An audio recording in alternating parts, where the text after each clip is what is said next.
ವಸುಂಧರೆಯ ಸಿಂಧೂರದೋಪಾದಿಯಲ್ಲಿ ಶೋಭಿಸುತ್ತಿರುವಂತಹ ನಮ್ಮ ಈ ದೇವಗಿರಿಯನ್ನು ತುಂಬಾ ಕಾಲಗಳಿಂದ ಆಳುತ್ತಾ ಬಂದವ ನಾನು. ಸದ್ಯದಲ್ಲಿ ರಾಜಕೀಯದ ಯಾವುದೇ ಗೊಂದಲಗಳು ನಮ್ಮ ರಾಜ್ಯದಲ್ಲಿ ಸೃಷ್ಟಿಯಾಗಿಲ್ಲ ಎಂಬಲ್ಲಿಗೆ ಸಮಾಧಾನ ಸಂತೃಪ್ತಿ ಉಂಟು ನನಗೆ. ಸುಮಾರು 20 ವರ್ಷಗಳ ಹಿಂದಿನ ನಡೆದಿರುವಂತಹ ಒಂದು ಘಟನೆಯನ್ನು ನೆನಪು ಮಾಡಿಕೊಂಡರೆ ಆವಾಗ ಮದುವೆಯಾಗಿ ಎಷ್ಟೋ ಕಾಲವಾದ ಸಂತಾನ ಆಗಲಿಲ್ಲ. ಹೀಗೆ ಮೃಗಯ ವ್ಯಸನವನ್ನೆಂದು ನಂಬಿಕೊಂಡು ಕಾಡಿಗೆ ಹೋದಂತಹ ಸಂದರ್ಭದಲ್ಲಿ ಓರ್ವ ಮಗುವೊಂದು ಅನಾಥವಾಗಿ ಬಿದ್ದಿರುವುದನ್ನು ಕಂಡು ಕನಿಕರದಿಂದ ಸಂತಾನ ಇಲ್ಲದಿರುವಂತಹ ನನ್ನ ಪಾಲಿಗೆ ಭಗವಂತನೇ ಅನುಗ್ರಹಿಸಿದ್ದು ಅಂತ ತಿಳಿದು ಮಗುವನ್ನು ಎತ್ತು ತಂದೆ ಅರಮನೆಗೆ ತಂದೆ. ಆ ನಂತರದಲ್ಲಿ ಆ ಮಗು ನಮ್ಮ ಮನೆಯ ಪ್ರವೇಶ ಮಾಡಿದ ಕಾಲವೇ ಆಗಿತ್ತೋ ಏನೋ ಗೊತ್ತಿಲ್ಲ, ನನ್ನ ಅರಸಿಯು ಗರ್ಭವತಿಯಾಗಿ ಒಂದು ಗಂಡು ಮಗುವಿಗೆ ಜನ್ಮ ಕೊಟ್ಟಳು. ಹಾಗೆ ಕಾಡಿನಲ್ಲಿ ಸಿಕ್ಕಿರುವಂತಹ ಮಗುವಿಗೆ ಜಗವರ್ಮ ಎಂತಲೂ, ನನ್ನ ಹುಟ್ಟಿರುವಂತಹ ಮಗುವಿಗೆ ಶಶಿವರ್ಮ ಎಂತಲೂ ಹೆಸರನ್ನಿಟ್ಟೆ. ಶಾಸ್ತ್ರೋಕ್ತವಾಗಿ ಕಲಿಯಬೇಕಾದಂಥ ಎಲ್ಲಾ ವಿದ್ಯೆಯನ್ನು ಅವರಿಗೆ ನಾನು ಕೊಡಿಸಿದ್ದೇನೆ. ಆದರೆ ಇಂದು ಬೆಳೆದು ನಿಂತಿರುವಂತಹ ನನ್ನ ಮಗನಲ್ಲಿ ನನ್ನ ಪ್ರಾಮಾಣಿಕವಾದಂತಹ ಅನಿಸಿಕೆಯನ್ನು ಹೇಳಿಕೊಳ್ಳಬೇಕಾಗಿದೆ. ಇಲ್ಲಿ ನನ್ನ ಮಗನಿಗೆ ಕಡೆ ಬರ ಹೇಳಿ.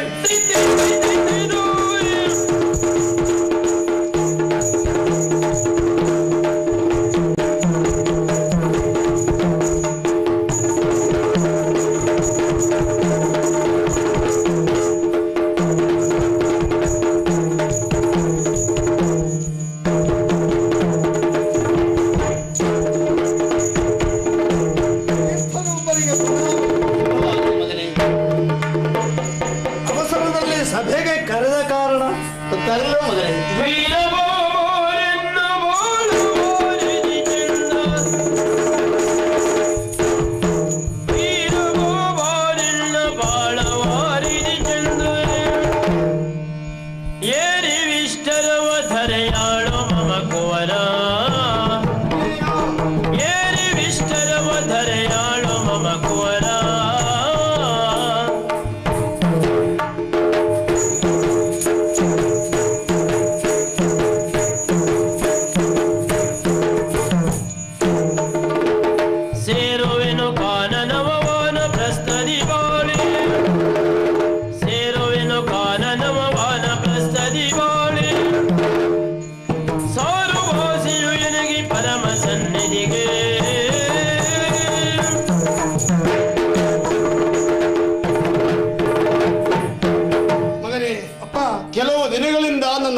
ಅನಿಸಿಕೆಯನ್ನು ನಿನ್ನ ಮುಂದೆ ಹೇಳಿಕೊಳ್ಳಬೇಕು ಅಂತ ಬಯಕೆ ಮೂಡಿತ್ತು. ಏನಪ್ಪ? ಆದ್ರೆ ಈ ಸಂದರ್ಭದಲ್ಲಿ ಅದನ್ನು ಹೇಳ್ತಾ ಇದ್ದೇನೆ.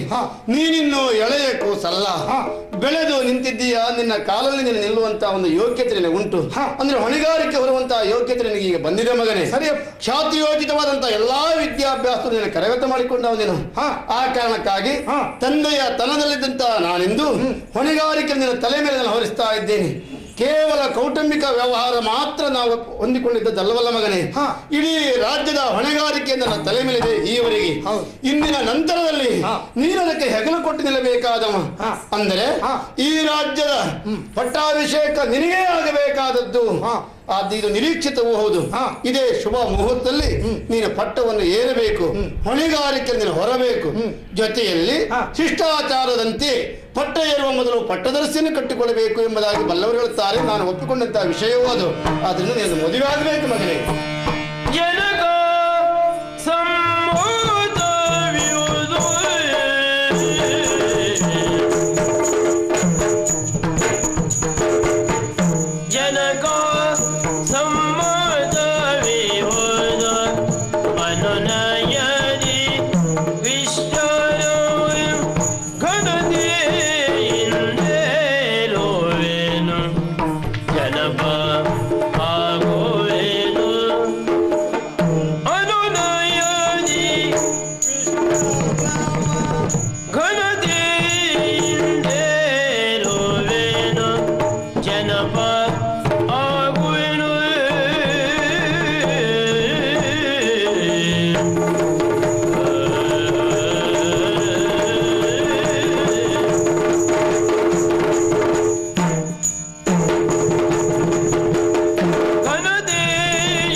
ಎಣಿಸದಿರು ಸಂದೇಹವ ಹರಸು ಪ್ರೀತಿಯಲಿ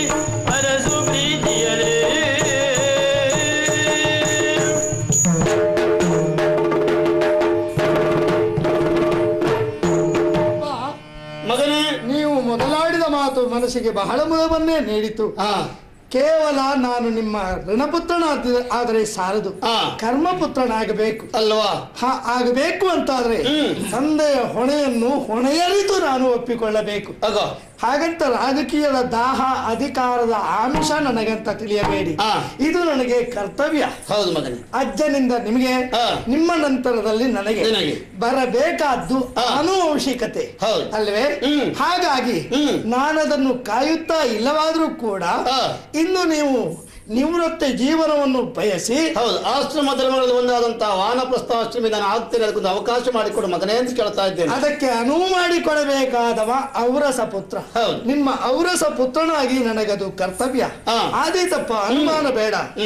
ನೀವು ಏರಿದ ಎತ್ತರಕ್ಕೆ ಏರುವ ಯೋಗ ಯೋಗ್ಯತೆ ನನಗುಂಟೋ ಇಲ್ಲವೋ ಗೊತ್ತಿಲ್ಲ. ಆದ್ರೂ ಪ್ರಯತ್ನಶೀಲ ಆಗಬೇಕು ತಾನೆ. ಪ್ರಯತ್ನ ಮಾತ್ರ ಅಲ್ಲ, ನಿರ್ಧಾರವಾದ ನನ್ನ ಮಾತನ್ನು ಕೇಳಿ. ನೀವು ಗಳಿಸಿದಂತಹ ಕೀರ್ತಿಗೆ ನಾನು ಕಲಶಪ್ರಾಯನಾಗಬೇಕು ಎನ್ನುವ ಆಸೆಯನ್ನು ಹೊತ್ತವನು ನಾನು. ಹೌದಪ್ಪ. ಯಾಕೆಂದರೆ ಜನಸೇವೆ, ಪ್ರಪಂಚದಲ್ಲಿ ಜನಸೇವೆ ಮಾಡುವಂತಹ ಸೌಭಾಗ್ಯ ಬಹಳ ಮಂದಿಗಳಿಗೆ ಬರ್ಲಿಕ್ಕಿಲ್ಲ, ಸಿಗುವುದಿಲ್ಲ. ಅರಸು ಪರಂಪರೆಯಲ್ಲಿ ಹುಟ್ಟಿದಂತಹ ನಮಗೆ ಪೂರ್ವಾರ್ಜಿತ ಕರ್ಮದ ಫಲದಿಂದ, ಪುಣ್ಯ ವಿಶೇಷದಿಂದ ಬಂದಂತಹ ಸೌಭಾಗ್ಯವೆಂದೇ ಭಾವಿಸ್ತೇನೆ. ಜನಸೇವೆಯೇ ಜನಾರ್ದನ ಸೇವೆ ಎಂದು ನಿಷ್ಠೆಯಿಂದ ಜನ ಮನಕ್ಕೆ ನೋವಾಗದ ರೀತಿಯಲ್ಲಿ ಅವರನ್ನು ತಿಳಿದು ಆಳುತ್ತೇನೆ ಬಿಟ್ರೆ ಖಂಡಿತ ತುಳಿದು ಆಳುವ ಪ್ರಯತ್ನಕ್ಕೆ ನಾನು ಮುಂದಾಗುವುದಿಲ್ಲ. ಅಂದ್ರೆ ಇಲ್ಲಿಯ ಪಟ್ಟ ಏಳುವಲ್ಲಿ ನೀನು ಸದಾ ಸಿದ್ಧನಾಗಿದ್ದೀಯ ಅಂತ ಅನಿಸಿಕೆ ಹೇಳ್ತಾ ಇದೆಯಾ ಮಗನೇ? ಅನುಮಾನ ಬೇಕಿಲ್ಲಪ್ಪ. ದೊರೆಯಾಗುವ ಮೊದಲು ಅರಸಿಗೆ ಅರಸನಾಗಬೇಕು, ಆಮೇಲೆ ಆಳುವ ಅರಸನಾಗಬೇಕಾದವ, ನೀನು ಆಳರಸನಾಗಬೇಕಾದವ. ಅದರಿಂದ ಮದುವೆ ಆಗುವುದರ ವಿಚಾರದಲ್ಲಿ ಯಾಕೆ ಮೌನವಂತಿದ್ಯಲ್ಲ ಮಗನೇ? ಆಳುಗಳಿಗೆ ಅರಸನಾಗಬೇಕು. ಈ ಪದಪ್ರಯೋಗದಲ್ಲಿ ಎರಡು ಅರ್ಥ ಉಂಟಪ್ಪ. ಒಂದು, ಆಳುವವನು ಎಂಬ ಅರ್ಥದಲ್ಲಿ ಅವನನ್ನು ಅರಸ ಅಂತ ಸಂಬೋಧಿಸಿದ್ರೆ, ಆಳುಗಳಿಗೆ ಆಳಾಗಿ ಇರಬೇಕಾದವನು ಅರಸ.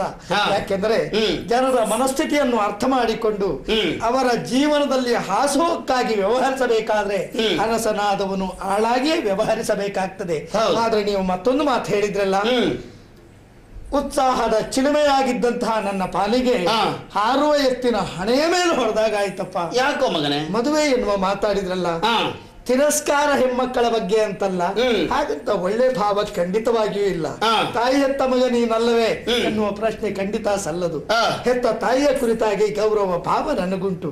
ಹಾಗಂತ ಗಂಡಿನ ಬಾಳಿನಲ್ಲಿ ಹೆಣ್ಣೊಬ್ಬಳು ಸಂಗಾತಿಯಾಗಿ ಬಂದ್ರು ಅಂತ ಆದ್ರೆ ಆ ಮನುಷ್ಯನ ಆ ಪುರುಷನ ಭವಿಷ್ಯ ಅಲ್ಲಿಗೆ ಕುಂಠಿತವಾಗ್ತದೆ. ಅದು ಹೇಗೆ ಕೇಳಿದ್ರೆ, ಬೆಳೆಯುವ ಮರಕ್ಕೆ ಬಂಧನಕ್ಕೆ ಹಿಡಿದ್ರೆ ಆ ಮರದ ಬೆಳವಣಿಗೆ ಹೇಗೆ ಕುಂಠಿತವಾಗ್ತದೋ ಹಾಗೆ ಪುರುಷನ ಬಾಳಿನಲ್ಲಿ ಉತ್ಕರ್ಷವಾದ ಕಲ್ಪನೆಯನ್ನು ಕಟ್ಟಿಕೊಂಡಂತಹ ಮಾನವನ ಬಾಳಿನಲ್ಲಿ ಹೆಣ್ಣೊಬ್ಬಳು ಸಂಗಾತಿಯಾಗಿ ಬಂದ್ಲು ಅಂತಾದ್ರೆ ಅವನ ಭವಿಷ್ಯ ಅಲ್ಲಿಗೆ ಮುಗಿದು ಹೋಗ್ತದೆ. ಯಾಕೋ ಏನು ನನಗೆ ಒಂಟಿಯಾಗಿಯೇ ಬಾಳುವ ಆಸೆ. ಏನು ಬ್ರಹ್ಮಚರ್ಯ ಜೀವನದಲ್ಲಿ ಸಾರ್ಥಕ್ಯವನ್ನು ಕಂಡುಕೊಂಡವರು ಇಲ್ಲವೇ ಪ್ರಪಂಚದಲ್ಲಿ? ಮಗನೇ ಅಪ್ಪ, ಇಲ್ಲ ಅಂತಲ್ಲ, ಬ್ರಹ್ಮಚರ್ಯ ಅನ್ನೋದು ಒಂದು ಆಶ್ರಮ. ಆದ್ರೆ ಕಳೆದ ನಂತರದಲ್ಲಿ ಗೃಹಸ್ಥಾಶ್ರಮಿ ಆಗಬೇಕಾದದ್ದು ಮಾನವನ ಕರ್ತವ್ಯ. ಯಾಕಾಗಬೇಕು? ಹೆಣ್ಣು ಗಂಡಿನ ಸಂಬಂಧ ಎನ್ನುವುದು ಮದುವೆ ಎನ್ನುವಂತಹದ್ದು ಕೇವಲ ದೈಹಿಕವಾದಂತಹ ಸುಖವನ್ನು, ದೈಹಿಕವಾದಂತಹ ತೀಟೆಯನ್ನು ತೀರಿಸಿಕೊಳ್ಳೋದಕ್ಕೆ ಅಲ್ಲ ಮಗನೇ. ನರಕ ಎಂಬ ಕೂಪವನ್ನು ದಾಟಬೇಕಂತಾದ್ರೆ ಮದುವೆ ಎನ್ನುವುದು ಸ್ವರ್ಗಕ್ಕೆ ಸೋಪಾನ ಇದ್ದ ಹಾಗೆ. ಅಂದರೆ ಮಕ್ಕಳನ್ನು ಹೆತ್ತಲ್ಲಿಗೆ ಪಿತೃಗಳು ಸದ್ಗತಿಗೆ ಸೇರ್ತಾರೆ. ಏನು ಹಾಗಾದ್ರೆ ಈ ಪ್ರಪಂಚದಲ್ಲಿ ಮಕ್ಕಳನ್ನು ಪಡೆದೇ ಇದ್ದವರಿಗೆ ಸದ್ಗತಿಯೇ ಇಲ್ಲವೇ? ಇಲ್ಲ ಅಂತಲ್ಲ, ಇದು ಒಂದು ಹೌದಲ್ಲ ಮಗನೇ. ಇದೇ ಯಾಕೆ ಬೇಕು? ನೇರವಾದ ದಾರಿ ಮತ್ತೊಂದಿರುವಾಗ ನಾವು ಈ ಬಳಸು ದಾರಿಯಲ್ಲಿ ಯಾಕೆ ಕ್ರಮಿಸಬೇಕು ಎನ್ನುವುದು ನನ್ನ ಉದ್ದೇಶ. ದಯವಿಟ್ಟು ನೋಡಿ, ಮದುವೆಯಾದ ವಿನಃ ಅಧಿಕಾರ ಕೊಡುವುದಿಲ್ಲ ಎನ್ನುವ ನಿರ್ಧಾರ ನಿಮ್ಮದೇನಾದ್ರೂ ಇದ್ರೆ ಅಧಿಕಾರ ಬೇರೆಯವರಿಗೆ ಹೋಗ್ತದೆ ಎನ್ನುವ ಬೇಸರ ಖಂಡಿತವಾಗಿಯೂ ನನಗಿಲ್ಲ. ಅದಲ್ಲ, ಮಗನೇ ಅಧಿಕಾರವನ್ನು ಪಡೆದು ನಿಮ್ಮ ಕೀರ್ತಿಯನ್ನು ಬೆಳೆಸಬೇಕು ಎನ್ನುವ ಉದ್ದೇಶ ಇದ್ರೆ ಮದುವೆ ಕುರಿತಾಗಿ ನೀವು ಒತ್ತಾಯ ಮಾಡ್ಲಿಕ್ಕಿಲ್ಲ. ಯಾಕೋ ಮಗನೇ, ಹೆಣ್ಣುಗಳ ಮೇಲೆ ಎಷ್ಟು ಜಿಗುಪ್ಸೆ ಬಂದು ಹೋಗಿದೆಯಲ್ಲ ಹಾಗಾದ್ರೆ? ಹಾಗಂತ ಪೂರ್ಣ ತಿರಸ್ಕಾರ ಅಂತಲ್ಲ, ಅವರ ಕುರಿತು ಒಳ್ಳೆ ಅಭಿಪ್ರಾಯ ಇಲ್ಲ ತಿಳ್ಕೊಳ್ಬಾರ್ದು ಮಗನೇ. ಅಪ್ಪ, ಕೇವಲ ನಾನು ನನ್ನಷ್ಟಕ್ಕೆ ತೀರ್ಮಾನಿಸಿ ಹೇಳುತ್ತಿರುವ ಮಾತಲ್ಲ. ಪುರಾಣ ಇತಿಹಾಸಗಳನ್ನು ನಾನು ಓದಿ ತಿಳಿದವನು. ಪುರಾಣದಲ್ಲಿಯೂ ಹೌದು. ಹೆಣ್ಣು ಅಂತ ಹೇಳಿದ್ರೆ ಮಾಯಿ, ಅವಳು ಮೋಹಿನಿ. ಹೆಣ್ಣಿನ ಆಕರ್ಷಣೆಗೆ ಬಲಿಯಾದಂತಹ ವ್ಯಕ್ತಿಯೊಬ್ಬ ಬಾಳಿನಲ್ಲಿ ಪಡಬಾರದ ಕಷ್ಟವನ್ನೇ ಪಡ್ತಾನೆ ಬಿಟ್ರೆ ಸುಖ ಸಂತೋಷವನ್ನು ಖಂಡಿತ ಪಡುವುದಕ್ಕೆ ಸಾಧ್ಯ ಇಲ್ಲ. ಕ್ಷಣಿಕವಾದಂತಹ ಸುಖವೆಂದು ಭ್ರಮೆ ಉಂಟಾಗಬಹುದು, ನಿಜವಾಗಿ ಅದು ಸುಖ ಅಲ್ಲವೇ ಅಲ್ಲ. ನಿಮಗೆ ಕಥೆಯೊಂದನ್ನು ಹೇಳ್ತೇನೆ. ನಮ್ಮಂತ ಮಾನವರ ಕಥೆ ಏನು ಬಿಡಿ, ಅದಕ್ಕೆ ಅಷ್ಟು ವಿಶೇಷ ಕೊಡ್ಲಿಕ್ಕಿಲ್ಲ. ವಿಭೂತಿ ಪುರುಷರೆಂದೇ ಪ್ರಖ್ಯಾತರಾಗಿರುವಂತಹ, ದೇವರೆಂದೇ ಖ್ಯಾತರಾಗಿರುವಂತಹ ತ್ರೇತೆಯ ಕಥೆ ರಾಮಚಂದ್ರನ ಕಥೆಯನ್ನು ಕೇಳಿ. ಸೀತೆಯ ಕುರಿತಾಗಿ ಅತಿಯಾಗಿ ಮೋಹಿತನಾಗಿದ್ದ ರಾಮಚಂದ್ರ. ಅದರಿಂದ ಆದದ್ದೇನು? ಸೀತೆಯನ್ನೇ ಕೆಳೆದುಕೊಂಡು ಕಣ್ಣೀರನ್ನಿಡಬೇಕಾದಂತಹ ಸಂದರ್ಭವು ಬಂತು. ಜಮದಗ್ನಿ ಎಂಬಂತಹ ತಾಪಸಿ ಹೆಣ್ಣಿನ ಕಾರಣದಿಂದಲೇ ಸಿಟ್ಟನ್ನು ಬಿಟ್ಟು ಕೊನೆಗೊಂದು ದಿನ ಪ್ರಾಣ ತೆರುವಂತಹ ಸಂದರ್ಭವು ಬಂತು. ಇದಕ್ಕೆಲ್ಲ ಕಾರಣ ಯಾರು ಕೇಳಿದ್ರೆ, ಹೆಣ್ಣು ಬಿಟ್ರೆ ಗಂಡಿನ ಸ್ವತಂತ್ರ ಮನಸ್ಥಿತಿ ಅಲ್ಲವೇ ಅಲ್ಲ. ಅದಕ್ಕಾಗಿ ನನ್ನ ಬದುಕಿನಲ್ಲಿ ಸುಖ ಬರ್ಲಿ ದುಃಖ ಬರ್ಲಿ, ಹೆಣ್ಣನ್ನು ಕಟ್ಟಿಕೊಳ್ಳದೆ ಇದ್ದಾಗ ಕಷ್ಟ ಬರುವುದಿಲ್ಲ ಎನ್ನುವ ಅರ್ಥವೇನು ಅಲ್ಲ. ಬರುವುದಿದ್ರೆ ಅದು ನನ್ನಿಂದಾಗಿಯೇ ಬರ್ಲಿ ಅಂತ ಹೇಳುವವನು. ಹೆಣ್ಣನ್ನು ಎಲ್ಲಾ ಹೆಣ್ಣನ್ನು ಒಂದೇ ರೀತಿಯಲ್ಲಿ ನಾವು ಅಳಲಿಕ್ಕೆ ಹೋಗಬಾರದು. ಅದಿಲ್ಲಪ್ಪ. ಹೆಣ್ಣು ಅಂತ ಹೇಳಿದ್ರೆ ನೀನು ಕೊಟ್ಟಂತಹ ಪುರಾಣದ ಉದಾಹರಣೆಯಲ್ಲಿ ಕೆಲವೊಂದು ಹೆಣ್ಣುಗಳು ಇದ್ದಾರೆ. ಸುಮತಿ ಅಂತ ಹೆಣ್ಣುವರಳು ಗಂಡ ರೋಗಿಷ್ಠನಾದರೂ ಕೂಡ ಅನ್ಯ ಹೆಣ್ಣನ್ನು ಬಯಸಿದಾಗ ಅಲ್ಲಿವರೆಗೆ ಸ್ವತಃ ತಾನೇ ಹೊತ್ತುಕೊಂಡು ಹೋಗಿಬಿಟ್ಟು ಬಂದವಳಿದ್ದಾಳೆ. ಸತ್ತಿರುವಂತಹ ಪತಿಯನ್ನು ಮರಳಿ ಮತ್ತೆ ಪುನಃ ಪಡೆದಿರುವಂತಹ ಸಾವಿತ್ರಿ ಅಂತ ಹೆಣ್ಣು ಇದ್ದಾಳೆ. ಆದ್ರಿಂದ ಅದನ್ನೆಲ್ಲವೂ ನಾವು ಆದರ್ಶವಾಗಿ ಇಟ್ಟುಕೊಂಡು ಹೆಣ್ಣು ಗಂಡಿನ ಜೀವನದಲ್ಲಿ ತಾಯಿಯಾಗಿ, ತಂಗಿಯಾಗಿ, ಮಗಳಾಗಿ, ಅಜ್ಜಿಯಾಗಿ ಹಲವಾರು ವಿಭಾಗದಲ್ಲಿ ಅವನ ಜೊತೆಲಿ ಹೊಂದಿಕೊಂಡು ಬರ್ತಾಳೆ. ಒಂದು ರೀತಿಯ ನೀರಿನ ಗುಣ ಇದ್ದ ಹಾಗೆ ಯಾವ ಪಾತ್ರೆಯಲ್ಲಿ ಹಾಕಿದ್ರು ಕೂಡ ಆ ಬಣ್ಣವನ್ನೇ ಅದು ಹೊಂದಿಕೊಳ್ಳುತ್ತದೆ ನೀರು.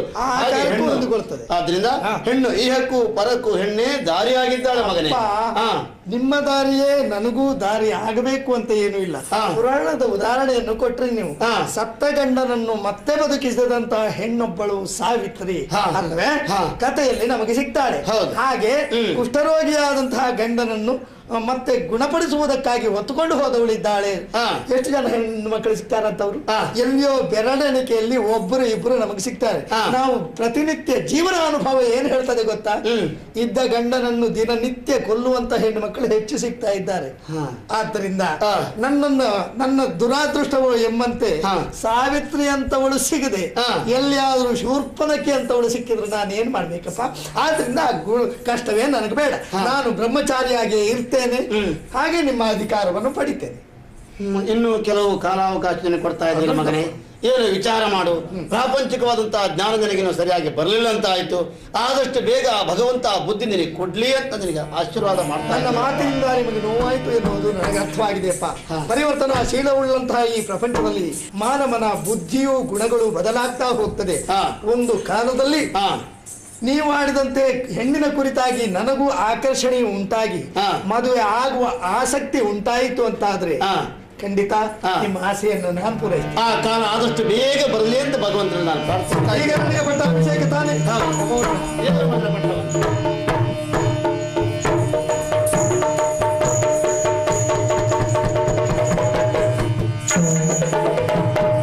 ಪ್ರಜಾರಂಭಕನಾಗಿ ರಾರಾಜಿಸು ಮಗನೇ. ಸೂರ್ಯಚಂದ್ರ ಇರುವ ತನಕ ನಿನ್ನ ಹೆಸರು ಉಳಿಯುವಾಗ ಮಾಡು. ಒಳ್ಳೆಯದಾಗಲಿ ನಿನಗೆ.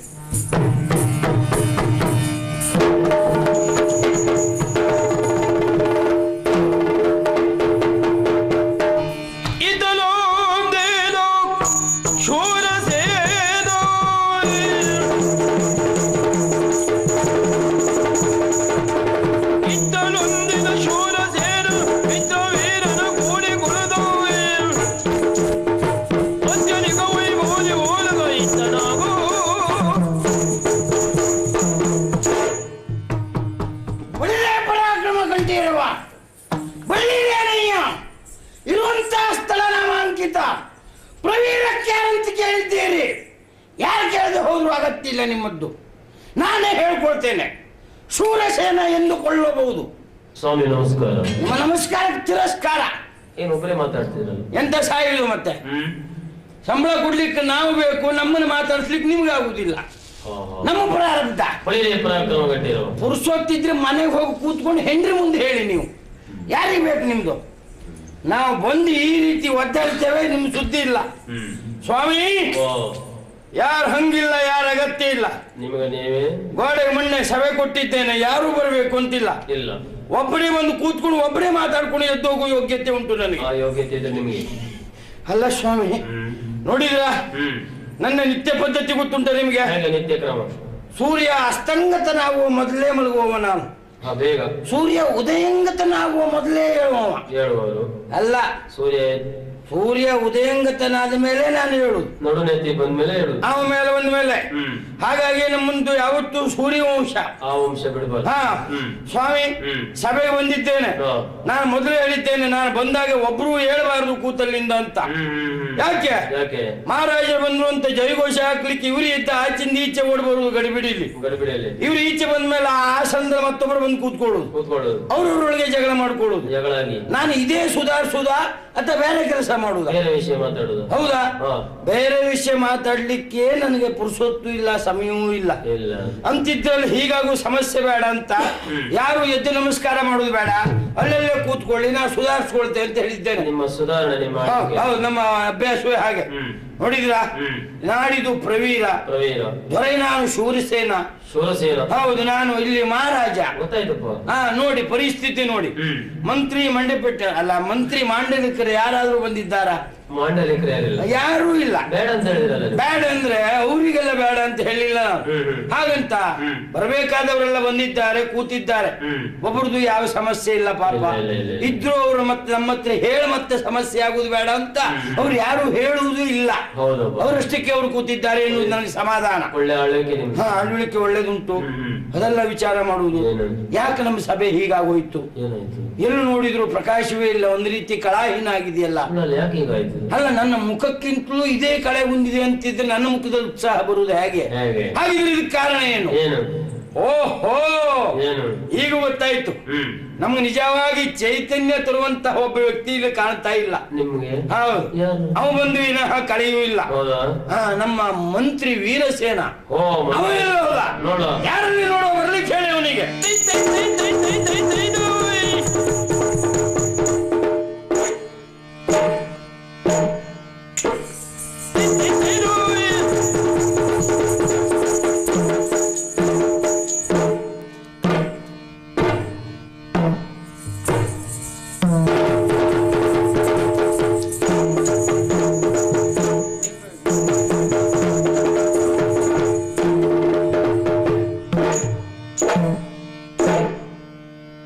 ನಿನ್ನ ಆ ಬದಿ ಹೊಡ್ಕೊಳ್ಳೋದು ನಿಲ್ಲುವೇನೋ?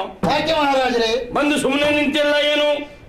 ಏನು ಮಾತಾಡ್ಲಿಕ್ಕೆ ಉಂಟು ಅನ್ನೋದು? ಶುರು ಮಾಡುವಂತೆ. ಮಹಾರಾಜರೇ, ಹಾ. ನಿಮ್ಮ ಪವಿತ್ರವಂತ ಪಾದಂಗಳಿಗೆ ಹಾ. ಈ ವೀರಸೇನ ಹಾ. ಪ್ರಯಾಣಗಳು ನನ್ನ ಪಾದದ ಮೇಲೆ ಮೊದಲೇ ಕಾಲಿ ಗಾಯ ಆಗಬಾರ್ದು ಅಂತ ವೈದ್ಯರು ಹೇಳಿದ್ದಾರೆ. ನೀನು ಅದ್ರ ಮೇಲೆ ಪ್ರಯಾಣ ಮಾಡ್ತೆ ಅಂತ ಹೇಳ್ತೀಯಲ್ಲ? ಹಾಗಲ್ಲ, ನನ್ನ ಏನು ನನ್ನ ಸಿಂಹಾಸನದ ಮೇಲೂ ಕಣ್ಣು ಹಾಕಿದೇನೋ? ಛೇ ಛೇ ಛೇ ಛೇ, ಎಲ್ಲಾದ್ರೂ ಉಂಟೆ? ಅಲ್ಲ, ಅದಿಲ್ಲ. ಹಾ. ವಿಶ್ವಾಸ ಉಂಟು, ಮತ್ತೆ ಪಾದದ ಮೇಲೆ ಪ್ರಯಾಣ ಅಲ್ಲ, ಅಲ್ಲ, ಪ್ರಣಾಮ್ಯ. ಅದೇ ಹಮ್ಯ. ಮಹಾರಾಜರೇ, ಏನ ಬರ್ಲಿಕ್ಕೆ ತಡ ಆಯ್ತು? ತಡ ಆಯ್ತಾ? ಮತ್ತೆ ಹಾಗಾದ್ರೆ ನೀವೇ ಬೇಗ ಬಂದಿದ್ದೀರಿ ಅಂತ ಆಯ್ತು.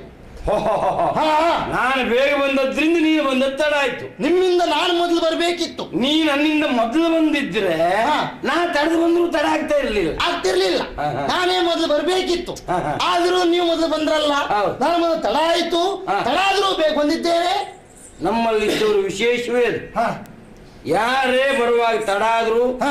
ಅದು ಬರುವಾಗ ಬೇಗ ಬರ್ತಾರೆ ಅವ್ರು. ಬೇಗ ಬರ್ತಾರೆ. ತಡ ಆದ್ಮೇಲೆ ಬರುವಾಗ ಬೇಗ ಬರ್ತಾರೆ. ಹಾ. ಬಂದ ಮೇಲೆ ಅವರವರು ಶುರು ಮಾಡ್ತಾರೆ. ಹಾ. ನಮ್ದು ಸಭೆ ಒಮ್ಮೊಮ್ಮೆ ಕೊಡುವಾಗಲೇ ಮುಕ್ತಾಯದ ಹಂತಕ್ಕೆ ಬಂದಿರ್ತದೆ. ಬಂದಿರ್ತದೆ. ಏನ್ ಮಾಡ್ಲಿಕ್ಕಿಲ್ಲ. ಆದ್ರೂ ನೀವು ಹಾ. ಈಗ ಕಲಿಸ್ಕೊಂಡ್ರಲ್ಲ, ಹಾ. ಯಾಕಂತ ಗೊತ್ತಾಗ್ಲಿಲ್ಲ. ಹಲವಾದ ಉದ್ದೇಶ ಉಂಟಯ್ಯ. ನಿಶಿಯೋಳು ಗೈರೆ ಹಂಸ ತಲ್ಪರಿ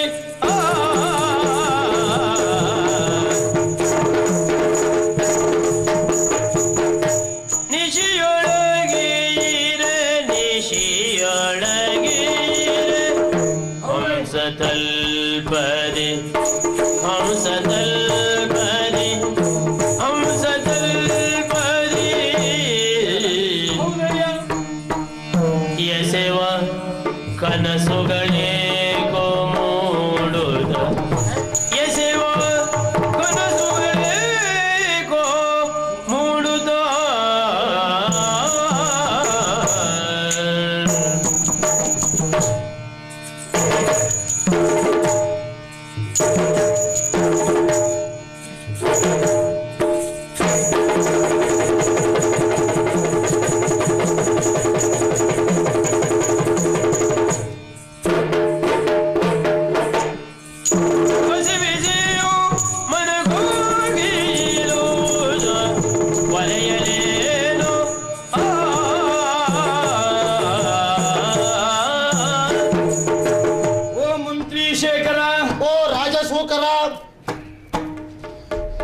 ನೀ ಸತ್ತು ಹಾಳಾಗಿ ಹೋಗೋ ನೀನು. ಯಾಕೆ?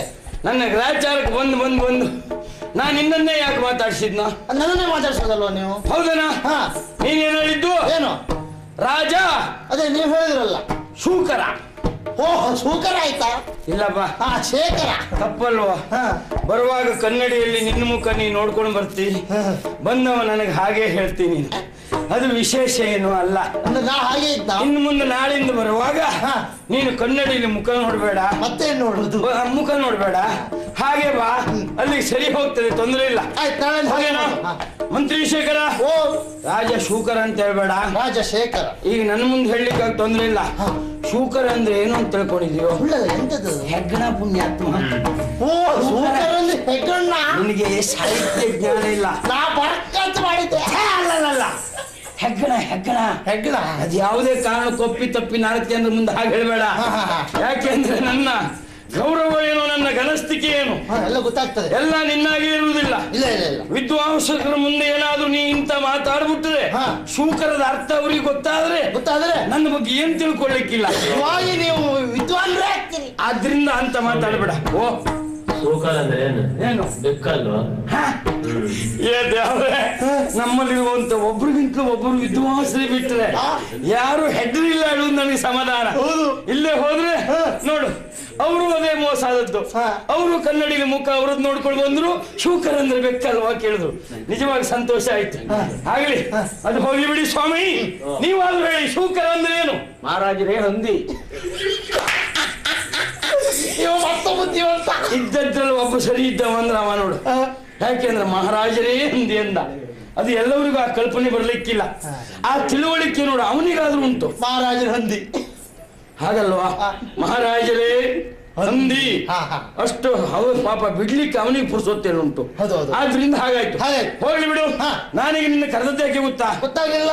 ರಾಜಕೀಯವಾದಂತ ಯಾವುದೇ ಸಮಸ್ಯೆ ಇಲ್ಲ, ನಮ್ಮಲ್ಲಿ ಬರ್ಲಿಕ್ಕೂ ಇಲ್ಲ, ಬಂದ್ರ ಬಗೆಹರಿಯುವುದಿಲ್ಲ ಅಂತ ಅವರಿಗೂ ಗೊತ್ತುಂಟು. ಹಾ. ಆದ್ರೆ ಹಾ. ಈಗ ವೈಯಕ್ತಿಕವಾದಂತ ಸಮಸ್ಯೆ ನಿನ್ನ ಹೇಳ್ಕೊಳ್ಬೇಕು ಅಂತ ನಾ ಕರೆದದ್ದು. ಯಾವುದು? ನನ್ನ ಅಭ್ಯಾಸ ನಿನ್ಗೆ ಗೊತ್ತುಂಟಲ್ಲ, ನಿದ್ದೆ ಮಾಡಬೇಕು ಕಂಡಾಗ, ಹಗಲು ಅಂತಿಲ್ಲ ರಾತ್ರಿ ಅಂತಿಲ್ಲ. ಆದ್ರೆ ಕೆಲವು ದಿವಸದಿಂದ ಈಚೆ ಹಗಲು ಬೇಡ ಅಂತ ರಾತ್ರಿ ನಿದ್ದೆ ಮಾಡುವುದು ನಾನು. ಒಳ್ಳೆಯದು. ಆದ್ರೆ ಹಾಗೆ ನಾನು ಮಲಗಿದೆ ಅಂತ ಆದ್ರೆ ಹಂಸ ತೂಲಿಕಾ ತಲ್ಪದಲ್ಲಿ ನಾನು ಕಲ್ಪಿಸಿಕೊಳ್ಳದೆ ಮಲಗಿದ್ರೂ ಕೂಡ ನನಗೆ ಸ್ವಪ್ನ ಬೀಳುವುದು. ಸ್ವಪ್ನದಲ್ಲಿ ನಾನು ಕಾಣುವುದಾದ್ರೂ ಏನು? ಸುಂದರ ಸ್ವಪ್ನಗಳು. ಯಾವುದು? ನಾನಾ ಬಗೆಯ ಹೆಣ್ಮಕ್ಕಳು ಬಂದು ನನ್ನನ್ನು ಸುತ್ತುವರಿಯುವುದು, ನಿದ್ದೆಯಿಂದ ಎಬ್ಬಿಸುವುದು, ಯಾವ್ಯಾವುದು ಕೇಳಿಗೆ ನನ್ನನ್ನು ಕರೆಯುವುದು, ಇದೇ ರೀತಿ ಉಪದ್ರ ಕಂಡು ಸಹಿಸಿಕೊಳ್ಳಿಕ್ಕಾಗದೆ ಹೋದ ನಾನು ನಿನ್ನೆ ರಾತ್ರಿ ಏನ್ ಮಾಡಿದೆ ಗೊತ್ತಾ? ಏನ್ ಮಾಡಿದ್ರಿ? ಬಂದಂತ ಲನನೆಯಲ್ಲಿ ದೇವ ಸೌಷ್ಠವನ್ನು ಕಂಡು ಬಿಡ್ಲಿಲ್ಲ ನಾನು. ಮತ್ತೆ ದೈಹಿಕವಾಗಿ ಒಳ್ಳೆ ಮೈಕೈ ತುಂಬಿಕೊಂಡು ಒಬ್ಬಳನ್ನು ಒಪ್ಕೊಂಡೆ ಬಲವಾಗಿ ಹಿಡಿದು ಅವಳೊಟ್ಟಿಗೆ ನಾನು ಉರುಳಾಡಿದ್ದು. ಎಚ್ಚರ ಆಯ್ತು, ಕಣ್ಣು ಬಿಟ್ಟು ನೋಡ್ತೇನೆ, ಹಿಡ್ಕೊಂಡದ್ದಾದ್ರೂ ಏನು ಅದೇ ನಾನು ತಲೆದಿಮ್ಮಿನ ಹಿಡ್ಕೊಂಡು ಅದಾದ್ರೂ ಪ್ರಶ್ನೆ ಇರಲಿಲ್ಲ. ಅದ್ರ ಒಳಗಿದ್ದ ಹತ್ತಿ ಪೂರ್ಣ ಕೋಣೆಯಲ್ಲಿ ಉಂಟು ಅಂತ ಪರಿಸ್ಥಿತಿಯಲ್ಲಿ ನಾನಿದ್ದೇನೆ. ಹಾಗಿದ್ರೆ ಸ್ವಪ್ನ ಬೀಳ್ಲಿಕ್ಕೆ ಕಾರಣ ಏನು? ಈ ಅವಸ್ಥೆ ಆಗ್ಲಿಕ್ಕೆ ಕಾರಣ ಏನು? ನೀನು ಮಂತ್ರಿ ಶೇಖರ ಅಲ್ವಾ? ಅದನ್ನು ಬಗೆಹರಿಸಬೇಕಾದ ನಿನ್ ಕರ್ತವ್ಯ. ನನಗೆ ಗೊತ್ತಿಲ್ವಾ?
ಬಿಸಿಲಿದ್ರು ನಿಂದಿಲ್ಲೂ ತೂಗು ಎಲೆ ಉಂಟೇನೋ? ಯಾಕೆ? ಅದೆಂತದ್ದು? ಏನೋ ಶುರು ಮಾಡಿದಿಲ್ಲ. ಹಾಗಲ್ಲ, ನೀವು ಮಾತು ಕೇಳಿ ನನಗೆ ಓ ಹೀಗೆ ಆಯ್ತು, ಇದಕ್ಕೊಂದು ದಾರಿ ಉಂಟು, ಅದನ್ನೇ ಆಲೋಚನೆ ಮಾಡ್ತಾ ಇದ್ದೇನೆ. ಆ ಸಂತೋಷದಲ್ಲಿ ನಿಂದು ಉಯ್ಯಾಲಿ. ಹೌದೌದೌದು ಮಹಾರಾಜರೇ, ನಿಮಗೆ ಸ್ವಪ್ನದಲ್ಲಿ ಹೆಣ್ಣು ಬಂದದ್ದು. ಹೌದಾ ಪುಣ್ಯ? ಅವಳು ನೀವು ಒಪ್ಪಿಕೊಂಡದ್ದು. ಸುಖ ಹೇಳಿ ಸುಖ ಇಲ್ಲ, ಕಳೆ ನೋಡುತ್ತಾ ಇದ್ದೀನಿ ಅಲ್ವಾ? ಎಲ್ಲ ಅರ್ಥ ಆಯ್ತು ನನಗೆ. ಯಾಕೆ ಹೀಗಾಯ್ತು? ಈಗ ನಿಮಗಂದ್ರೆ ಏನು? ನನಗೆ ಸ್ವಪ್ನ ಬೀಳಲಿಲ್ವೇ? ನಿನಗೂ ಬಿದ್ದಿದ್ದೇನ? ಮತ್ತೆ ಅಲ್ಲ, ನಿನಗೆ ಬಿದ್ದರೆ ಸ್ವಪ್ನ ಯಾವ್ದ್ರದ್ದು ಅಂತ ನನಗೆ ಗೊತ್ತುಂಟು. ಯಾವ್ದ್ರದ್ದು? ನಿನ್ನ ಮುಖದ ಮೇಲಿರೋ ಕೆಲವು ಚಿಹ್ನೆ ನೋಡಿದ್ರೆ ಅರ್ಥ ಆಗ್ತದೆ. ತಿಂಗಳ ಹೆಚ್ಚಿಗೆ ದಿವಸ ಆ ಕಡೆಗೆ ಸಾಯ್ತಿ ಅಂತ ಸುದ್ದಿ ಉಂಟು ನಮ್ಗೆ. ಆ ಸ್ವಪ್ನ ಅಲ್ಲಪ್ಪ, ಮತ್ತೆ ನನಗೆ ಹೆಣ್ಣಿನ ಸ್ವಪ್ನ ಬಿದ್ದದ್ದು. ನಿಮಗೂ ಹೆಣ್ಣಿನ ಸ್ವಪ್ನ? ಅಂದ್ರೆ ನಾನು ತಲೆ ಬಿಸಿ ಮಾಡ್ಕೊಂಡೆ. ನಾನು ದಿವಸ ಮನೆ ಒಳಗಡೆ ಮಲಗಿದ್ರೆ ಪ್ರದೇಶದ ಗುಣ ಅಂತಿರ್ತದೆ ಅಲ್ವಾ? ಹೌದು, ಸ್ವಪ್ನ ಬೀಳ್ಬಹುದು. ಕೆಲವು ಜಾಗದಲ್ಲಿ ಉಂಟಲ್ಲ, ಈ ಕುತಿ ಒತ್ತದ ಅವ್ರ ಹಾಗೆ. ಹೌದು, ಅನುಭವ ಆಗ್ಲಿಕ್ಕೆ ಉಂಟು, ಆಗ್ತದೆ.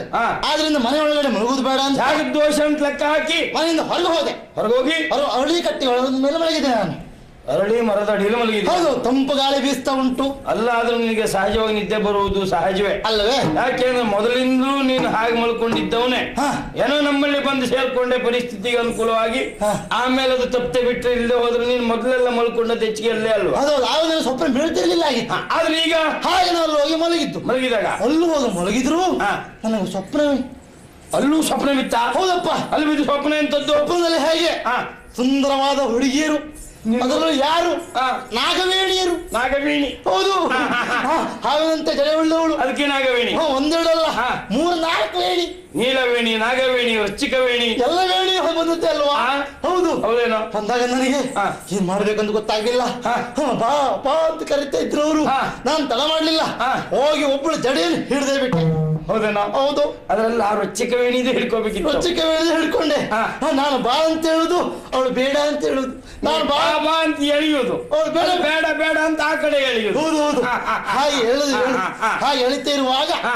ಪಕ್ಕನೆ ಹೆಸರಾಯ್ತಾ? ಹೌದು. ಕಣ್ಬಿಟ್ಟು ನೋಡುವಾಗ ಎದ್ದು ನೋಡ್ತೇನೆ, ಏನೋ ನಾನು ಹಿಡಿದು ಎಳೆದದ್ದು ರುಚಿಕ ವೇಣಿ ಜಡೆ ಅಲ್ಲ, ಹಾ. ಕೊರಿ ನಾಯಿ ಬಾಲ. ನೀನು ಹೋಗಿ ಹೋಗಿ ಎಳೆದದ್ದು ಬಗ್ಗಿ ನಾಯಿ ಬಾಲ್ವಾ? ಬಾಲ ಅಂದ್ರೆ ನಾನು ಬಾ ಬಾ ಅಂತ ಹೇಳಿಲ್ವಾ? ಹಾ. ಅದು ಬೇಡ ಬೇಡ ಅಂತ ಹೇಳಿದ್ದಲ್ಲ, ಹಾ. ಅದು ಕುಯ್ ಕುಯ್ ಕುಯ್ ಕುಯ್ ಕುಯ್ ಕುಯ್ ಅಂತ ಹೇಳಿದ್ದು. ಅದು ನೀನು ಬಾಬಾ ಅಂತ ಹೇಳುವಾಗ ನಿನ್ಗೆ ಬೇಡ ಬೇಡ ಹೇಳಿದಾಗ ಆದದ್ದು. ಹೌದು. ಬೇಡ ಬೇಡ ಹೇಳಿದ್ದಲ್ಲ, ಕುಯ್ ಕುಯ್ ಹುಟ್ಟದ್ದು. ಅದು ನಿನಗೆ ಬೇಡ ಅಂದಾಗ ಕಳ್ತು. ಹೌದೌದು. ಆ ಮಟ್ಟಿ ನಿನ್ಗಿಂತ ನನ್ ದೊಡ್ಡಿಲ್ವು. ನಮ್ದೇನಿದ್ರು ಹಾಸಿಗೆ ಒಳಗಿನ ವ್ಯವಹಾರವೇ ಆಯ್ತೆ ಬಿಟ್ರೆ ಹೇಸಿಗೆ ಆಗೋ ಪರಿಸ್ಥಿತಿ ಬರ್ಲಿಲ್ಲ. ಅಂತದ್ದೇನಾಗ್ಲಿಲ್ಲ. ನಿನ್ನದ್ದು ಹಾಗಲ್ಲ, ಬಾಲ ಹಿಡಿದು ಎಳೆದದ್ದ ಹೇಳದದ್ದು ಆಗ್ಲಿ. ಯೋಗ ಒಳ್ಳೇದು, ಅಷ್ಟಕ್ಕೆ ಎಚ್ಚರ ಆಯ್ತು. ಹಾ. ನಿನ್ನ ಭಾಗ್ಯ. ಅಂದ್ರೆ ಇಲ್ಲದೆ ಹೋದ್ರೆ ಮುಖದ ಮೇಲೆ ಮತ್ತಿನ್ನು ಯಾವ್ಯಾವ ಚಿಹ್ನೆ ಇರ್ತಿತ್ತೋ ಏನೋ. ಪ್ರಕರಣ ಏನು ಮುಂದುವರಿಸಿಲ್ಲ, ತಲೆಬಿಸಿ ಮಾಡ್ಬೇಡಿ. ನಮಗೆ ಸಂತೋಷ. ಹಾಗೆ ಹಾಗಿದ್ರೆ ಹೀಗಾಗಿ ಕಾರಣ ಏನು? ಕಾರಣ ಏನು? ಹಾ. ಹಾಗಾಗಿ ನಿಮಗೂ ಕನಸು ಬೀಳ್ತಾ ಉಂಟು, ಹಾ. ನನಗೂ ಸ್ವಪ್ನ ಬೀಳುತ್ತಂತ. ಆದ್ರೆ ಹಾ. ಇದು ಪ್ರಾಯದ್ದೇ ಗುಣ, ಪ್ರಾಯದ ದೋಷ. ದೋಷ. ಈ ಪ್ರಾಯದಲ್ಲಿ ಸ್ವಪ್ನ ಬೀಳ್ತದೆ ಅಂತ ಆದ್ರೆ ಅದಕ್ಕೆ ದಾರಿ ಇಲ್ವೇನೋ? ದಾರ ಉಂಟು. ಹಾ. ನೀವೀಗ ಮಾಡ್ಬೇಕಾದಿಷ್ಟೇ, ಏನು? ಸುಂದರವಾದವಳು ಹುಡುಗಿಯನ್ನ ಹಾ. ಮದುವೆ ಆಗಬೇಕು. ಮದುವೆ ಆದ್ರೆ ಅಂತ ಆದ್ರೆ ಹಾ. ಮುಂದೆ ಸ್ವಪ್ನ ಬೀಳುವುದಿಲ್ಲ, ಬಹಳ ಒಳ್ಳೇದಾಗ್ತದೆ. ಹೌದೇನಾ? ಹಾ. ಎನಗೇಳಿ ಭೂಪತಿಯು ಎನಗೇಳಿ ಭೂಪತಿಯು ದಾಸನುಮ ತಳಿದಿ ಬಹುದೆಂದು ಸನುಮ ತಳಿದಿ ಬಹುದೆಂದು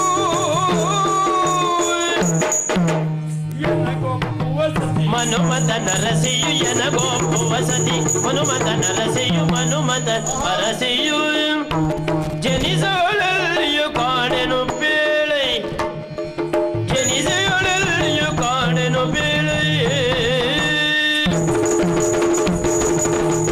ಎನಗೋಪು ವಸತಿ ಮನುಮತ ನರಸಿಯು ಜನಿಸೊಳಲ್ಲಿಯು ಕಾಣೆನು ಬರುವೈ ತಿನ್ನತಿ. ಓ ಮಂತ್ರಿ ಶೇಖರ, ಓ ರಾಜಶೇಖರ, ತಡೆದು ಬಂದು ಒಂದೊಂದು ಮಾತಾಡಿದ್ರು ನೀನು. ಹಾ. ನೀರಕ್ಕೂ ನನಗೆ ಆಡಿದಂತ ಮಾತಲ್ಲೋ ಇದು. ನಾನು ತಡೆದು ನೆನಪಾಗುದು ನೋಡಿ. ಮುತ್ತು ಮುತ್ತು. ಹೌದಾ? ನುಡಿ ಮುತ್ತು. ಹಾ. ಯಾಕೆಂದ್ರೆ ಇಷ್ಟು ಸುಲಭದಲ್ಲಿ ಈ ಸಮಸ್ಯೆ ಬಗೆಹರಿತದೆ ಅನ್ನೋ ಕಲ್ಪನೆ ಇರಲಿಲ್ಲ. ಇಲ್ಲ. ಹಾಗಿದ್ರೆ ನಾನು ಮದುವೆ ಆದಂತಾದ್ರೂ ಸಮಸ್ಯೆ ಬಗೆಹರಿತದ? ಬಗೆಹರಿತದೆ. ಒಳ್ಳೆ ಹುಡುಗಿ ಆಗ್ಬೇಕಾ? ಹುಡುಗಿ ಆಗ್ಬೇಕು. ನಾನು ಮದುವೆ ಆಗ್ಬೇಕು ಅಂತಾದ್ರೆ ಹಾ. ನನಗೂ ಒಂದು ಹೆಣ್ಣೇ ಬೇಕಲ್ವೇ? ಬೇಡವಾ? ಅಲ್ಲ, ವಿಚಾರ ಮಾಡು. ಆ ಹೆಣ್ಣೇ ಬೇಕು. ಹಾಗಾಗಿ ನನಗೆ ಬೇಕಾದಂತ ಹೆಣ್ಣು ಎಲ್ಲಿರ್ಬಹುದು, ಹೇಗಿರ್ಬಹುದು ಹಾ. ಅಂತ ಹೇಗೆ ಲೆಕ್ಕ ಹಾಕುವುದು? ನಾವೇ ತಿರುಗಾಟ ಮಾಡ್ಬೇಕು. ಅಂದ್ರೆ ಹೌದು. ನಾವು ಅದಕ್ಕೆ ಸರಿಯಲನು ಹುಡುಗುವರೆ ರಾಮಯ್ಯ ಸರಿನತ ತಯ ಸರಿಲನಿ ತಯ ಸರಿನತ ತಯ ಸರಿಲನಿ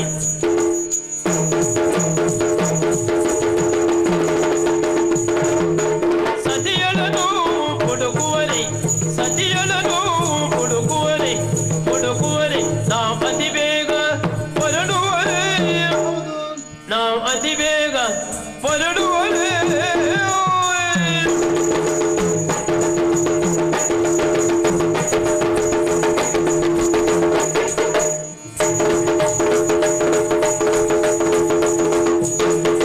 ಸತಿಯನು ಹೋಗುತ್ತ ನದಿಯನು ಬೀಳುವ ಸತಿಯನು ಒಲಿಸುತ್ತ ಹಿತವನ್ನು ನೋಡುವ. ಹಾ. ಆಯ್ತು. ಏನು? ಕೊನೆಗೆ ಮುಂದೆ ವಿಷಯಕ್ಕೆ ಹೋಗೋದಾಗಾಯ್ತು. ಅಲ್ಲ, ವಿಷಯ ಯಾವ್ದು ಈಗ? ನಿನ್ ಮಣ್ಣಿನದ್ದು ನನಗೆ ಅರ್ಥ ಆಯ್ತು. ನಿನ್ ಪರಿಸ್ಥಿತಿ ನೋಡಿ ಹಾ. ಅದು ನಾನೇ ನೆನಪು ಮಾಡ್ಬೇಕಾದ ಪರಿಸ್ಥಿತಿ ಬಂತು, ಹೊಡೆದು ಗೊತ್ತಾಯ್ತು. ಹಾ. ಮಂತ್ರಿ ಶೇಖರ. ಓ ರಾಜಶೇಖರ. ಹೌದೇನಯ್ಯ? ಹಾ. ಈಗ ಮದುವೆ ಆಗ್ಬೇಕು ಅಂತ ಹೇಳಿದೆ, ಅದು ಹಾ. ಒಳ್ಳೆ ಹೆಣ್ಣೆ ಎಲ್ಲಿ ಅಂತ ನಾನು ಕೇಳಿದೆ. ಹೌದು. ಅಲ್ಲಿ ನಿಂದಿಗೆ ನೀ ಮುಂದುವರಿಸಬೇಕು. ಈಗ ನೆನಪಾಯ್ತು ನನಗೆ. ಹಾ, ಹೇಳು. ಅಂದ್ರೆ ಈಗ ನಾವು ಹಾ. ತಡ ಮಾಡುವುದಲ್ಲ, ಹಾ. ಈಗಲೇ ಹೊರಡಬೇಕು. ಹೊರಡ್ಬೇಕು. ಹೊರಡುದಾದ್ರೂ ಹೇಗೆ? ಹಾ. ಶೃಂಗಾರ ಮಾಡಿಕೊಂಡು ಆದ್ರೆ ಒಂದು ಹಾ ನಾವು ಹೆಣ್ಮಕ್ಳನ್ನು ಹುಡುಕ್ಬೇಕು. ಹುಡುಕ್ಬೇಕು ಅಂತಾದ್ರೆ ಹೆಣ್ಣು ಹೇಗಿರ್ಬೇಕು? ಹೇಗಿರ್ಬೇಕು? ನಮ್ಗೆ ನಾನು ಮದುವೆ ಆಗ್ಬೇಕು ಹೆಣ್ಣು ಹಾ ನಮಗೆ ಹುಟ್ಟಿದವಳಾಗ್ಬೇಕು. ನಿಮ್ಮ ಎಂತ ಮಾತಾಡೋದು ನೀವು? ಏನ ಮುಳ್ಳನ ಮದುವೆ ಆಗ್ತೀರಾ? ಹೇಗದ ಮುಸುಡಿ ವಾರಿಸಿ ಬಿಡುವೆ. ಮತ್ತೆ ನೀನೊಂದು ಮಾತಾಡ್ತಿ ಹಾಗದರ ಅರ್ಥ ನನಗೆ ಹುಟ್ಟಿದವಳಾಗಬೇಕು ಅಂದ್ರೆ ಬ್ರಹ್ಮ ಇಂಥವರಿಗೆ ಇಂಥವಳು ಅಂತ ಬರೆದಿರ್ತಾನಂತ ನೀನು ಹೇಳಿದ್ದೇಳ. ಮೊದ್ಲೇ ಬರೆದಿರ್ತಾನಂತೆ. ಹಾಗಿದ್ರೆ ಹೆಣ್ಣು ಯಾರಿಗೆ ಹುಟ್ಟಿದ್ದು? ನಮಗೆ ಆಗಿ ಹುಟ್ಟಿದವಳು. ನಮಗಾಗಿ ಹುಟ್ಟಿದ್ದು ಹೌದೌದು ಆಗಿರ್ಬೇಕು. ಅಂತ ಹುಡುಗಿ ಸಿಗಬೇಕು ಅಂತ ಆದ್ರೆ ನಾವೀಗ ಹೊರಡಬೇಕು, ಬಿಡಬೇಕು. ಇಲ್ಲಿದ್ದವ್ರು ಮತ್ತೊಂದು ಮದುವೆ ಆಗ್ಲಿಕ್ಕಿಲ್ಲ. ಯಾಕಂದ್ರೆ ಇಲ್ಲಿ ಒಂದು ಮದುವೆ ಆದ್ರು ಪ್ರಜೆಗಳು ನಮ್ಮ ಮಕ್ಕಳಿದ್ದಾಗೆ, ಆದ್ರಿಂದ ಬೇರೆಯವರೇ ಆಗ್ಬೇಕು. ಹೋಗ್ಬೇಕು ಅಂತ ಆದ್ರೆ ಇಬ್ಬರು ಈಗ ರಾಜಕಾರ್ಯವನ್ನು ಇಲ್ಲೇ ಬಿಟ್ಟು ಉಳಿದ ಮಂತ್ರಿಗಳಿಗೆ ಕೊಟ್ಟು ನಮ್ಮಷ್ಟಕ್ಕೆ ನಾವು ಹೊರಟು ಬಿಡುವ. ಹೇಗೆ ಹೊರಡು ಖರ್ಚಿಗೆ ಬೇಕಾದಷ್ಟು ಹಣ ಹಿಡ್ಕೊಳ್ಬೇಕು ನೀವು. ಮತ್ತೆ ದೇಶದ ಮಹಾರಾಜ ಮಂತ್ರಿ ಅಲ್ಲಿ ಹೋಗಿ ಯಾರ ಹತ್ರ ಹೇಳ್ಕೊಂಡು ಪರಿಸ್ಥಿತಿ ಹಾಗಾಗಬಾರ್ದು. ಹೌದೇನಾ? ಹೋಗುವ ಪರಿ ಹಾಗೆ ಹೇಳು.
ಹೌದೇನೋ? ಬಹಳಷ್ಟು ದೇಶವನ್ನು ನಾವು ತಿರುಗಿದ್ದಾಯ್ತು. ಹೌದು, ತಿರುಗಿದ ದೇಶ ಯಾವುದು ಎಷ್ಟು ಅಂತ ನೀ ಲೆಕ್ಕ ಇಟ್ಕೊಂಡಿದ್ದೇನು? ನನಗೆ ನೆನಪಿಲ್ಲ. ಹಾಕೊಂಡದ್ದೇ ನೆನ್ಪಿಟ್ಕೊಳ್ಳುವಲ್ಲ, ಇದನ್ನೆಲ್ಲ ಏನು ನೆನ್ಪಿಟ್ಕೊಳ್ತೀನಿ? ಹಾಗಲ್ಲ, ಬಹಳಷ್ಟು ಊರು ತಿರುಗಿದ್ದೇವೆ ನಾವು. ಹೌದೇನೋ? ಅಂಗ ವಂಗ ಕಳಿಂಗ ಕಾಂಬೋಜ ಬರ್ಬರ ಕೊಂಕಣ ಹಲವಾರು ದೇಶ ತಿರುಗಾಯ್ತು. ಎಲ್ಲಿ ತಿರುಗಾಟ ಮಾಡಿದ್ರು ಹೆಣ್ಣು ಸಿಗ್ಲಿಲ್ಲ ನಮಗೆ. ಕೊನೆ ಪಕ್ಷ ನಾನು ತಿಳ್ಕೊಂಡಿದ್ದೇನು ಏನು, ಆ ಕೊಂಕಣಿಲ್ಲಾದ್ರೂ ಇರ್ಬೋದು ಅಂತ ಲೆಕ್ಕ ಹಾಕಿದ್ದೆ. ಅವ್ರ ಸುದ್ದಿ ಎತ್ತ ಬೇಡ, ಯಾಕೆ ಮೊದ್ಲೇ ಜಾಗ್ರತೆ ಆಗಿರು. ಅಲ್ಲ ಹೌದಾ? ಕೊಂಕಣಿಗರಲ್ಲ, ಅದು ಕೊಂಕಣಿಗರಲ್ಲಿ. ಕೊಂಕಣ ದೇಶ ಅಲ್ಲಿ ಇರುವವರು ಬೇಕಿದ್ರೆ ಅವರೇ ಆಗಲಿ. ನಾವು ದೇಶದ ವಿಷಯ ಅಷ್ಟೇ ಮಾತಾಡುವ, ಅಷ್ಟೇ. ನಮ್ಗೆ ಬೇಕಾದ್ರೆ ಎಲ್ಲೂ ಸಿಗಲಿಲ್ಲ ಇಲ್ಲ. ಹಾಗಿದ್ರೆ ನಮ್ಮ ಪ್ರಯತ್ನ ಇಲ್ಲಿಗೆ ಬಿಡುವುದೇನೋ? ಬಿಡಬಾರದು. ಆದ್ರೂ ಒಂದು ಇಷ್ಟು ಸುತ್ತವಾಗಲೇ ನಮ್ಮ ಪರಿಸ್ಥಿತಿ ಇಷ್ಟ ಆಯ್ತಲ್ಲೋ. ಇನ್ನು ಮದುವೆ ಆದ್ಮೇಲೆ ಹೇಗೋ ಯಾವುದೇ ಕಾರಣಕ್ಕೂ ನಾವು ನಮ್ಮತನವನ್ನು ಕಳ್ಕೊಳ್ಬಾರ್ದು, ಚೈತನ್ಯ ಕಳ್ಕೊಳ್ಬಾರ್ದು, ಚೈತನ್ಯದಲ್ಲಿರ್ಬೇಕು. ಹಾಗಿದ್ರೆ ಈಗ ಹೋಗ್ಬೇಕಾದ್ದು ಎಲ್ಲಿಗೆ? ಹೌದೇನೋ? ತಡ ಮಾಡುವುದಿಲ್ಲ, ಜಲ ಹೋಗೋಣ.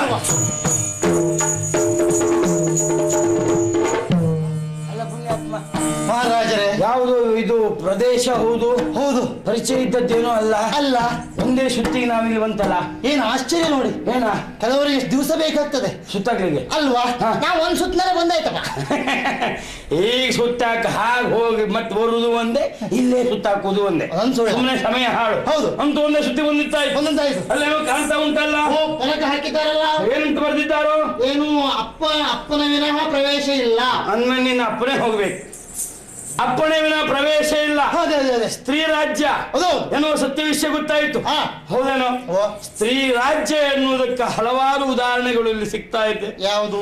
ಭೂಮಿಯನ್ನು ಮುತ್ತಿಕ್ಕುವಂತ ಜೇನು ನೊಣಗಳು. ಹೌದು, ಇದನ್ನೆಲ್ಲ ಕಾಣ್ತಾ ಇದ್ದಾಗ ಸತ್ಯ ಹೇಳ್ತಾ ಇದ್ದೇನೆ, ನನಗೆ ಅನುಕೂಲವಾದದ್ದು ಇಲ್ಲುಂಟು ಹೇಳೋದಕ್ಕೆ ಯಾವನು ಮಾನವರಿಲ್ಲ. ಹೌದೇನೋ? ಆ ಆಗಸದಲ್ಲಿ ಹಾರುತ್ತಿರುವಂತ ದುಂಬಿ ಹೆಚ್ಚು ಈ ಪ್ರದೇಶದಲ್ಲಿ ಇವೇ ಸುತ್ತಿರ್ತದೆ ಅಂತ ಆದ್ರೆ ಒಳ್ಳೆ ಜಾತಿಗೆ ಸೇರಿದ ಹೆಣ್ಣು ಇಲ್ಲಿದ್ದ ಅನ್ನೋದಕ್ಕೆ ಅನುಮಾನ ಇಲ್ಲ. ಆಕಾಶದಲ್ಲಿ ಹಾರುತ್ತಿರುವಂತಹ ಮೀನು ಕರ್ಮ ದುಂಬಿಗಳು ನಿಂದು ಎಲ್ಲಿ ಹಾರ್ತದೆ ಅಂತ ಹೇಳಲಿಕ್ಕಿಲ್ಲ. ಏನಾದ್ರೂ ಒಂದಿತ್ತು ಹೌದಲ್ಲ? ಹೌದು. ಆದ್ರೂ ನಮಗೆ ಇಲ್ಲಿ ಹೋಗ್ಲಿಕ್ಕೆ ಅವಕಾಶ ಇಲ್ಲ ಅಂತ ಬರೆದಿದ್ದಾರೆ. ಹೋಗ್ಲಿಕ್ಕೆ ಅವಕಾಶ ಮಾಡ್ಕೊಡ್ಬೇಕು. ಬಾ ಹೋಗೋಣ.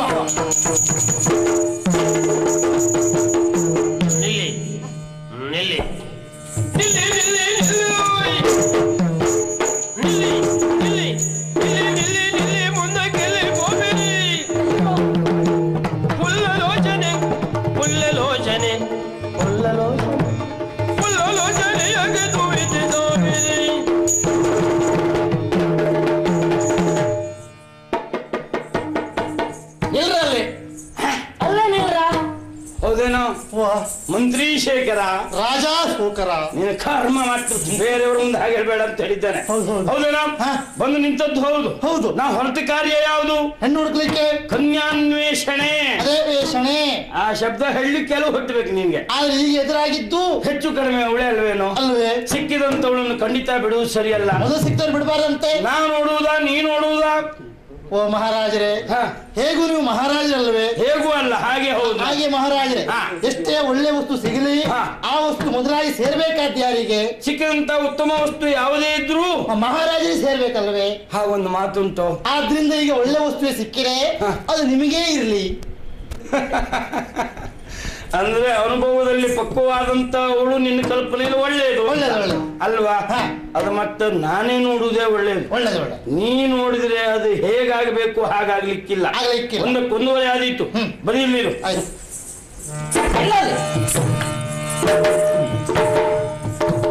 ಏನ ಕೈಯಲ್ಲಿ ಇದೊಂದು ಕೋಲಿ ಹಾಕಬೇಕಿತ್ತು ಸುಮ್ಮನೆ. ಅದು ನನಗೆ ಬೇಕಿತ್ತು. ನಿನಗೆ ಆಧಾರಕ್ಕೆ. ಹೌದೌದು. ಬಂದು ನಿಂತ್ರೆ ಸಾಕು. ಏನ? ಓ ಅಜ್ಜಿ.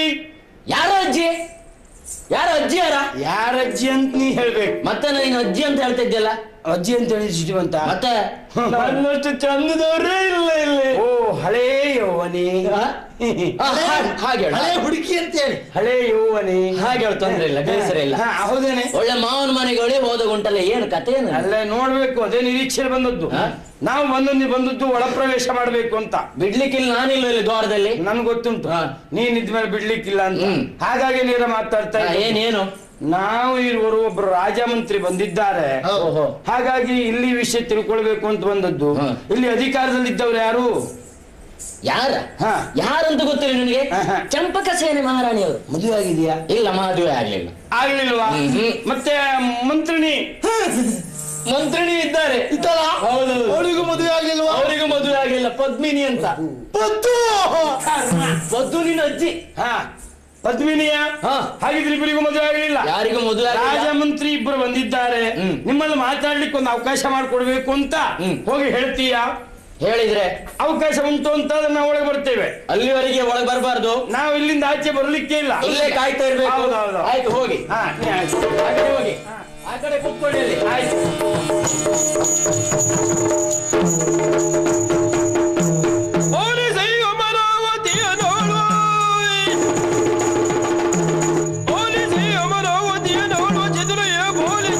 ಸೇನೆ ತಾನು ನೋಡಿ ಗೋಧುವನ ಪುರದಂತೆ ಮೆರೆಯುವ ತನ್ನಾಳಿಯ ವಿಸ್ತರವ ಏನು? ಮಂತ್ರಿಣಿ ಪದ್ಮಿನಿ ಮಹಾರಾಣಿಯವರಿಗೆ ನಮೋ ನಮಃ. ಮಂಗಳವಾಗಲಿ. ಸಭೆಯನ್ನು ನೋಡಿದರೆ ನೀನು ಮಹಾರಾಣಿಗೆ ಜಯವಾಗಲಿ ಶುಭವಾಗಲಿ ಎಂಬುದಾಗಿ ಘೋಷವನ್ನು ಕೇಳಿದಾಗ ಮನಸ್ಸಿಗೆ ನೆಮ್ಮದಿಯಾಗುತ್ತದೆ. ನಿಜ. ಅದೇ ರೀತಿಯಾಗಿ ಅಮರಾವತಿ ಅಧಿಕಾರಿ ನಾನು. ನಿಜಕ್ಕೂ ಈ ಹೆಸರು ಇನ್ನು ಸಾರ್ಥಕ ಎಂಬುದಾಗಿ ಭಾವಿಸಿಕೊಳ್ತಾ ಇದ್ದೇನೆ. ಯಾಕೆಂದ್ರೆ ನೋಡಿದ್ರೆ ಯಾವ ಕೊರತೆ ಉಂಟು ಹೇಳು? ಸ್ತ್ರೀಯರಿಗೆ ಮಾತ್ರ ಅವಕಾಶ ಎಂಬುದಾಗಿ ನಾನೇ ಘೋಷಣೆ ಮಾಡಿದ್ದೇನೆ. ಅದೇ ರೀತಿಯಾಗಿ ಪುರುಷರಿಗೆ ಪ್ರವೇಶ ಇಲ್ಲ ಎಂಬುದಾಗಿ ನಾಮಫಲಕವನ್ನು ಪುರದ ಹೊರಭಾಗದಲ್ಲಿ ಆವತ್ತೇ ಹಾಕಿದ್ದೇನೆ ನಾನು. ಆದ್ರೆ ಒಂದು ವಿಚಾರ, ಈ ಪ್ರಪಂಚದಲ್ಲಿ ಹೆಣ್ಣಿನ ಬಗ್ಗೆ ನಿಕೃಷ್ಟವಾಗಿ ಮಾತನಾಡ್ತಾ ಇದ್ದಾರೆ ಪುರುಷರು. ಹಾಗಾಗಿ ದ್ವೇಷಿಯಾಗಿದ್ದೇನೆ. ಹೆಣ್ಣು ಹೆಣ್ಣೆಂದಾಕಿ ಕೀಳುಗಳಿವಿರಿ, ಕಣ್ಣು ಕಾಣದ ಗಾವಿಳರು, ಹೆತ್ತವೇ ಹೆಣ್ಣಲ್ಲವೇ ಅಲ್ಲವೇ? ಅದು ಅರ್ಥ ಆಗುತ್ತಿಲ್ಲ. ಅದೇ ರೀತಿಯಾಗಿ ಬಳಸುವ ನೀರು ಹೆಣ್ಣು, ಆಮೇಲೆ ಬಳಸುವ ನಾಣ್ಯ ಹೆಣ್ಣು, ವಿದ್ಯೆ ಹೆಣ್ಣು, ಪ್ರಕೃತಿ ಹೆಣ್ಣು, ಇಷ್ಟೆಲ್ಲ ಹೆಣ್ಣಾದ್ರೂ ಹೆಣ್ಣು ಹೆಣ್ಣು ಹೆಣ್ಣೆಂಬುದಾಗಿ ತಿರಸ್ಕಾರ ಮಾಡ್ತಾ ಇದ್ದಾರೆ. ಅದಿರಲಿ, ಸಭೆ ಕೊಟ್ಟವನು ನಾನು. ವಿಶೇಷ ಇದ್ರೆ ಬರಲಿ. ಬಂದಿದ್ದು ನೋಡುವ.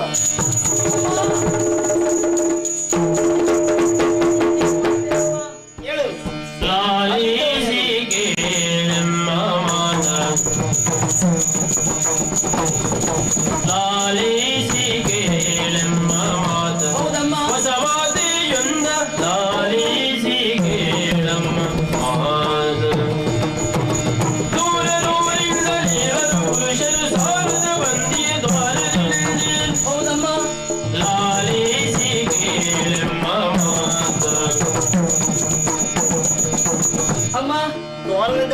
ಹೌದು, ನಾನು ದ್ವಾರದಲ್ಲಿದ್ದವಳು. ಏನು ಬಂದಿದ್ದು? ಬರ್ಲಿಕ್ಕೆ ಕಾರಣ ಉಂಟು. ಯಾವತ್ತು ಈ ನಮ್ಮ ನಾಡಿಗೆ ಪುರುಷರ ಪ್ರವೇಶ ಆಗಿದ್ದಿಲ್ಲ. ಆದ್ರೆ ಇವತ್ತೊಂದು ವಿಶೇಷ ಅಮ್ಮ. ಏನದು? 700 ಪುರುಷರು ಬಂದಿದ್ದಾರೆ. ಈ ನಾಡಿಗೂ ಪುರುಷರಾಗ್ತೇವೆ. ಹೌದೌದು, ಪ್ರವೇಶವೇ ಸಾಮಾನ್ಯದವರಲ್ಲ. ತಡೆದು ಕೇಳಬೇಕಿತ್ತು ಯಾಕೆ ಏನೆಂಬುದಾಗಿ. ತಡೆದು ಕೇಳಿದೆ. ಏನೋ ನಿಮ್ಮಲ್ಲೇ ಮಾತಾಡ್ಬೇಕಂತೆ. ಪ್ರವೀರ ದೇಶದ ದೊರೆ ಮತ್ತು ಮಂತ್ರಿಗಳು ಬಂದಿದ್ದಾರೆ, ನಿಮ್ಮಲ್ಲೇ ಮಾತಾಡ್ಬೇಕಂತ ಬಂದಿದ್ದಾರಮ್ಮ. ಅವಕಾಶ ಕೇಳ್ಕೊಂಡು ಬಾ ಅಂತ ಹೇಳಿ ಕಳಿಸಿದ್ದಾರೆ. ಬಂದ ಪುರುಷರು ಉದ್ದಟತನ ಮಾಡ್ಲಿಲ್ಲ ಆಗಿದ್ರೆ ಏನಿಲ್ಲಮ್ಮ, ಒಳ್ಳೆ ಹುಡುಗರು, ಒಳ್ಳೆಯವರಾಗಿದ್ದಾರೆ. ಏನ್ ಮಾಡೋದೆ? ಬಂದವರು ಒಳ್ಳೆಯವರು ಅಂತ ಆದ್ರೆ ಅವರನ್ನ ಕರೆದು ಮನ್ನಿಸುವುದು ಸರಿ ಅಲ್ಲವೇ? ಉದ್ದಟತನದಿಂದ ವರ್ತಿಸಿದ್ರು ಅಂತ ಆದ್ರೆ ಏನು ಅಂತ ತಕ್ಕ ಉತ್ತರ ಕೊಟ್ಟರೆ ಆದೀತು. ಹಾಗಿದ್ರೆ ಬರ ಹೇಳಿಯವರಲ್ಲಿ ಬರ್ಲಿ, ಯಾರಲ್ಲಿ?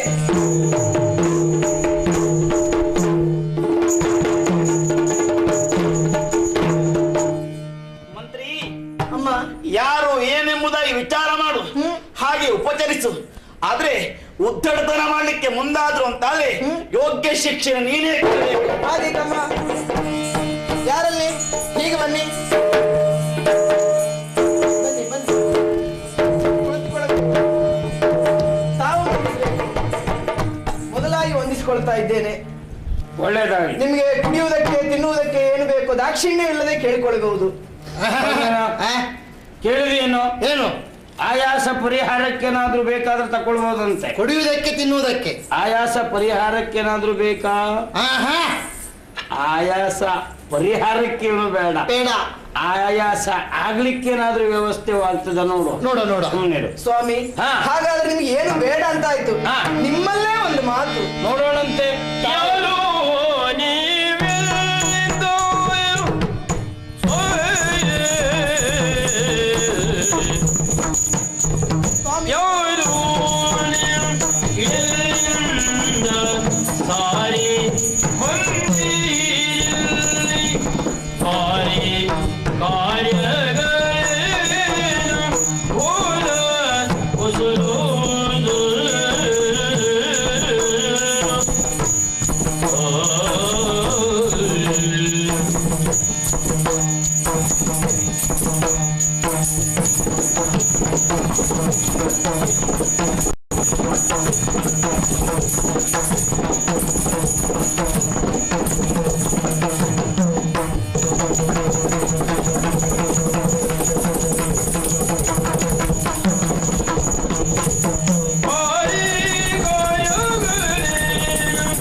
ಸ್ವಾಮಿ.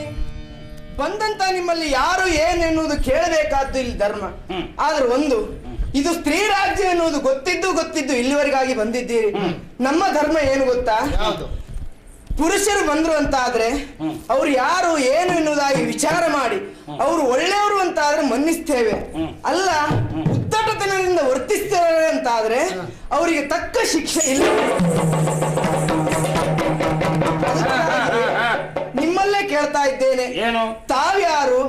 ಇಲ್ಲಿಗೆ ಬರುವುದಕ್ಕೆ ಕಾರಣ ಏನು? ಭಾರಿ ಕಾರಣದಿಂದ ಇಲ್ಲಿಗೆ ಬಂದಿರಬಹುದು ನೀವು. ಇದನ್ನೆಲ್ಲ ನಮ್ಮಲ್ಲಿ ವಿವರಿಸಬೇಕು ಎನ್ನುವುದಾಗಿ ವಿನಂತಿ. ವಿಚಾರ ಮಾಡುವ ನೀನ್ಯಾರು? ಇಲ್ಲಿಯ ಮಂತ್ರಿನಿ ಪದ್ಮಿನಿ ಎನ್ನುವುದಾಗಿ ನನ್ನ ಹೆಸರು. ಮಂತ್ರಿ ಶೇಖರ, ರಾಜ ಸೂಕರ, ಅಶೇಖರ. ಹೌದೇನೋ? ಓ, ಈಗ ವಿಷಯ ಗೊತ್ತಾಯ್ತಾ? ಗೊತ್ತಾಯ್ತು. ಅವಳು ಇಲ್ಲಿಯ ಮಂತ್ರಿನಿ, ಮಂತ್ರಿ. ನಾನು ಹಳ್ಳಿಗೇನು ಮಹಾರಾಜ. ಹೌದಾ? ಹಾ. ಮಹಾರಾಜನಾದ ನಾನು ಈ ಮಂತ್ರಿನಿಯಲ್ಲಿ ಮಾತಾಡುದಾ? ಆದ್ರಿಂದ ಒಂದು ಕೆಲಸ ಮಾಡು, ಅವಳ ಹತ್ರ ನೀನೇ ಮಾತಾಡು. ನಾನು ವಿಷಯ ಎಲ್ಲ ನೀನೇ ಹೇಳು. ಹೇಳ್ತೇನೆ. ಒಂದು, ಯಾವುದು? ಗಂಭೀರ ಬಿಡಬೇಡ, ಗಂಭೀರ ವ್ಯವಹಾರ ಮಾಡು. ತಾವ್ಯಾರು? ತರುಣಿಗಳೇ ನಮ್ಮ ಪುರವು ಪ್ರವೀಣ, ತರುಣಿಗಳೇ ನಮ್ಮ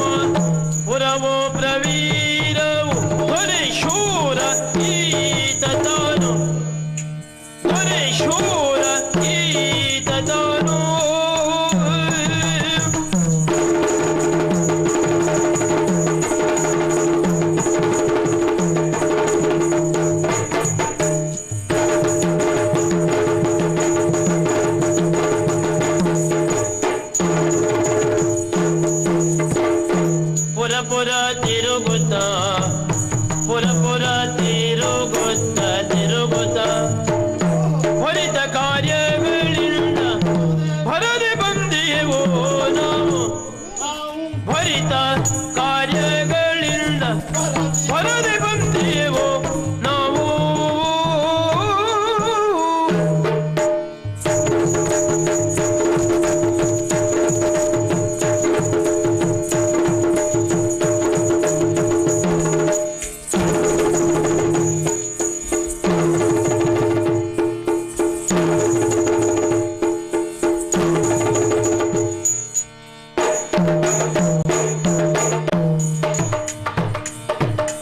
ವರದಿ ಬಂದೆವು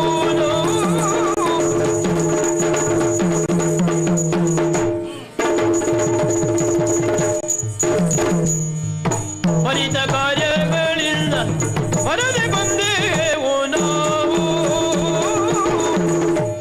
ಓ ಮಂತ್ರಿಣಿಯವರೇ, ತಮ್ಮ ಹೆಸರು ಪದ್ಮಿನಿ ಎನ್ನುವುದಾಗಿ. ಪದ್ಮಿನಿ?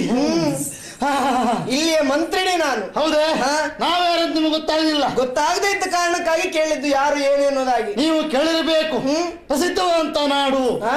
ಪ್ರಸಿದ್ಧವಾದಂತ ನಾಡು, ಪ್ರಸಿದ್ಧವಾದ ನಾಡು ಅದು ಯಾವುದು? ಯಾವುದು? ಪ್ರವೀರ. ಹಾ ಹಾ ಹಾ ಹಾ. ಅಲ್ಲಿಯ ಮಹಾರಾಜ ಯಾರು ಗೊತ್ತುಂಟೆ? ನೀವ ಅದಲ್ಲಪ್ಪ, ಮತ್ತೆ ಮಹಾರಾಜ ನಾನಲ್ಲ. ಅಲ್ಲಿಯ ಮಹಾರಾಜರು ವೀರರು, ಧೀರರು, ಜನಗಂಭೀರರು.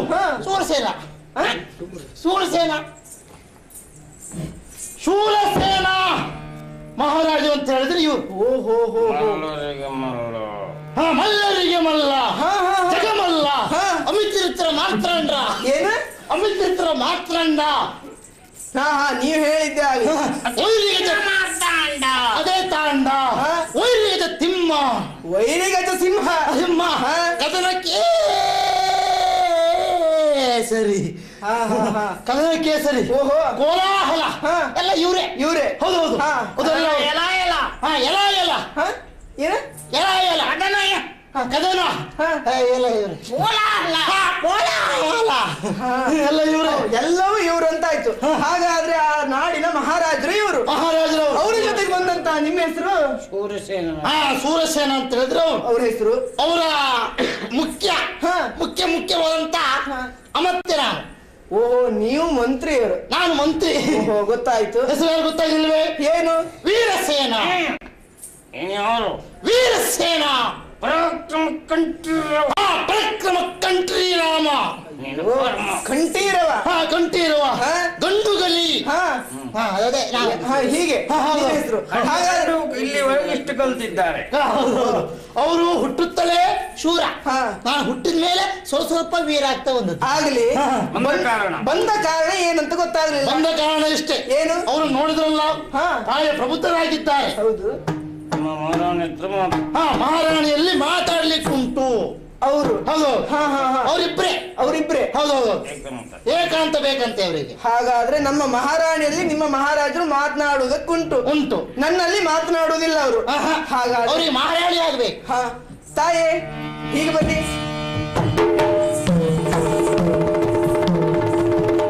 ಏನಂತ ವಿಚಾರ? ಬಂದವರು ಯಾರು ಏನು ಎನ್ನುವುದಾಗಿ ವಿಚಾರಿಸಿದಮ್ಮ. ಶೂರಸೇನ ಎನ್ನುವುದಾಗಿ ಅವ್ರ ಹೆಸರಂತೆ. ಆದ್ರೆ ಬಂದವರು ನನ್ನಲ್ಲಿ ಮಾತನಾಡುವುದಕ್ಕೆ ಇಚ್ಛಿಸಲಿಲ್ಲ. ಮಹಾರಾಣಿಯಾದ ನಿಮ್ಮಲ್ಲೇ ಏಕಾಂತವಾಗಿ ಮಾತನಾಡ್ತೇನೆ ಎನ್ನುವುದಾಗಿ ಹೇಳಿದ್ರು. ಏಕಾಂತವಾಗಿ?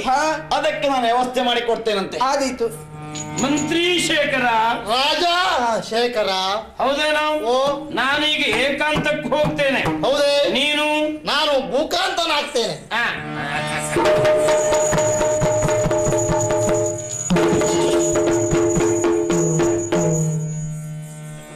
ಏನು ಮಾತಾಡ್ಲಿಕ್ಕೆ ಉಂಟು, ಏಕಾಂತ ಬೇಕು ಅಂತ ಹೇಳಿದ್ರಲ್ಲ, ಏನದು ವಿಚಾರ ಹೇಳಿ. ಲಾಲಿತ್ಯ ಬಲಸಿರೀನು ನಿನ್ನ ಪುರಿಗೆ ಅರಸ ನಾನು ಶೂರು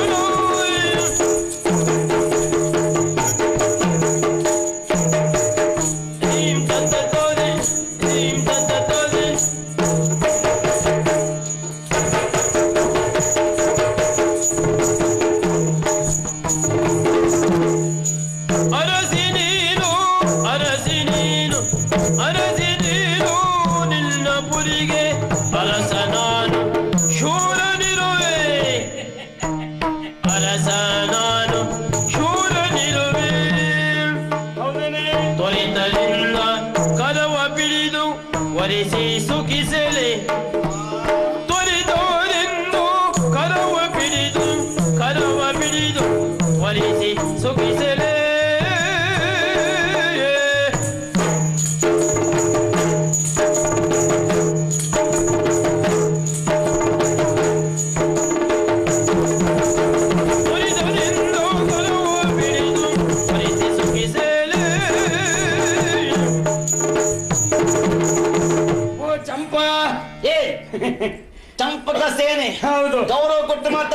ಮಹಾರಾಣಿ ನಾನು. ಹೌದೌದು. ಇಲ್ಲಿಯ ಮಹಾರಾಣಿ ನೀನು, ಅಲ್ಲಿಯ ಮಹಾರಾಜ ನಾನು. ಅಲ್ಲಿಯ ಮಹಾರಾಜ ನೀವು. ಹೌದೌದು. ಏನು ಪ್ರವೀರ ದೊರೆ ಶೂರಸೇನ ನಾನು ಅಂತ ವಿಷಯ ನಿನಗೆ ಗೊತ್ತಾಗಿರ್ಬೋದು. ಗೊತ್ತಾಗಿದೆ. ಇಲ್ಲಿಯ ಚಂಪಕ ಸೇನೆ ನೀನು ಮಹಾರಾಣಿ ಎನ್ನುವುದು ನನಗೆ ಗೊತ್ತಾಯ್ತು. ಅಷ್ಟೇ ಅಲ್ಲ, ನನ್ನಲ್ಲಿ ಸಾಕಷ್ಟಾದಂತ ಯೌವನ ಉಂಟು, ನಿನ್ನಲ್ಲಿ ಭರಿತವಾದ ಪ್ರಾಯ ಉಂಟು. ಆ ವಿಚಾರ ಕೇಳಲಿಲ್ಲ. ಯೌವನ ಉಂಟ ಪ್ರಾಯ ಉಂಟೆಂಬುದು ಒಂದು ವಿಚಾರ ಕೇಳಿದ್ದಂತ ಹೋದಲ್ಲ. ಹೌದು. ಅದೇ ವಿಷಯಕ್ಕೆ ನಾ ಬರ್ತಾ ಇದ್ದೇನೆ. ಹೌದೇನೆ? ಏನು? ಯೌವನಸ್ಥೆ ಅಂತ ನೀನು, ಪ್ರಾಯಸ್ಥನಾದಂತ ನಾನು, ಪರಸ್ಪರ ನಾವಿಬ್ಬರು ಮದುವೆ ಆದ್ರೆ ಅಲ್ಲಿಯ ರಾಜ ಇಲ್ಲಿಯ ರಾಜ ನೀನೆ, ರಾಣಿಯ ಸ್ಥಾನದಲ್ಲಿ ಮರೀತಾ ಇದ್ದವಳು. ಇಬ್ರು ಒಟ್ಟಾದ್ರೆ ನಮ್ಮ ಜೀವನ ಎಷ್ಟು ಸುಖಮಯ ಆಗಲಿಕ್ಕಿಲ್ಲ ಎನ್ನುವ ವಿಚಾರ ಹೇಳಬೇಕು ಅಂತ ಬಂದದ್ದು. ಪುರುಷ ವರ್ಗವನ್ನು ನಾನು ಧಿಕ್ಕರಿಸಿ ಅರಸಿಯಾಗಿ ಇರುವೆನು, ಧಿಕ್ಕರಿಸಿ ಅರಸಿಯಾಗಿ ಇರುವೆನು. ನೆರಳಿದ ಪುರಕ್ಕೆ ಕ್ಷೇಮ ತಿಳಿದು ಪುರುಷ ವಿರೋಧಿ ಎಂಬುದಾಗಿ ಚೆನ್ನಾಗಿ ಅರ್ಥೈಸಿಕೊಂಡೇ ಮಾತನಾಡ್ತಾ ಇದ್ದೀನಿ ಅಲ್ವಾ? ನನ್ನ ವಿಷಯ ಗೊತ್ತಾಯ್ತು ಬಂದ್ಮೇಲೆ. ಏನು? ಅದೇ ಪುರುಷ ದ್ವೇಷಿ ನೀನು ಅಂತ. ಹೌದು. ಪುರುಷರನ್ನ ಧಿಕ್ಕರಿಸಿ ನಾನು ಸ್ತ್ರೀಯರ ರಾಜ್ಯವನ್ನು ಮಾಡಿ ಆಳ್ತಾ ಇದ್ದವಳು ನಾನಿಲ್ಲಿ. ಹಾಗಿದ್ರೆ ನನ್ನಲ್ಲಿ ಇಷ್ಟು ಸಲುಗಿನ ಮದುವೆ ಆಗ್ಲಿಕ್ಕೆ ಕೇಳ್ತಾ ಇದೆಯಲ್ಲ? ಹೌದು. ಎಷ್ಟು ಧೈರ್ಯ ನಿನಗೆ? ಧೈರ್ಯದಿಂದಲೇ ಕೇಳಿದ್ದು ನಾನು. ನನಗೆ ಧೈರ್ಯ ಬೇಕಾದಷ್ಟು ಉಂಟು. ಈ ವಿಚಾರಕ್ಕೆ ಸಮ್ಮತಿ ಇಲ್ಲ. ವಿಚಾರ ಮಾಡು. ಏನು? ಪುರುಷ ದ್ವೇಷ ತರೇನು ಅಂತ ಅಗ್ನಿ ನಿನ್ನ ಅಂತರಂಗದಲ್ಲಿ ಹೊಗೆಯಾಡ್ತಾ ಉಂಟು. ಹೌದು. ಬೇಡ, ಅದು ಉರಿಯುತ್ತಾ ಉಂಟು. ಎಲ್ಲ ಸ್ವಾರ್ಥಿಗಳ ಪುರುಷರು. ಬೆಂಕಿಯನ್ನು ನಂದಿಸಬೇಕು ಅಂತ ಆದ್ರೆ ಬೆಂಕಿಯಿಂದ ಸಾಧ್ಯತೆ ಇಲ್ಲ. ಒಂದೇ ನೀರಿನ ವ್ಯವಸ್ಥೆ ಆಗಬೇಕು ಅಥವಾ ಸಪ್ಪಿಡ್ಕೊಂಡು ಬರಬೇಕು. ಆ ದ್ವೇಷ ಭಾವನೆ ಹೋಗಬೇಕು, ಅಲ್ಲಿ ಪ್ರೇಮ ಭಾವನೆ ಮೂಡಬೇಕು, ಜೀವನ ಸುಗಮ ಆಗಬೇಕು ಎನ್ನುವ ನೆಲೆಯಲ್ಲೇ ನಾನು ಬಂದಿದ್ದೆ. ಹಾಗೆ ಪ್ರೇಮ ಹುಟ್ಟಬೇಕು ಅಂತಾದ್ರೆ ಅಂತ ಒಂದು ವಿಷಯ ಬೇಕಾಯ್ತಲ್ಲ? ಹೌದು. ಏನು ಈ ಪುರುಷರ ವರ್ಗದ ಬಗ್ಗೆ ನನಗೆ ಅಸಹ್ಯ ಹುಟ್ಟಿ ಹೋಗಿದೆ. ನೋಡು, ಏನು ಇಲ್ಲಿಯವರೆಗೇನು ನಾನು ಸಹಿಸಿಕೊಂಡೆ, ಆದ್ರೆ ಪುರುಷರ ಕುರಿತಾಗಿ ಆಕ್ಷೇಪಿಸುವುದಕ್ಕೆ ನೀವು ಮುಂದಾದ್ರೆ ನಾನು ಸಹಿಸ್ಲಿಕ್ಕಿಲ್ಲ. ಏನು ಏನು ಪುರುಷರು ಏನು ಅಂತ ಕೇಳ್ತಿಲ್ಲ. ಅಷ್ಟು ಹೇಳಲಿಕ್ಕೆ ಹೋದ್ರೆ ಹೆಂಗಸರು ನೀವೇನು ಅಂತ ಬೇಡವಾ? ಏನ ಪುರುಷರು ಒಂದು ಅಲ್ಲ ಅಂತ ಆದ್ರೆ ಪ್ರಪಂಚದಲ್ಲಿ ಏನುಂಟು? ಏನು? ಹೆಣ್ಣಿಗೆ ಹೆಣ್ಣುತನದ ಸಾರ್ಥಕತೆ ತಂದು ಕೊಡುವವರು ನಮ್ಮಂತ ಪುರುಷರು. ಹೌದಪ್ಪ, ಅರ್ಥ ಆಯ್ತು. ನೀವೆಲ್ಲ ಸ್ವಾರ್ಥಿಗಳು. ನೀವು ನಿಮ್ಮ ಸುಖಕ್ಕೆ ಬೇಕಾಗಿ ಹೆಣ್ಣನ್ನ ಬಯಸ್ಕೊಳ್ತೀರಿ, ಬಳಸಿಕೊಳ್ತೀರಿ, ಆಮೇಲೆ ತಿಪ್ಪೆಗೆ ಬಿಸಾಡ್ತೀರಿ ನೀವು. ಅಲ್ಲ, ಒಂದು ಎರಡೋ ಉದಾಹರಣೆ ಮಾತಾಡಬೇಡ. ಏನು? ಹೆಣ್ಣುಗಳನ್ನು ಮದುವೆ ಆಗುವುದು ಮುಖ್ಯ, ಗಂಡಿನ ಅವಸ್ಥೆ ಏನು ಅಂತ ಗೊತ್ತಿದ್ದು ನಾನು ಬಂದವ. ಯಾಕೆ? ನಿಮ್ ಹೆಣ್ಮಕ್ಳನ್ನು ಉದ್ಧಾರ ಮಾಡ್ಬೇಕು ಅನ್ನುವಂತ ಮನೋಭಾವನೆ. ಏನು? ನಾನು ಪುರುಷ ದ್ವೇಷ ಎಂಬುದಾಗಿ ಚೆನ್ನಾಗಿ ಗೊತ್ತಿದ್ದು ಬಂದವ. ನೀನು ಯಾವ ಪುರುಷನಿಂದ ನಿಂಗೆ ಏನು ಅನ್ಯಾಯ ಆಯ್ತು? ಅನ್ಯಾಯ ಆಯ್ತು ಎಂಬುದಾಗಿ ಅಲ್ಲ. ನೋಡು, ಈ ಲೋಕದಲ್ಲಿ ತ್ರಿಮೂರ್ತಿಗಳು ಪುರುಷರೇ ಆಗಿದ್ರು ಸಹ ಅವರಿಗೆ ಕಾರ್ಯಭಾರ ಕೊಟ್ಟವಳು ಯಾರು? ಆದಿಮನೆ. ಅವಳು ಹೆಣ್ಣಲ್ವೇನ? ಅಲ್ಲಿಗೆ ಶ್ರೇಷ್ಠ ಅಂತ ಹೇಳುದ? ಹೆಣ್ಣೇ ಶ್ರೇಷ್ಠ. ತಿಳ್ಕೊಳ್ಬೇಕಾದ ವಿಷಯ ಏನು ಗೊತ್ತಾ? ಏನು? ಹೆಣ್ಣಾದ ಅವಳು ತ್ರಿಮೂರ್ತಿಗಳಿಗೆ ಕೆಲಸ ಕೊಟ್ಲು. ಯಾಕೆ? ಇದೇನಿದ್ರು ಕೆಲಸ ಇಂಥದ್ದು ಸಾಧಿಸ್ಕೊಂಡು ಹೋಗುವುದು ಗಂಡಸರಿಗೆ ಯೋಗ್ಯ ಅಂತ ಗೊತ್ತಾಗಿ ಹೆಣ್ಣಾದವಳು ಕೊಟ್ಲು. ಅದನ್ನ ನೀ ತಪ್ಪು ತಿಳ್ಕೊಂಡೆ.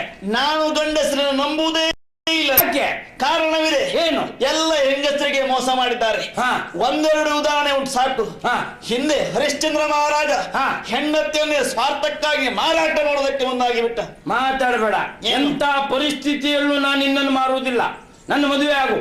ಸಂದರ್ಭ ಬಂದ್ರೆ ನಾನೇ ಮಾರಾಟ ಆಗಿ ಬಿಟ್ಟು ನಿನ್ನ ಮದುವೆ ಮಾರಾಟ ಮಾಡ್ಲಿಕ್ಕಿಲ್ಲ. ದಮಯಂತಿಗೂ ಒರೆಯದಾಗಿ ನಡುರಾತ್ರಿಯಲ್ಲಿ ಅವಳ ಸೀರೆಯ ಅರ್ಧ ಭಾಗವನ್ನ ಹರಿದು ಅವಳಿಗೆ ಮೋಸ ಮಾಡಿ ಹೋದ ನಳ.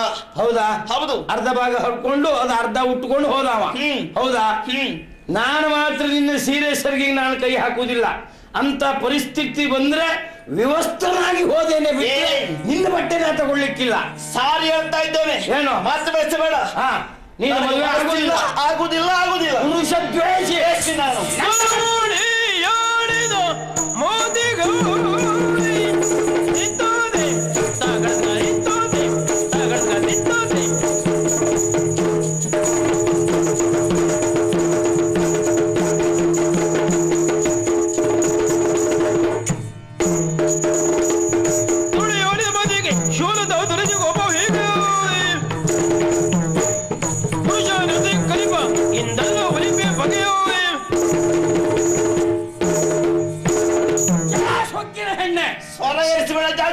ಯಾವ ಸಂದರ್ಭದಲ್ಲೂ ಅದಕ್ಕೊಂದು ತೊಂದರೆ ಇಲ್ಲ ನಮಗೆ.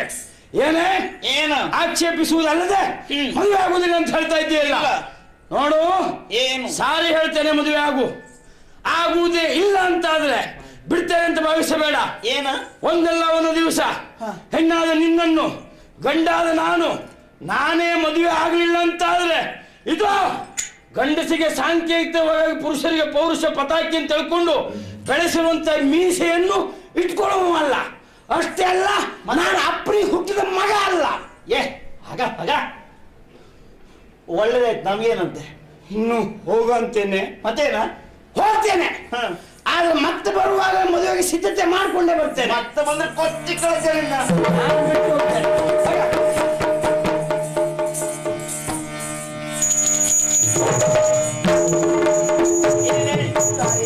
ನಿಮ್ಮಲ್ಲೇ ಒಂದು ವಿಷಯವನ್ನು ಹೇಳಬೇಕು ಎನ್ನುವ ಕಾರಣಕ್ಕಾಗಿ ಓಡೋಡಿ ಬಂದಿದ್ದಾರೆ. ನಮ್ಮ ಈ ನಾಡಿನ ಹೆಣ್ಣು ಮಕ್ಕಳೆಲ್ಲ ಅವರಲ್ಲೇ ಮಾಡಿಕೊಳ್ತಾ ಇದ್ದಾರೆ. ಏನು ಪ್ರಾಯ ಪ್ರಬುದ್ಧರಾದ ನಮಗೆ ಮದುವೆ ಆಗ್ಬೇಕು ಎನ್ನುವ ಆಸೆ ಇದ್ರು ನಮ್ಮ ಮಹಾರಾಣಿಯವರು ಪುರುಷ ದ್ವೇಷದ ಕಾರಣಕ್ಕಾಗಿ ನಾವು ಮದುವೆ ಆಗುವ ಆ ಭಾಗ್ಯ ಇಲ್ಲ. ಮಾನಸತ್ತವರವರು ಹೀಗೆಲ್ಲ ಆಡಿಕೊಳ್ತಾ ಇದ್ದಾರೆ. ಆಮೇಲೆ ಅವರು ಮುಂದೊಂದು ಇದೇ ಒಂದು ಕಾರಣಕ್ಕಾಗಿ ಮುಂದೊಂದು ದಿನ ದಂಗೆ ಏಳಲೂಬಹುದು ಎನ್ನುವ ಭೀತಿ ನನಗುಂಟಮ್ಮ. ನೋಡು, ನಾನು ಪುರುಷರ ದ್ವೇಷಿ. ಒಂದು ಘನ ಕಾರ್ಯ ಮಾಡಿದ ಪುರುಷರ ಬಗ್ಗೆ ಹೇಳಿದ್ರೆ ನಾವು ಒಪ್ಕೊಳ್ತೇವೆ. ಇದ್ದಾರಲ್ಲಮ್ಮ, ಹಿಂದೆ ಮಹಾಭಾರತ ಕಾಲದಲ್ಲಿ ವನವಾಸದಲ್ಲಿರುವಂತಹ ಪಾಂಡವರು ದ್ರೌಪದಿ ದೇವಿಗೆ ಸೌಗಂಧಿಕಾ ಪುಷ್ಪದ ಪರಿಮಳ ಬಂದಾಗ ಆ ಪುಷ್ಪವನ್ನು ಬಯಸಿದ್ಲು. ಆ ಪುಷ್ಪವನ್ನು ತಂದುಕೊಡುವುದಕ್ಕಾಗಿ ಭೀಮಸೇನ ಎಷ್ಟು ಕಷ್ಟಪಟ್ಟ ಎನ್ನುವುದಾಗಿ ನಿಮಗೆ ಗೊತ್ತುಂಟಲ್ಲ. ಜಟಾಸುರನನ್ನು ಕೊಂದ, ದೇವತೆಗಳನ್ನು ಸೋಲಿಸಿದ, ಕುಬೇರನಲ್ಲಿ ಯುದ್ಧ ಮಾಡುವುದಕ್ಕೆ ಮುಂದಾದ. ಇಷ್ಟೆಲ್ಲ ನಿದರ್ಶನ ಇರುವಾಗ ತಾವ್ಯಾಕೆ ಪುರುಷರನ್ನು ದ್ವೇಷಿಸ್ತೀರಿ ತಾಯಿ? ಹೌದಲ್ಲ, ಇಷ್ಟೆಲ್ಲ ಹಿನ್ನೆಲೆ ಉಂಟು. ಹೌದು ಮಂತ್ರಿನಿ. ತಿಳಿದೆಯಲ್ಲ ಇರವ ಬೇಡ್ವೆ ಎಲ್ಲ ಮನದ ಸರಸಿಜಾಕ್ಷಿ ತಿಳಿದೆಯಲ್ಲ ಇರವ ಬೇಡ್ವೆ ಎಲ್ಲ ಮನದ ಒರಿಸೆ ನರನ ಸತಿಯ ಬಾಳ್ವೆ ಹರುಷವ ಪುಲೆ ಒರಿಸೆ ನರನ ಸತಿಯ ಬಾಳ್ವೆ ಹರುಷವ ಪುಲೆ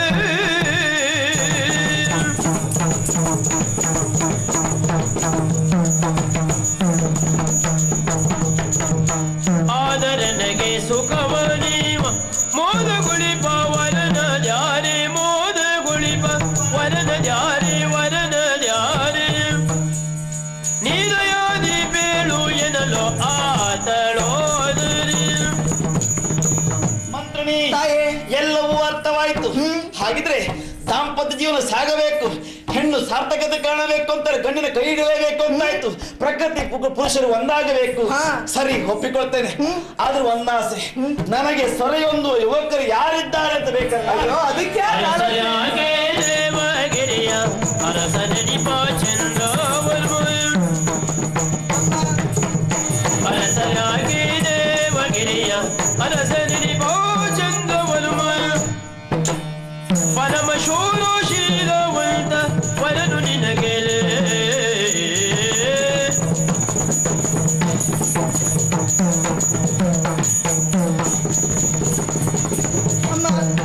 ಪರಮ ಶೂರಶೀಲವಂತ ಅರಸ ನಿನಗೆಲೆ.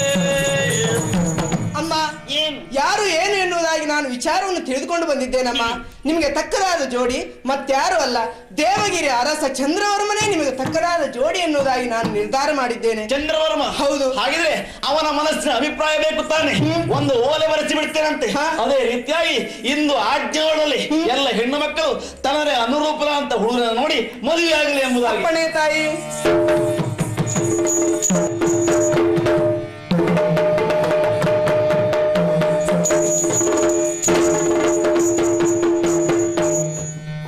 ಓಲೆ ಎಂದು ಬಂತು, ಅದಕ್ಕೆ ಉತ್ತರವನ್ನು ಕೊಟ್ಟು ಕಳಿಸಿದ್ದೆ. ಆ ಉತ್ತರವನ್ನು ನೋಡಿ ನಾನು ಬಂದವಳು. ನಿನ್ನ ಆಗಮನ ಮಾತ್ರದಿಂದ ಆ ಓಲೆಗೂ ನಿನಗೂ ಸಂಬಂಧ ಇದೆ ಅಂತ ಭಾವಿಸ್ತೇನೆ. ಖಂಡಿತವಾಗಿ. ನೀನು ಎಲ್ಲಿಂದಲೇ ಬಂದಿರು, ಯಾಕೆ ಬಂದಿರು ಅಂತೂ ನಿನ್ನ ಸ್ಥಾನಮಾನಕ್ಕೆ ನನ್ನಲ್ಲಿ ಧಕ್ಕೆ ಉಂಟಾಗಬಾರದು. ಆದ್ದರಿಂದ ಮೊದಲು ನಮಸ್ಕಾರ, ನಮಸ್ಕಾರ, ಆಮೇಲೆ ಉಪಚಾರ, ಕೂತ್ಕೊಳ್ಬೇಕು, ಬಂದ ಕಾರಣವನ್ನು ಹೇಳಬೇಕು. ದೊರೆಯಲಾಲೇಸೋ ಎಂದಗಾನೋ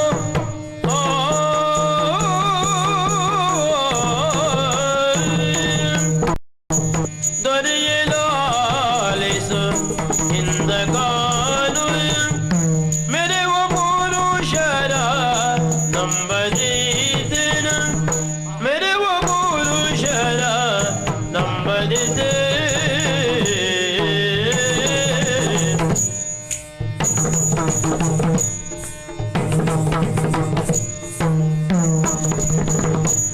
ಅರಿತಿರುವೆ ಶ್ರೀ ಪೂರ್ಣಳಾಗಲು ಅರಿತಿರುವೆ ಶ್ರೀ ಪೂರ್ಣಳಾಗಲು ಪುರುಷ ಕಾರಣ ಕರ್ತನು ಅರಿತಿರುವೆ ಶ್ರೀ ಪೂರ್ಣಳಾಗಲು ಪುರುಷ ಕಾರಣ ಕರ್ತನು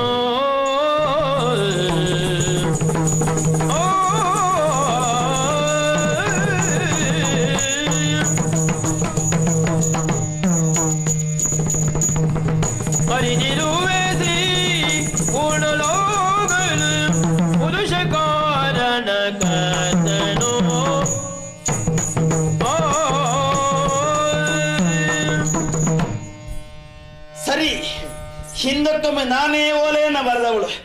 ಅಂದ್ರೆ ಚಂಪಕ ಸೇನೆ ಎಂಬುದಾಗಿ ನನ್ನ ಹೆಸರು. ಅದಕ್ಕೆ ಪ್ರತಿ ಓಲೆಯನ್ನ ಓದಿ ನಾನು ಇಲ್ಲಿ ಬಂದವಳು. ಒಂದು ಸಂದರ್ಭ ಪುರುಷರ ದ್ವೇಷಿಯಾಗಿದ್ದಳು ನಾನು. ಆದ್ರೆ ಈಗ ಚೆನ್ನಾಗಿ ಅರ್ಥವಾಯ್ತು ಪ್ರಪಂಚ ಅಂದ್ರೆ ಏನು, ಬದುಕು ಅಂದ್ರೆ ಏನು ಅಂತ. ಹೆಣ್ಣೊಬ್ಬಳ ಬದುಕು ಪೂರ್ಣವಾಗಬೇಕು ಅಂತಾದ್ರೆ ಅದಕ್ಕೆ ಗಂಡಿನ ಸಹಕಾರ ಬೇಕು. ಅದಕ್ಕೆ ಮಾಧ್ಯಮ ಯಾವುದು? ಮದುವೆ. ಚೆನ್ನಾಗಿ ಅರ್ಥವಿಸಿಕೊಂಡೇ ಬಂದವಳು. ಒಳ್ಳೆದು. ನನಗೆ ಅನುರೂಪನ ಅಂತ ಯೋಗ್ಯ ಅಂತ ವರ ಯಾರಿದ್ದಾರೆ? ನಿಮ್ಮನ್ನೇ ಆಯ್ಕೆ ಮಾಡಿದ್ದೇನೆ. ಹಾಗಾಗಿ ಒಲ್ಲೆ ಅಂತ ಹೇಳಬೇಡಿ. ಪೂರ್ಣ ಮನಸ್ಸಿನಿಂದ ನನ್ನನ್ನ ಕೈ ಹಿಡಿದು ನನ್ನ ಬಾಳಿಗೆ ಬೆಳಕಾಗಿ ನಿಲ್ಲಬೇಕು ಎಂಬುದಾಗಿ ನಾನು ಕರಮುಗಿದು ಕೇಳಿಕೊಳ್ತೇನೆ. ವಚನ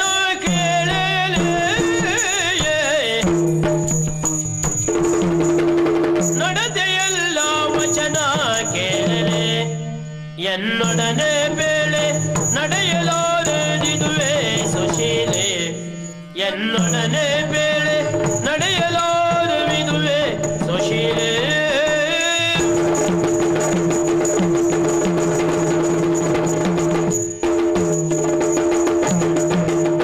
ಮಡದಿಯರನ್ನು ಹೊಂದಲಾರೆ ಹಿಡಿದ ಛಲವ ತ್ಯಜಿಸಲಾರೆ ಮಡದಿಯರನ್ನು ಹೊಂದಲಾರೆ ಹಿಡಿದ ಛಲವು ತ್ಯಜಿಸಲಾರೆ ಜಡ ಜಗಂದಿ ತೆರಳು ಹೊರಗೆ ಸಡಗರದಿ ಬೇಳೆ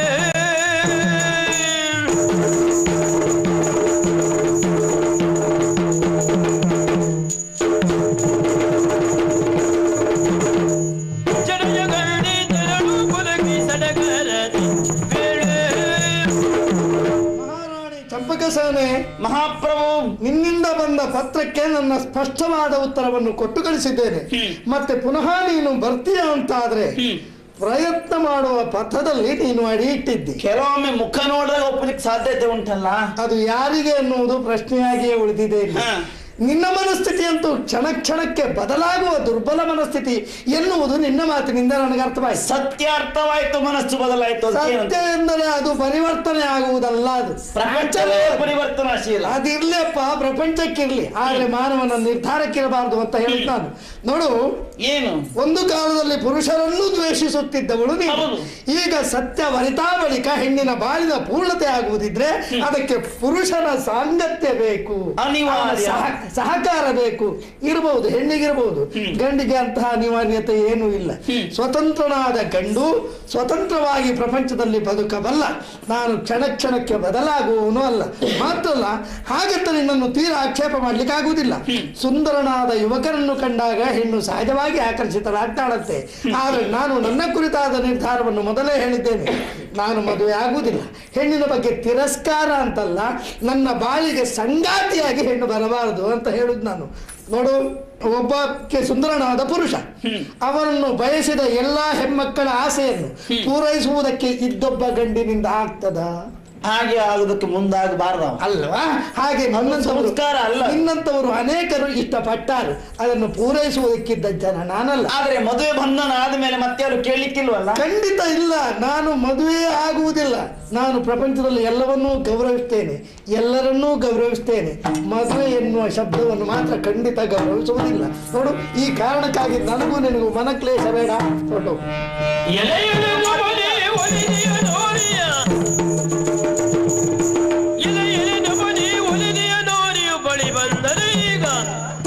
ಬಳಿ ಬಂದರೆ ಚಲವನ್ನು ತೋರ್ಪೆ ಉಳಿದೋಗುವುದು ಛಲದಿಂದೊಲಿಸುವೆನು. ಪ್ರಭು, ಏನು ಇನ್ನೊಬ್ಬಳು ಒಲಿದಿ ಬರ್ತಾಳೆ ಅಂತಾದ್ರೆ ಪುರುಷನ ಭಾಗ್ಯವೇ ಸರಿ. ನಾನು ಒಂದು ನಾಡಿನ ಮಹಾರಾಣಿ ಒಲಿದು ಕೇಳಿದ್ರೆ ವಿನೀತವಾಗಿ ಬೇಡಿಕೊಂಡ್ರೆ ತಿರಸ್ಕಾರ ಮಾಡ್ತಾ ಇದ್ದೇವ ಅಲ್ಲ ನೀನು? ಹೌದು. ಅಬ್ಬ ನಿನ್ನ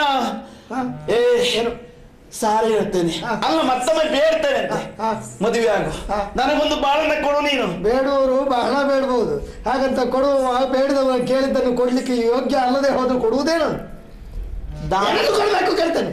ಓಹೋ, ಇಷ್ಟ ಇಲ್ಲ ಆಗಿದ್ರೆ, ಇಲ್ಲ ಉದ್ದಡತನ ಆಗಿದ್ರೆ, ಹೆಣ್ಣಾದ ನಿನಗೆ ಎಷ್ಟು ಸೊಕ್ಕು ಅಂತ ನಾನು ಗಂಡು ಮಗ ಗೊತ್ತುಂಟು. ಸೊಕ್ಕಿರ್ಬೇಕಾದ್ರೆ ನಾನು ಕ್ಷಾತ್ರಿಯ ಹೆಣ್ಣು, ಅದಿರ್ಲಿ, ಹೆಣ್ಣು ಸುಳ್ಳ. ಹೌದು, ಆದ್ರಿಂದ ಮದುವೆ ಆಗೊಂದು ಕೇಳಿದ್ ನಾನು. ಸಮಾಜದ ನಿಯಮಗಳನ್ನು ವಿಚಾರ ಮಾಡು. ಒಬ್ಬಾಕೆ ಹೆಣ್ಣಿಗೆ ಇಷ್ಟ ಇಲ್ಲ ಅಂತಾದ್ರೆ ಪುರುಷ ಬಲಾತ್ಕಾರದಿಂದಲಾದ್ರೂ ಆ ಹೆಣ್ಣನ್ನು ಪಡೆಯಬಹುದು. ಅದೇ ಗಂಡಿಗೆ ಇಷ್ಟ ಇಲ್ಲ ಅಂತಾದ್ರೆ ಹೆಣ್ಣಿಗೆ ಗಂಡಿನ ಮೇಲೆ ಬಲಾತ್ಕಾರ ಮಾಡ್ಲಿಕ್ಕೆ ಆಗ್ತದ? ಆಗೋದಿಲ್ಲಲ್ಲ? ಹೋಗ್ತೇನೆ. ಹೋಗುವ ಮುನ್ನ ನಾನೇನು ತೋರಿಸಿ ಹೋಗ್ತೇನೆ ನಿನಗೆ. ಅಂದ್ರೆ ನನ್ನನ್ನು ಸೋಲಿಸಿ ಆದ್ರೂ ಮದುವೆ ಆಗ್ತೇನೆ. ತೀರ್ಮಾನ.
ನಳಿನಾಕ್ಷಿ ತೆರಳು ಪೋಕರ ಹಾಗೆ ವರ್ತಿಸೆ ಚೆಲುವಿಗೆ ಗಲ್ಲವು ಸಲುವುದೇ ಪಟತನ ಚೆಲುವಿಗೆ ಗಲ್ಲವು ಸಲುವುದೇ ಪಟತನ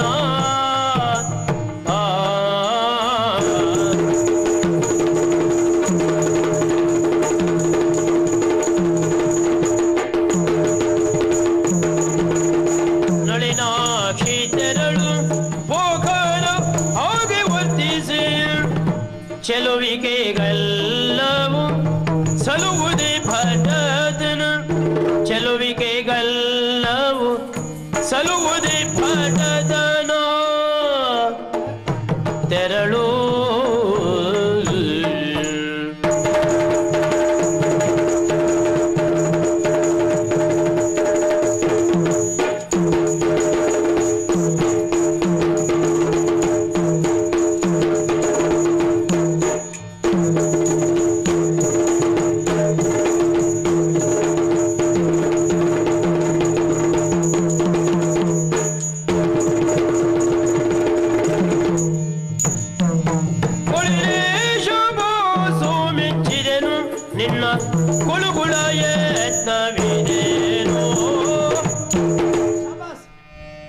ಮೆಚ್ಚಿದೆ. ಪ್ರಪಂಚದಲ್ಲಿ ಹೆಣ್ಣಾಗಲಿ ಗಂಡಾಗಲಿ ಹುಟ್ಟಿದ್ರೆ ಸಾಲದು, ಹುಟ್ಟಿದ ಮೇಲೆ ನಾವು ಏನು ಅಂತ ಕಾಣಿಸ್ಬೇಕಾದ್ರೆ ಕಡೆ ಪಕ್ಷ ಇಷ್ಟಾದ್ರೂ ಮಾಡಬೇಕು. ನೋಡು ಎಂತಂದ್ರೆ ಯುದ್ಧ ಅಂದ್ರೆ ಏನಂತ ತಿಳ್ಕೊಂಡಿದ್ದಿ? ಅಡುಗೆ ಮನೆಗೆ ಸೇರಿ ಪಾತ್ರೆ ಪುಡಿ ಮಾಡಿದಾಗ ಅಂತ ತಿಳ್ಕೊಂಡಿಯ ನೀನು? ಯುದ್ಧ ಅಂತ ಏನು? ನಿನ್ನನ್ನು ಸೋಲಿಸಿ ಆದರೂ ಮದುವೆ ಆಗುವ ಛಲ ಹೆಣ್ಣಿಗೆ ಯಾವತ್ತೂ ಹಠ ಇರಬಾರ್ದು, ಛಲ ಇರಬಾರ್ದು. ದೇವರು ಹೆಣ್ಣಿಗೆ ಸೌಂದರ್ಯವನ್ನು ಕೊಟ್ಟ. ಯಾಕೆ ಗೊತ್ತಾ?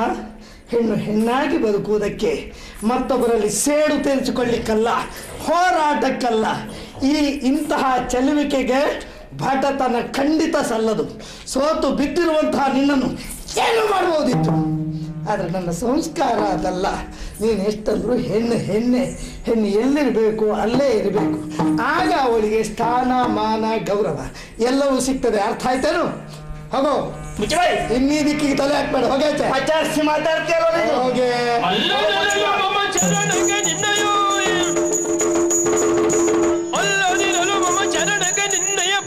ಶಿರವನ್ನು ನಿನ್ನಯ ಬಲ್ಲಿದ ಶಿರವನ್ನು ಕುಲ್ಲನೆ ಕಡೆಗೆ ಕುಲ್ಲನೆ ಇಳಿದರೆ ವಲ್ಲಭೆ ನಾನಲೆ. ಇನ್ನೆಲ್ಲ ಮುಂದೊಂದು ಕಾಲದಲ್ಲಾದರೂ ಮದುವೆಯಾಗಿ ಸಿಟ್ಟಳು ಬದ್ದಳು ನಿನ್ನನ್ನೇ. ಇದು ಪ್ರತಿಜ್ಞೆ ವಾಕ್ಯ. ಇನ್ನು ಅದಲ್ಲದಿರೆ ನಿನ್ನ ಅಹಂಕಾರದ ಶಿರ ನನ್ನ ಪಾದವನ್ನು ಸೋಂಕಬೇಕು ಅಂದ್ರೆ ಶರಣಾಗಿ ಬರಬೇಕು. ನನ್ನ ತಲೆಯನ್ನು ನಿನ್ನ ಕಾಲಿಗೆ ತಗಿಸ್ಕೊಳ್ತೇನೆ. ಮಾತೆ ಕಾಲ ನಿನಗೆ ಅನುಕೂಲವಾಗಿದೆ, ಮುಂದೆ ನನಗೂ ಅನುಕೂಲವಾದಿತ್ತು. ಎಚ್ಚರಿಕೆ. ಏನು ಹೇಳಬೇಕಪ್ಪ ಈ ಹುಡುಗಿಯರಿಗೆ? ಸುಂದರನಾದ ಪುರುಷನಿದ್ದಾನಂತ ಆಕರ್ಷಣೆ ಆಗುವುದು ಸತ್ಯ. ಹಾಗಂತ ಆಕರ್ಷಕವಾದದ್ದು ತಮಗೆ ಸಿಗಬೇಕು ಅಂತ ಹೇಳಿದ್ರೆ ಸಿಗ್ತದೆ? ಹುಚ್ಚು ಕಲ್ಪನೆ ಅಲ್ಲ. ಯುದ್ಧ ಪರಿಣಾಮ ಸೋತು. ಆಮೇಲೆ ಅವಳು ಆಡಿದ ಮಾತೇನು? ನಿನ್ನ ಸತಿಯಾಗಿಯೇ ಬಾಳ್ತೇನೆ. ಅದಾಗಲಿಲ್ಲ ಅಂತ ಆದ್ರೆ ಅಹಂಕಾರ ತುಂಬಿದ ನಿನ್ನ ತಲೆಯನ್ನು ನನ್ನ ಕಾಲಿಗೆ ತಾಗಿಸಿಕೊಳ್ತೇನೆ. ಹಾಗಂತ ಮತ್ತೊಬ್ಬರ ಕಾಲಿಗೆ ತಾಗದೇ ಇದ್ದ ತಲೆ ಏನೂ ಅಲ್ಲ, ತಾಗುವ ಕಾಲೇ ಆರದು ಎನ್ನುವುದುಂಟು. ಗುರುಗಳಿಗೋ, ತಾಯಿಗೋ, ಹಿರಿಯರಿಗೋ, ಪೂಜನೀಯರಿಗೋ ಯಾವತ್ತೂ ನನ್ನ ತಲೆ ತಾಗಲಿಕ್ಕೆ ಇದ್ದದ್ದು. ಏನು ಇಂಥ ಕಂಡವರ ಸೊಕ್ಕಿನಿಂದ ಮುನ್ನುಗ್ಗುವಂತ ಇಂಥವ್ರ ಕಾಲಿಗೆಲ್ಲ ತಾಗಲಿಕ್ಕೆ ಏನೋ ಬಚ್ಚಲಿಕರೆ ಮೆಟ್ಲಕ್ಕಲ್ಲ ಅದು ಅಲ್ವಾ? ಸಾರಿ ಕೊಟ್ಟು ಮಾನಸಲ್ಲ.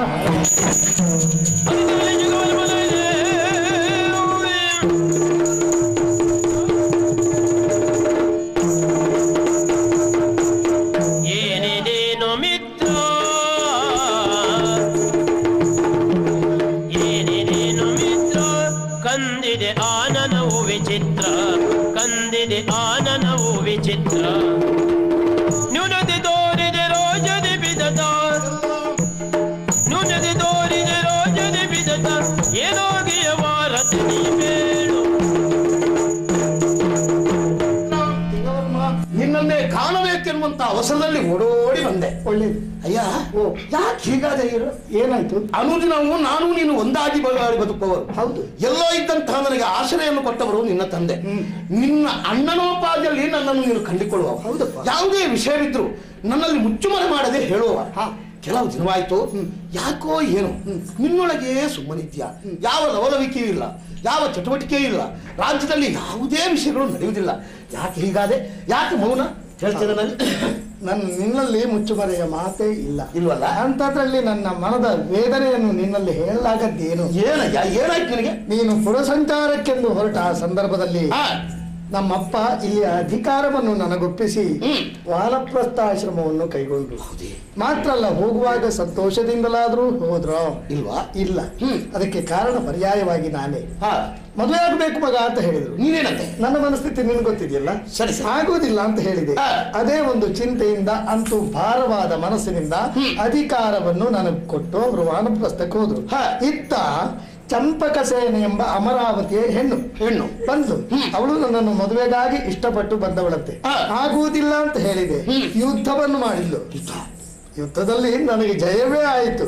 ಆದ್ರೆ ಕಡೆಗೊಂದು ಮಾತಾಡಿದ್ದು ಅದು ಮಾತ್ರ ನನ್ನ ಮನವನ್ನೇ ಕೊರಿತಾ ಇದೆ. ಏನೋ?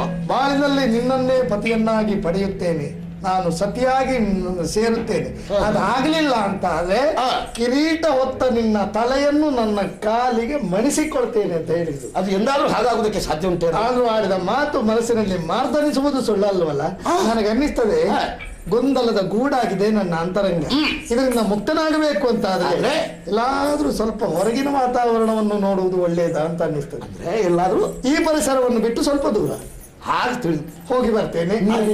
ಇಲ್ಲ, ನಿನ್ನನ್ನು ಬಿಟ್ಟು ನಾನೆಂದಾದ್ರೂ ಉಂಟೆ? ಒಬ್ಬಂಟಿಗರಾಗಿ ನಿನ್ನನ್ನು ಕಳಿಸಲಿಕ್ಕೆ ನನ್ನ ಮನಸ್ಸು ಕೇಳ್ತಾ ಇಲ್ಲ. ಆದುದರಿಂದ ನಿನ್ನ ಜೊತೆಯಾಗಿ ನಾನೂ ಬರ್ತೇನೆ. ಒಬ್ಬರಿಗಿಂತ ಇಬ್ಬರು ಲೇಸು. ಒಂದಾಗಿ ಸುತ್ತೋಣ. ಹಬ್ಬಕ್ಕಿಂತ ಮದುವೆಲೆ. ಹೌದಲ್ಲ? ಹೋಗುವ.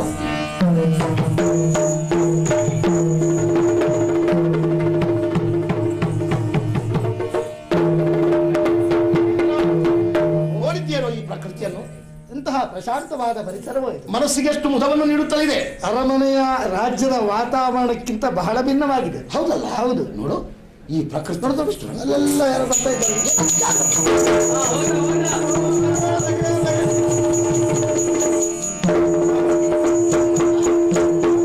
ಅಲ್ಲ ಏನ್ರಿ ಈ ಭಾಷೆ ವಿಚಿತ್ರವಾಗಿ ಕೇಳ್ತಾ ಉಂಟು. ನೋಡೋಣ, ಒಗ್ಗಿಕೊಳ್ಳುವ. ಏನೋ ಈ ನಾಡನ್ನು ಸುತ್ತಾ ಬಂದವರು ನಾವು. ಇಲ್ಲೆಲ್ಲ ಜನಸಂದಣಿ ಒಟ್ಟು ಸೇರಿದೆ. ಯಾಕೆ ಹೀಗೆ? ಯಾರು ನೀವು?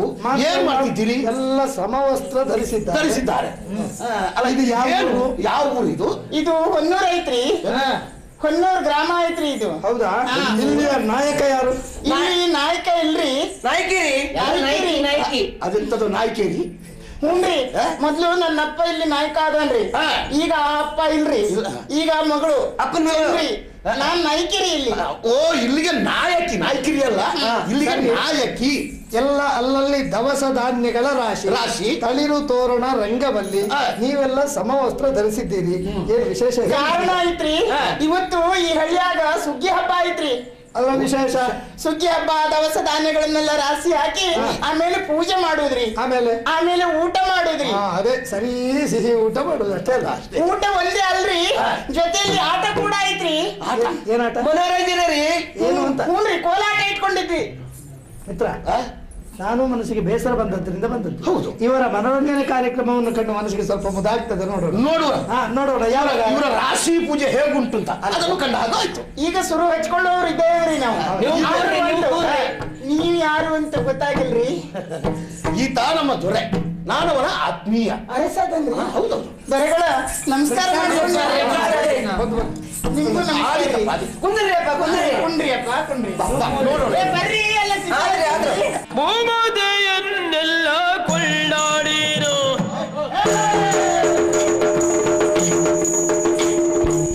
ಭೂಮದೆಯನ್ನೆಲ್ಲ ಕೊಳ್ಳಾಡಿರೋ ನಮ್ಮ ಮಾದಾಯಿ ಎಲ್ಲೆಲ್ಲ ಕೊಳ್ಳಾಡಿರೋ ನಮ್ಮ ಮಾದಾಯಿ ಎಲ್ಲೆಲ್ಲ ಕೊಳ್ಳಾಡಿರೋ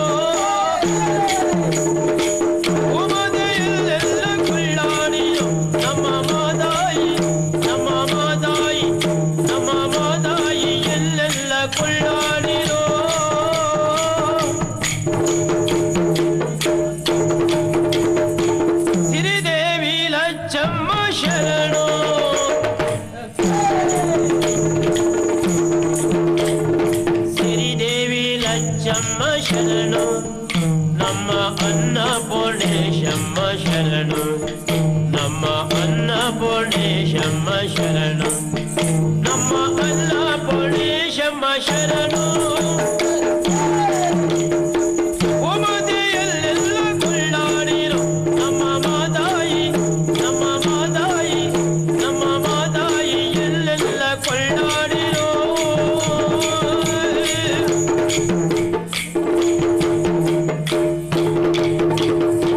ನಮ್ಮೂರ ಸುಗ್ಗಿಯ ಹಬ್ಬ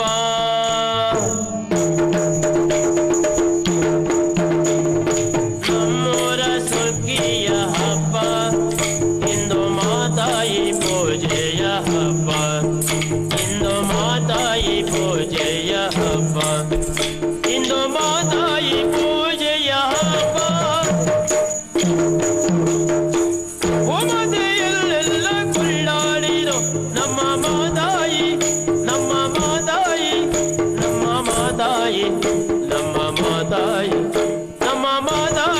ಎಲ್ಲೆಲ್ಲ ಕೊಳ್ಳಾಡಿರೋ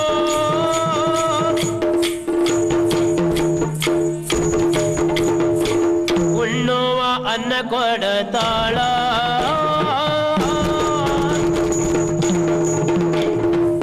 ಉಣ್ಣುವ ಅನ್ನ ಕೊಡತಾಳ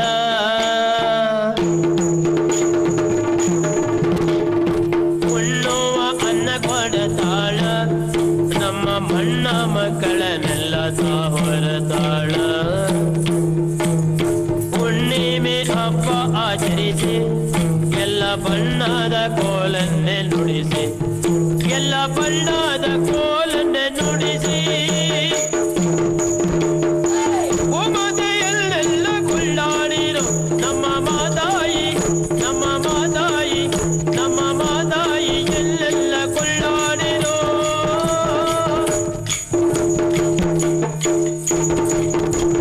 ಕೋಲು ಕೋಲು ನೀರು ಚಿನ್ನದ ಕೋಲು ಕೋಲು ನೀರು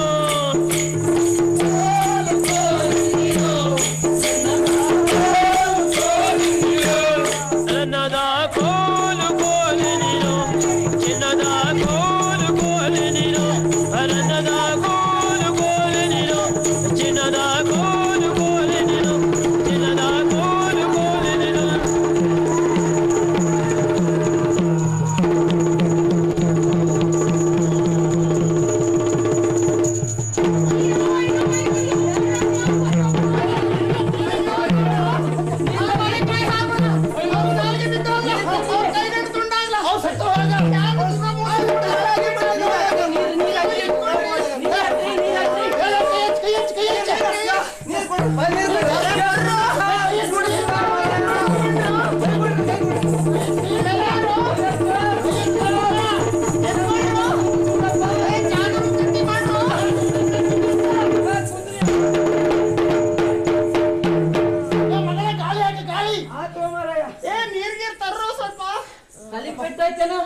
ಇಲ್ಲ ಮಂಡಿ ಬಿಟ್ಟೈತೆ ಅವ್ರ ಮನೆ ಕಾಯಿ ಹೋಗ್ಲಾ ಅವ್ರ ಎತ್ಕೊಟ್ಟು ಹೋಗ್ಲಾ ಅವ್ರ ಕೈಗೊಂಡು ತುಂಡಾಗ ಹೋಗ್ಲಾ ಅದೇ ಆಗ್ಲಿ. ಅಲ್ವೇನ್ರಿ ಮುಖ ಮೂತಿ ನೋಡಿದ್ರೆ ಹೆಂಗ ಬಡದಾರ ಅಂತ ನೋಡು ಅದಕ್ಕೆ ಒಂದ್ ಕೆಲಸ ಮಾಡೋಣ ಬಿಡದಿ ತಾವು ಎತ್ಕೊಂಡು ಹೋಗೋಣ ಅವ್ರ ಸೇವೆ ಮಾಡೋಣ ಹಾ ಬರೋ ಬರೋ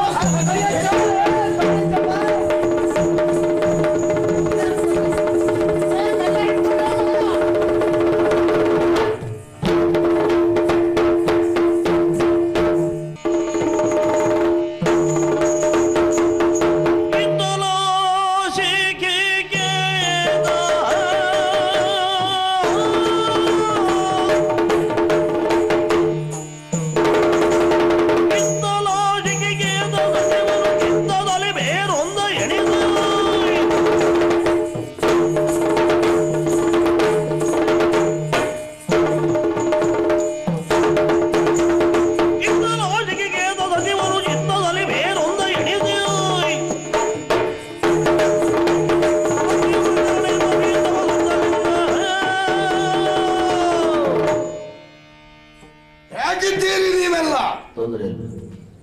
ನೀವ್ ಹೇಗಿದ್ದೀರಿ ಸ್ವಾಮಿ? ಇವರು ಮಾತಾಡುವುದಿಲ್ಲ. ತಾವು ಒಳ್ಳೆಯ ರೀತಿಯಲ್ಲಿ ಇದ್ದೇವೆ ಎಂಬುದೇ ಸೂಚಿಸುತ್ತದೆ. ಯಾಕೆ ಕೇಳ್ತೇನೆ? ನೀವೆಲ್ಲ ಸರಿಯಾಗಿ ಇದ್ರೆ ನಾವು ಸರಿಯಾಗಿರ್ತೇವೆ, ಅದಕ್ಕಾಗಿ ಕೇಳಿದ್ದು. ಯಾರು ಅಂತ ತಿಳಿಯುತ್ತಾ ನಿಮ್ಗೆ?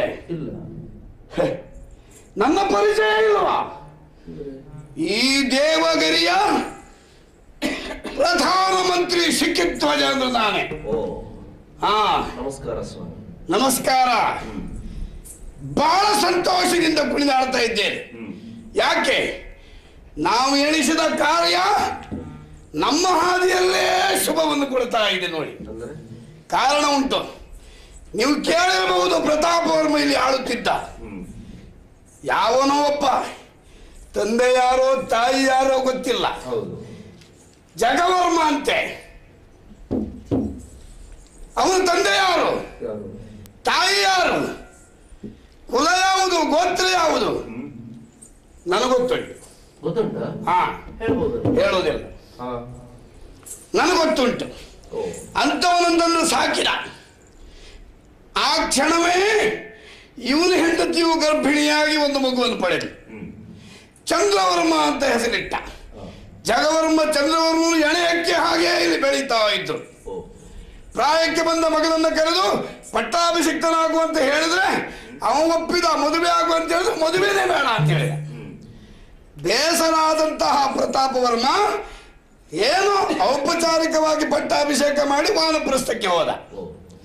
ಸಾಕು ಮಗನಾದಂತಹ ಜಗವರ್ಮ ಈಚೆಗೆ ತಿರುಗಾಡ್ಲಿಕ್ಕೆ ಹೋದ.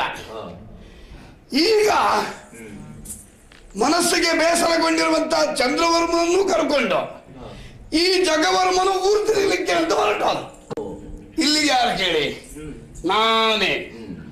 ಮಂತ್ರಿ, ಅಧಿಕಾರದ ಸೂತ್ರವನ್ನ ನೀನೇ ಹಿಡಿದುಕೋ, ನಡೆಸು ಅಂತ ಹೇಳಿದ.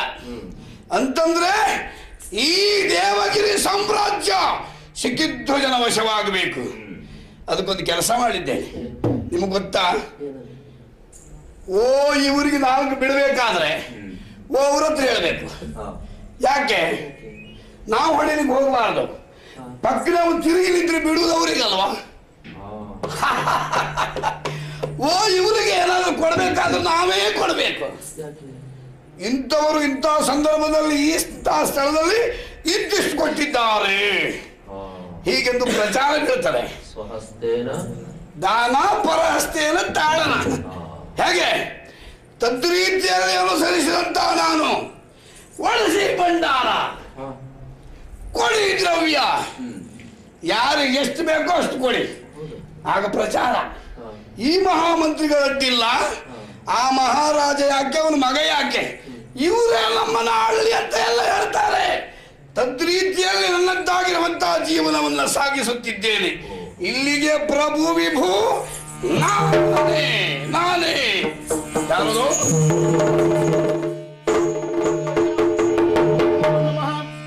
ನೀನು? ನಾನೇ ಜಗವರ್ಮ. ಊರು ಬಿಟ್ಟು ಹೋದವ? ಹೌದೌದು. ಹೌದು. ಇಷ್ಟು ಬೇಗನೆ ಬಂದ್ಯಾ? ಹೌದಪ್ಪ, ಬರ್ಬೇಕಾಯ್ತಲ್ಲ. ನೀನು ಬರುವಿ ಎಂಬ ನಿರೀಕ್ಷೆ ನಾನು ಇರಲಿಲ್ಲ. ಹೌದಾ? ಒಬ್ಬನೇ ಬಂದಿಯಲ್ಲ? ಹೌದು.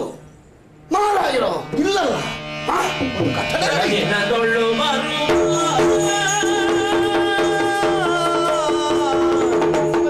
ಎಲ್ಲ ದಿನದೊಳ್ಳು ಬರುವ ದೊರೆತ ನಿಳಯಗೆ ಅಟ್ಟಿರುವ, ದೊರೆತ ನಿಳಯಗೆ ಅಟ್ಟಿರುವ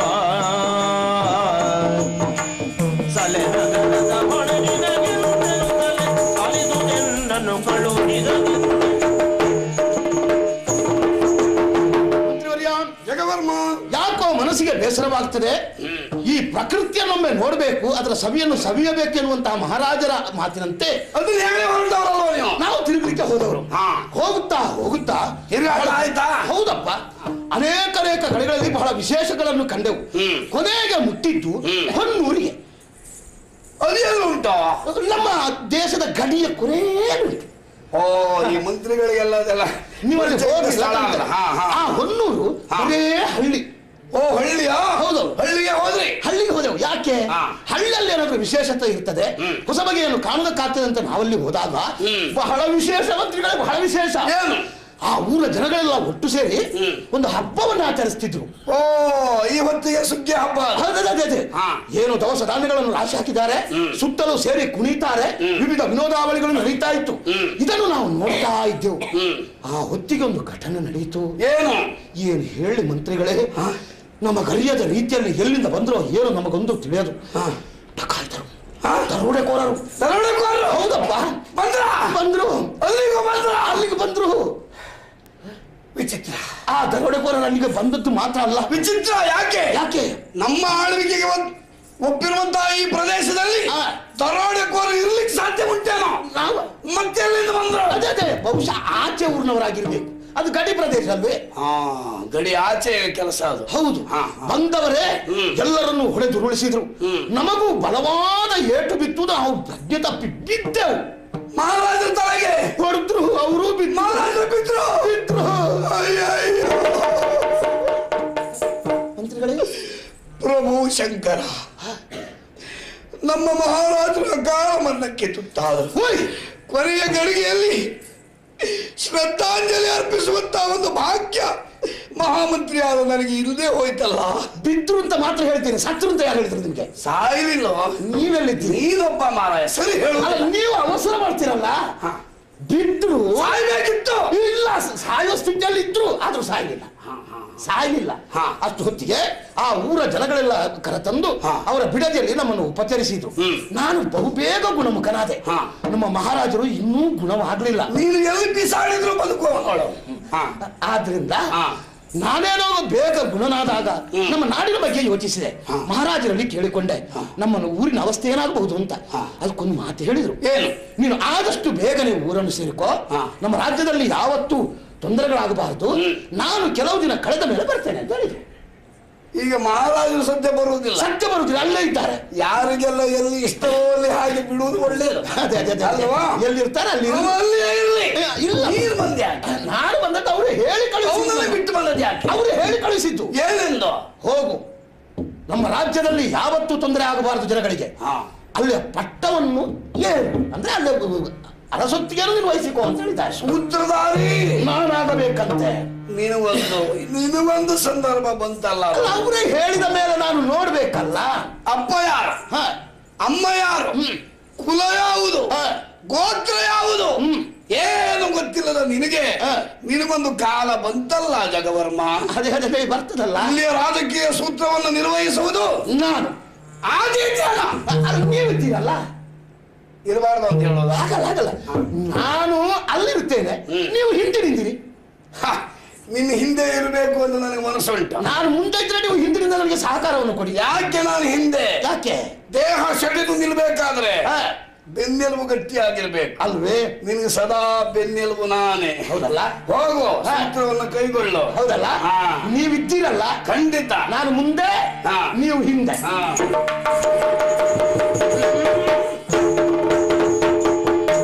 ಹಾಳಾದುದಿ ಮಮ ಬಯಕೆಗಳೆನ್ನುತ್ತ ತಾಳಿದವಲು ವ್ಯಥೆಯ, ಹಾಳಾದುದಿ ಮಮ ಬಯಕೆಗಳೆನ್ನುತ್ತ ತಾಳಿದವಲು ವ್ಯಥೆಯ, ಮನದುಳು ತಾಳಿದ ಬಲು ವ್ಯಥೆಯ.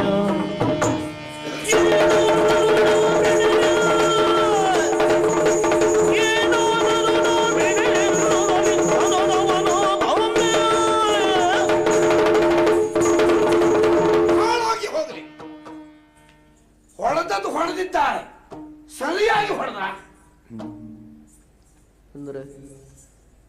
ಅಂದ್ರೆ ಬೇರೆ ಯಾರಲ್ಲ ಸ್ವಾಮಿ ಅವರು, ನಾನೇ ಕಳಿಸಿದ ಜನ. ಅಂದ್ರೆ ಕಳ್ಳರನ್ನು ಕಳಿಸಿದವರು ಯಾರಿಗೂ ಹೇಳಬೇಡಿ. ಹೊತ್ತು ಗುತ್ತು ಸಾಧಿಸಿ ತಲೆ ಹೊಡೆದು ಬನ್ನಿ ಅಂತ ಹೇಳಿದ್ದೇನೆ. ಬಂದವರು ನಾವು ಹೊಡೆದಿದ್ದೇವೆ ಅಂತ ತಕ್ಕೊಂಡಿದ್ದಾರೆ ಸ್ವಾಮಿ. ತಕ್ಕೊಂಡಿದ್ದಕ್ಕೆ ಕೆಲಸ ಸರಿ ಆಗ್ಲಿಲ್ಲ. ಇವರನ್ನೆಲ್ಲ ನಂಬಲಿಕ್ಕೆ ಆಗುದಿಲ್ಲ. ಆದ್ರೆ ಬಂದನಲ್ಲ ಜಗವರ್ಮ, ಬೆನ್ನೆಲುಬಾಗಿರುತ್ತೇನೆ ಅಂತ ಹೇಳಿದ್ದೇನೆ. ಬೆನ್ನೆಲುಬು ಸೆಟೆದು ಸರಿಯಾಗಿ ನಿಂತರೆ ಮಾತ್ರ. ಒಂದು ಹೊಡೆತ ಬಿದ್ದರೆ ಬುಗುತ್ತದೆ ದೇಹ. ಹಾಗೆ ಮಾಡಿ ಜಗವರ್ಮನನ್ನ ಸರಿಯಾಗಿ ಕುಣಿಸ್ತೇನೆ, ನೋಡೋಣ.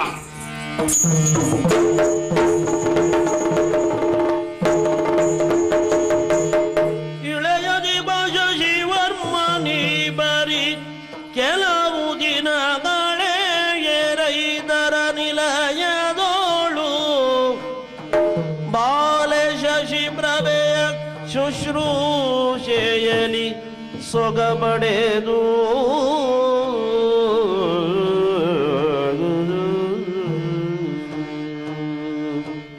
ಆಕಸ್ಮಿಕವಾದ ದಾಳಿಯಿಂದ ಆಘಾತಕ್ಕೊಳಗಾದವರು ನಾವು. ಆದರೆ ಈ ಪರಿಸರದಲ್ಲಿ ಬಹುಬೇಗನೆ ಗುಣಮುಖನಾದವರು ನಾನು. ಛೇ, ಈ ಹಳ್ಳಿಯ ವಾತಾವರಣ ಎಷ್ಟು ಪ್ರಿಯ ಅಂತ ಅನ್ನಿಸ್ತದೆ. ಏನೇ ಇದ್ದರೂ ಕೂಡ ನನ್ನದಾದಂಥ ಅರಸೊತ್ತಿಗೆ ನನಗೆ ಪರಂಪರೆಯಿಂದ ಬಂದದ್ದು, ಅದನ್ನು ಮರೆಯುವುದಕ್ಕೆ ಸಾಧ್ಯ ಇಲ್ಲ. ಚಂದ್ರಿಯು ಮಾಡಿದಂತಹ ಉಪಚಾರದಿಂದ ನಾನು ಸೌಖ್ಯ ಹೊಂದಿದರೂ ಕೂಡ ಈಗ ಹೊರಟು ಹೋಗುವ ಸಂದರ್ಭದಲ್ಲಿ ಆಕೆಗೊಂದೆರಡು ಹಿತಮಾತುಗಳನ್ನು ಹೇಳಿ ಹೋಗುವುದು ಸರಿ. ಬರಬೇಕಿತ್ತಪ್ಪ, ಎಷ್ಟೊತ್ತು ಯಾಕೆ ಬಂದಿ ನೋಡಿ.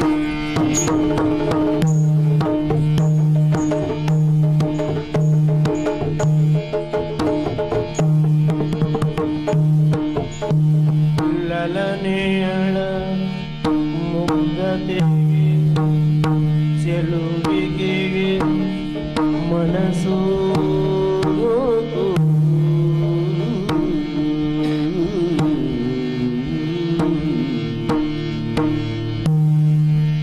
ಲಲನೆಯಳ ಮುಗ್ಧತೆಗೆ ಚೆಲುವಿಗೆ ಮನಸ್ಸು ಮನದಲಗಿ ಛಲ ತೊಲಗಿ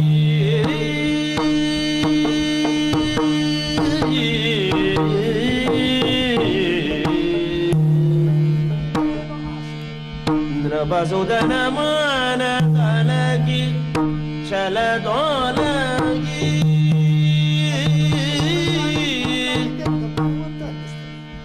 ನುಡಿಸಿದನು ಮೃದು ಮಧುರ ಭಾವದಲ್ಲಿ ಭಾವಕಿಯನು ನಳಿನ ಲೋಚನೆ ಕೇಳು ಬಳಿಗೆ ನೀವಾರೆ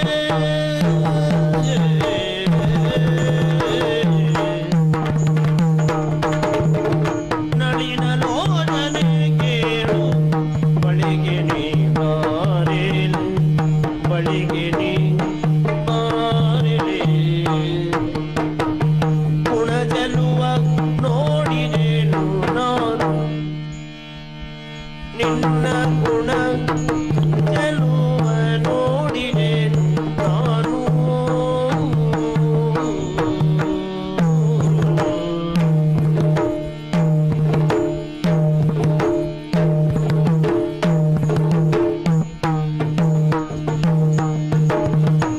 ಒಲಿದು ನೀನೆನ್ನ ಸೇವೆಯದೈದೆ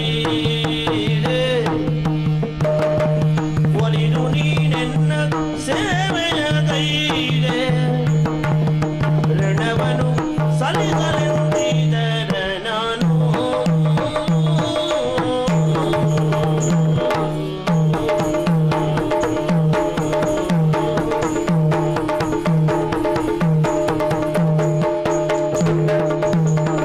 ಒಲಿದು ನೀನೆನ್ನ ಸೇವೆಯದೈದೆ ಋಣವನ್ನು ಸಲ್ಲಿಸಲಿ ಋಣವ ಸಲ್ಲಿಸಲಿ ಋಣವ ಸಲ್ಲಿಸಲೆಂದಿದರ ನಾನು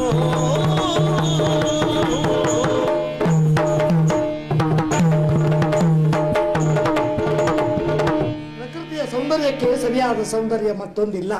ಹಾಗೆ ಹೆಣ್ಣನ್ನು ಪ್ರಪಂಚದಲ್ಲಿ ಪ್ರಕೃತಿ ಅಂತ ಹೇಳಿದ್ರು. ಈಗ ನನಗೆ ಅದರ ಅರಿವು ಉಂಟಾಗ್ತಾ ಇದೆ. ಹೌದೇನ್ರಿ? ಆಕಸ್ಮಿಕ ಆಘಾತಕ್ಕೆ ಒಳಗಾದಂತಹ ನಮ್ಮನ್ನು ಒಳ್ಳೆಯ ಮನಸ್ಸಿನಿಂದ ಉಪಚಾರ ಮಾಡಿದವರು ನೀವು. ನೀವು ಮಾಡಿದಂತಹ ಉಪಚಾರದಿಂದಲೇ ಬಹುಬೇಗ ಚೈತನ್ಯವನ್ನು ಪಡೆದವನು ನಾನು. ಚಂದ್ರಿ, ಆಗ ನಿನ್ನನ್ನು ನೋಡುವ ತಾಳ್ಮೆ ನನಗಿರ್ಲಿಲ್ಲ. ಯಾಕೆಂದ್ರೆ ನೊಂದವನು, ಗಾಯಗೊಂಡವನಾಗಿದ್ದೆ. ಹಾಗಂತ ಈಗ ಕೆಲ ದಿನಗಳಿಂದ ಗುಣಮುಖನಾದ ಬಳಿಕ ಅದೇ ರೀತಿಯ ನಿಷ್ಕಲ್ಮಶ ಮನಸ್ಸಿನಿಂದ ನನ್ನ ಸೇವೆಯನ್ನು ನೀನು ಮಾಡ್ತಾ ಇದ್ದವಳು. ಸೂಕ್ಷ್ಮವಾಗಿ ನಿನ್ನನ್ನು ನಾನು ಗಮನಿಸ್ತಾ ಇದ್ದೇನೆ. ಅಂದ್ರೆ ಏನ್ರಿ? ಎಂತಹ ಸೌಂದರ್ಯವೇ, ಏನು ಚೆಲುವು, ಏನು ಒಲವು, ಏನು ಮುಗ್ಧತೆ. ಬಹಳ ಸಂತೋಷ ಆಗ್ತದೆ. ಸತ್ಯ ಹೇಳ್ತೇನೆ, ಏನ್ರಿ? ನಿಮ್ಮಿಂದ ಉಪಕೃತನಾದವನು ನಾನು. ಆ ಋಣ ಹೇಗೆ ಪರಿಹಾರ ಮಾಡಿಕೊಳ್ಳಿ? ಏನೋ ಒಂದಿಷ್ಟನ್ನು ಕೊಡಬಹುದು, ಆದ್ರೆ ನನ್ನ ಪ್ರಾಣ ಉಳಿಸಿದ್ದಕ್ಕೆ ಸರಿಯಾದೀತು ಅದು? ಅದಿಲ್ರಿ, ಖಂಡಿತ ಇಲ್ಲ. ಹಾಗಾಗಿ ಹೇಗೆ ಋಣಮುಕ್ತನಾಗಬೇಕೆಂದು ಗೊತ್ತಾಗದೆ ಚಡಪಡಿಸ್ತಾ ಇದ್ದೇನೆ. ಹೌದೇನ್ರಿ? ಚಂದ್ರಿ, ಹಾಗೆ ಹೇಳಿದ್ರೆ ಅದು ನನ್ನ ಸಂಸ್ಕಾರಕ್ಕೆ ಭೂಷಣವಾದ ಮಾತಾಗುವುದಿಲ್ಲ. ಯಾಕೆಂದ್ರೆ ನೊಂದವರಿಗೆ ತಂಪನ್ನುಂಟು ಮಾಡುವ ಆತ ಚಂದ್ರಮ. ಚಂದ್ರಮನ ತಂಪಾದ ಕಿರಣದಿಂದ ಪ್ರಪಂಚವೇ ತಂಪಾಗುತ್ತದೆ. ಹಾಗೆ ನಿನ್ನ ಒಳ್ಳೆ ಗುಣದಿಂದ, ಮುಗ್ಧವಾದ ಮಾತುಗಳಿಂದ, ಜೊತೆಗೆ ರೂಪದಿಂದ ನನ್ನ ಮನಸ್ಸಿಗೆ ತಂಪನ್ನುಂಟು ಮಾಡಿದವಳು ನೀನು. ಯಾಕೆ ಅಷ್ಟು ದೂರ ಯಾಕೆ ನಿಲ್ತಿ? ನನಗಾಗಿಯೇ ತಂದ ಹಾಲಲ್ಲವೇ ಅದು? ಬಾ, ಕೊಡು, ನೀನು ಬಾ, ನನ್ನೊಟ್ಟಿಗೆ ಕೂತ್ಕೋ, ಮಾತಾಡೋಣ. ಬಹಳ ಹೊತ್ತು ಮಾತಾಡೋಣ, ಏನೇನೋ ಮಾತಾಡೋಣ. ಬಾ, ಹೀಗೆ ಇಂದೆಂದ ಮಾತನು ಕೇಳುತ್ತ ಗುಣವಂತೆ ಬಾಳೆಯು ಲಜ್ಜೆ ತಾಳುತ್ತ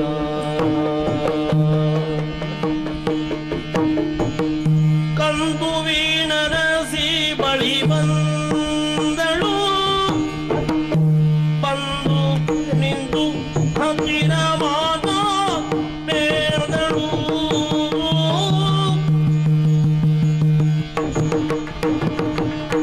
ಭೂಮಿ ತಾಯಿ ರಕ್ಷಣೆ ಮಾಡುವ ಯಾರು ನೀವು ಕಂಡ್ರಿ?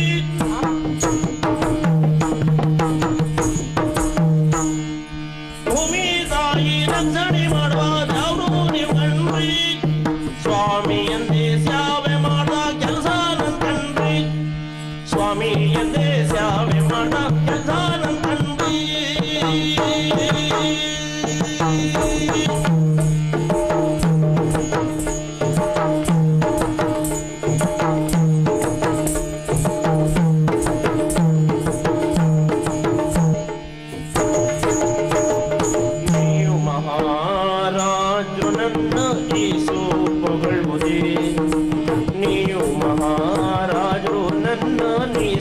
ಪೊಗಳುವುದೇ ಪ್ರೇಮದಿಂದ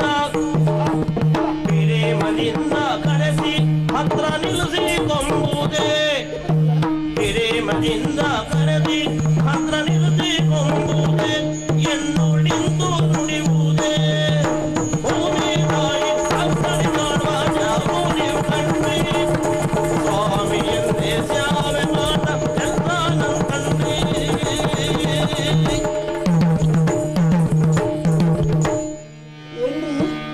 ಚಂದ್ರಪ್ರಭಾ. ಹ್ಞೂನ್ರಿ, ನನ್ನ ಹೆಸರು ಚಂದ್ರಿ ರೀ. ಅದಕ್ಕೆ ಪ್ರಭೆಯನ್ನು ಸೇರಿಸಿದೆ. ಹೌದೇನ್ರಿ? ನನಗೆ ಗೊತ್ತಿಲ್ಲ ರೀ. ಅಲ್ರಿ, ಏನು ಇಷ್ಟು ದಿವಸ ಆತು ನಿಮ್ ಸೇವೆ ನಾನ್ ನಿಷ್ಠೆಯಿಂದ ಮಾಡೇನ್ರಿ. ಅದಕ್ಕೆ ಕಾರಣ ಏನ್ರಿ? ಏನ್ ಹೇಳಿ? ನೀವ್ಯಾರ್ರಿ, ನಾನ್ ಯಾರ್ರಿ? ನೀವು ಈ ಭೂಮಿಯನ್ನ ಆಳುವಂತ ದೊರೆ ಮಗ ಇದ್ದೀರಿ. ಏನಾಯ್ತು? ನಾನು ಆಳಿದೀನ್ರಿ. ಅದಕ್ಕೆ ದೊರೆ ಭೂಮಿಯನ್ನ ಆಳುವಂತ ನೀವು ದೇವರು ಅಂತ ತಿಳ್ಕೊಂಡಿವ್ನಿ. ಅದಕ್ಕೆ ನಿಮ್ ಸೇವೆ ಮಾಡೋದು ನನ್ನ ಕೆಲಸ ಅಂತ ನಾನು ತಿಳ್ಕೊಂಡು ಮಾಡೀವ್ನಿ. ನನ್ನ ಸೇವೆ ಅಂದ್ರೆ ದೇವರ ಸೇವೆ ಅಂತ ಮಾಡಿದ್ಯಾ? ಹ್ಞೂನ್ರಿ. ಅದಕ್ಕೆ ಈಗ ನೀವ್ ಹೀಗೆಲ್ಲ ಹತ್ತಿರ ಬಾ ಅಂತ ಕರೆಯುವುದ್ರಿ, ಮತ್ತೆ ಹತ್ರ ಕೂತ್ಕೊಂಡ್ ಹೇಳುದ್ರಿ, ಇದೆಲ್ಲ ಸರಿಯಾಗಕ್ಕಿಲ್ರಿ. ನೀವು ಆಕಾಶ ಇದೀರಿ, ನಾನ್ ಭೂಮಿ ಅದನ್ರಿ. ವ್ಯಕ್ತಿತ್ವದ ಅಂತರ. ಹ್ಞೂನ್ರಿ. ಅದಕ್ಕೆ ನೀವು ಅಲ್ಲೇ ಕುಂತ್ಕೊಂಡಿರ್ಬೇಕ್ರಿ, ನಾನ್ ಇಲ್ಲೇ ನಿಂತ್ ಹೀಗೆ ಮಾತಾಡ್ಬೇಕ್ರಿ. ಹತ್ರ ಎಲ್ಲ ಬರ್ಬಾರ್ದ್ರಿ. ಹತ್ರ ಬರ್ಲಿಕ್ಕೆ ನನ್ಗೆ ನಾಚುಕೆ ಆಗ್ತೈತ್ರಿ. ಅರಿದೆ ನಿನ್ನ ಮನದ ವ್ಯಥೆಯ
ಚಂದ್ರಪ್ರಭಾ, ಗಾಯಗೊಂಡಾಗ ನನ್ನ ಗಾಯವನ್ನು ತೊಳೆದು ಔಷಧವನ್ನು ಹಚ್ಚಿ ಉಪಚಾರ ಮಾಡುತ್ತಿದ್ದವಳು ನೀನು. ಅಲ್ಲ, ಕೆಲಸ ಇರಬಹುದು, ನಾನು ವಿಚಾರ ಮಾಡುವುದೇನು ಗೊತ್ತಾ? ಏನ್ರಿ? ಆಗ ನಾನೊಬ್ಬ ಪರಕೀಯ ಗಂಡು, ನೀನೊಬ್ಬಾಕೆ ಪ್ರಾಯ ಪ್ರಬುದ್ಧ ಹೆಣ್ಣು ಎನ್ನುವ ಈ ಕಲ್ಪನೆ ನಿನಗೆ ಬರಲಿಲ್ಲ ನೋಡು. ಈಗ ನಾನು ಗುಣಮುಖನಾದಾಗ ನನ್ನ ಹತ್ತಿರ ಬರುವುದಕ್ಕೆ ಸಂಕೋಚ ನಿನಗೆ. ಮನಸ್ಸಿಗೇನೋ ಒಂದು ರೀತಿಯ ಅಳುಕು. ಬೇಕು ಬೇಕು. ಯಾಕೆ ಬರಾಕಿಲ್ರಿ? ಯಾಕೆ? ನನಗೆ ಹತ್ರ ಬರಕ್ ನಾಚುಕಿ ಆಗ್ತೈತ್ರಿ. ನಾಚಿಕೆ ಆಗ್ತದೆ. ಅದಿಲ್ಲದೆ ಹೋದವಳನ್ನು ಸಮಾಜದಲ್ಲಿ ಹೆಣ್ಣು ಅಂತ ಒಪ್ಪಿಕೊಳ್ಳುವುದೇ ಕಷ್ಟ. ಹೆಣ್ಣಿಗೆ ಲಜ್ಜೆಯೇ ಭೂಷಣ. ನಾನು ನಿಜವಾಗಿ ನಿನ್ನ ಕುರಿತು ಆಕರ್ಷಿತನಾದದ್ದು ನಿನ್ನ ಈ ಮುಗ್ಧವಾದ ಮನಸ್ಥಿತಿಗೆ, ಸಹಜವಾದ ಸೌಂದರ್ಯಕ್ಕೆ ಹಾಗೂ ನಿನ್ನ ನಾಚಿಕೆಗೆ. ಹೌದೇ ನೋಡು, ಈ ಸಂಕೋಚ ನಿನ್ನಲ್ಲಿ ಇನ್ನು ಮುಂದೆ ಇರಬಾರದು. ನಿನ್ನ ನಾಚಿಕೆಯನ್ನು ದೂರ ಮಾಡ್ತೇನೆ. ನಿನ್ನ ಭಯವನ್ನು ದೂರ ಮಾಡ್ತೇನೆ.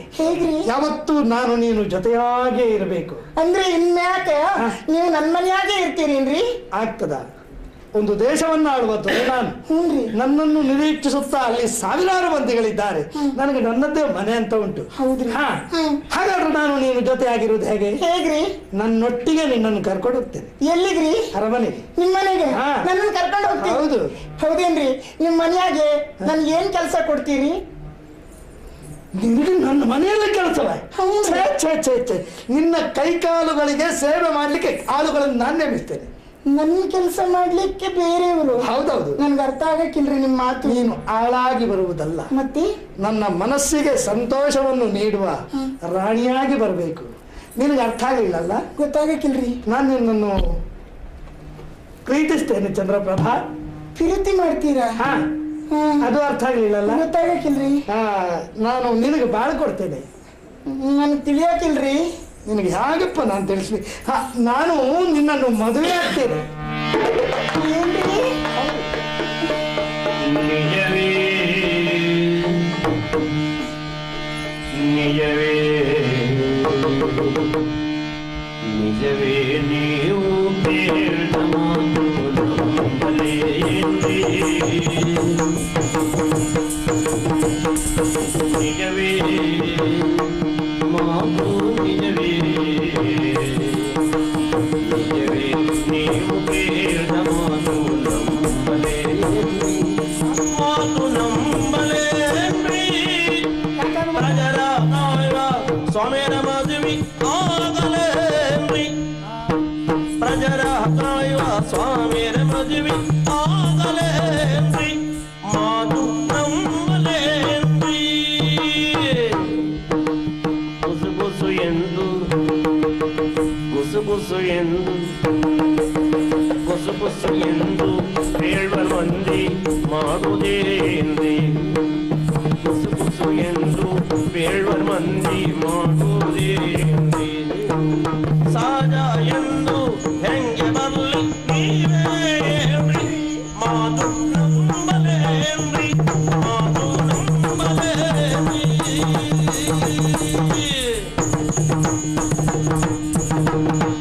ಹೌದೇನ್ರಿ? ನೀವೇನೇನು ಮಾತಾಡ್ತಾ ಇದ್ದೀರಿ? ಅಲ್ರಿ, ಸರಿ ಎಚ್ಚರ ಇದ್ದೇ ಮಾತಾಡ್ತಾ ಇದ್ದೇನೆ. ನೀವು ನಿಜವಾಗಿ ನೀವು ಹೇಳಿದ ಮಾತು ನಾನು ನಂಬಲೇನ್ರಿ? ಅರಸನಾದ ನಾನು ಅಮೃತವನ್ನಾಡ್ತೇನಂತ ಅನುಮಾನವೇ? ಹಾಗಿಲ್ರಿ. ಮತ್ತೆ ಅಲ್ದೇ ಹೋದ್ರಿ ಇಷ್ಟು ದಿವಸ ನಿಮ್ ಸೇವೆ ನಾನು ಮಾಡಿವ್ರಿ. ಸರಿ. ಯಾಕೆ ಮಾಡಿವ್ನಿ ಹೇಳಿದಿಲ್ಲ? ನೀವು ದೊರೆಗಳು ಅಂತ ಮಾಡಿವ್ನಿ. ಸರಿ. ಅದ್ ನನ್ ಕೆಲಸ ಅಂತ ನಾನು ಮಾಡಿವ್ನಿ. ಅದಕ್ಕೆ ಮೆಚ್ಚಿ ನಿನಗೆ ಬಾಳ ಕೊಡೋಣ ಎನ್ನುವ ತೀರ್ಮಾನಕ್ಕೆ ನಾನು ಬಂದಿದ್ದೇನೆ. ಏನ್ರಿ? ಅದಕ್ಕಾಗಿ ನೀವು ನನ್ನನ್ನ ವಿರುದ್ಧಿ ಮಾಡ್ತೀನಿ ಅಂತ ಹೇಳ್ತೀರಲ್ರಿ?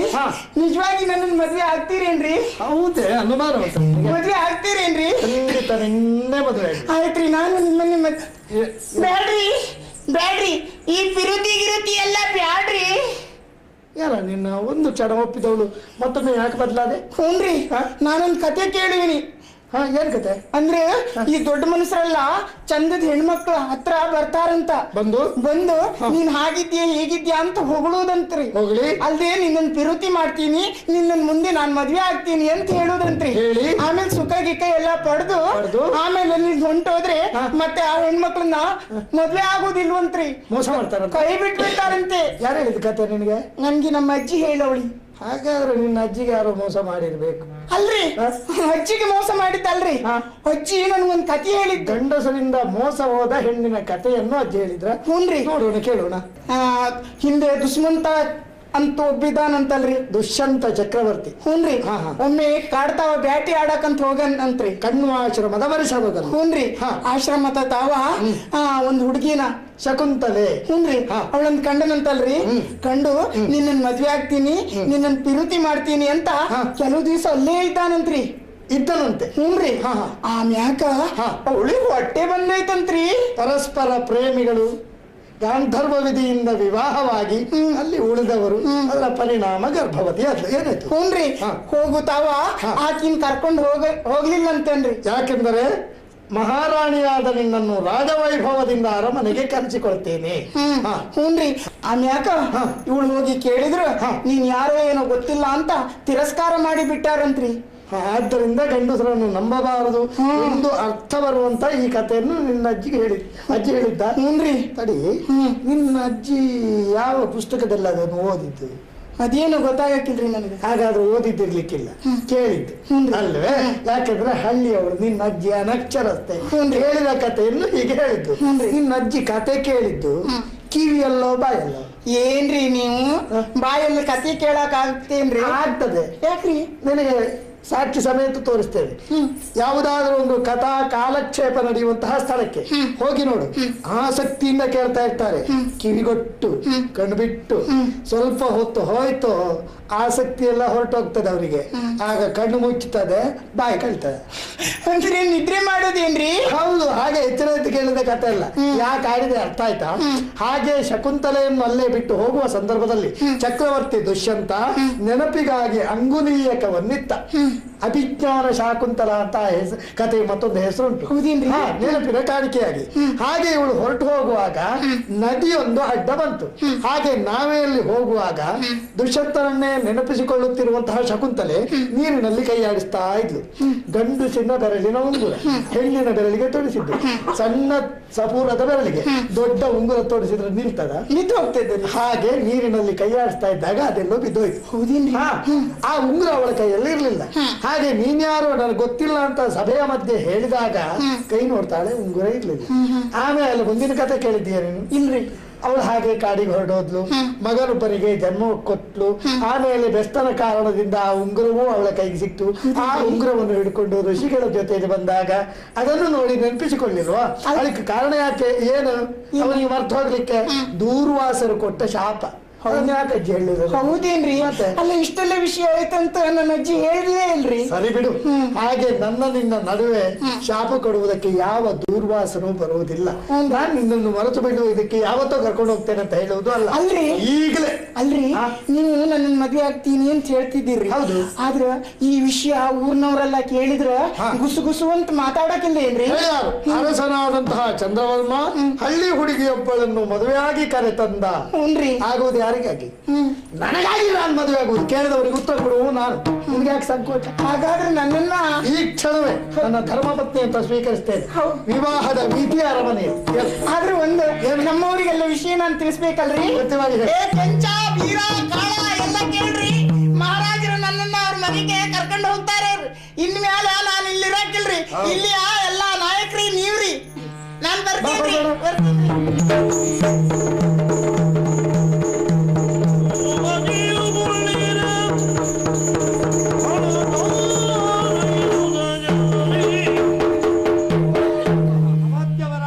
ಅಂತೂ ಬದುಕಿ ಬಂದಿರಿ ಅಂತ ಗೊತ್ತಾಯ್ತು.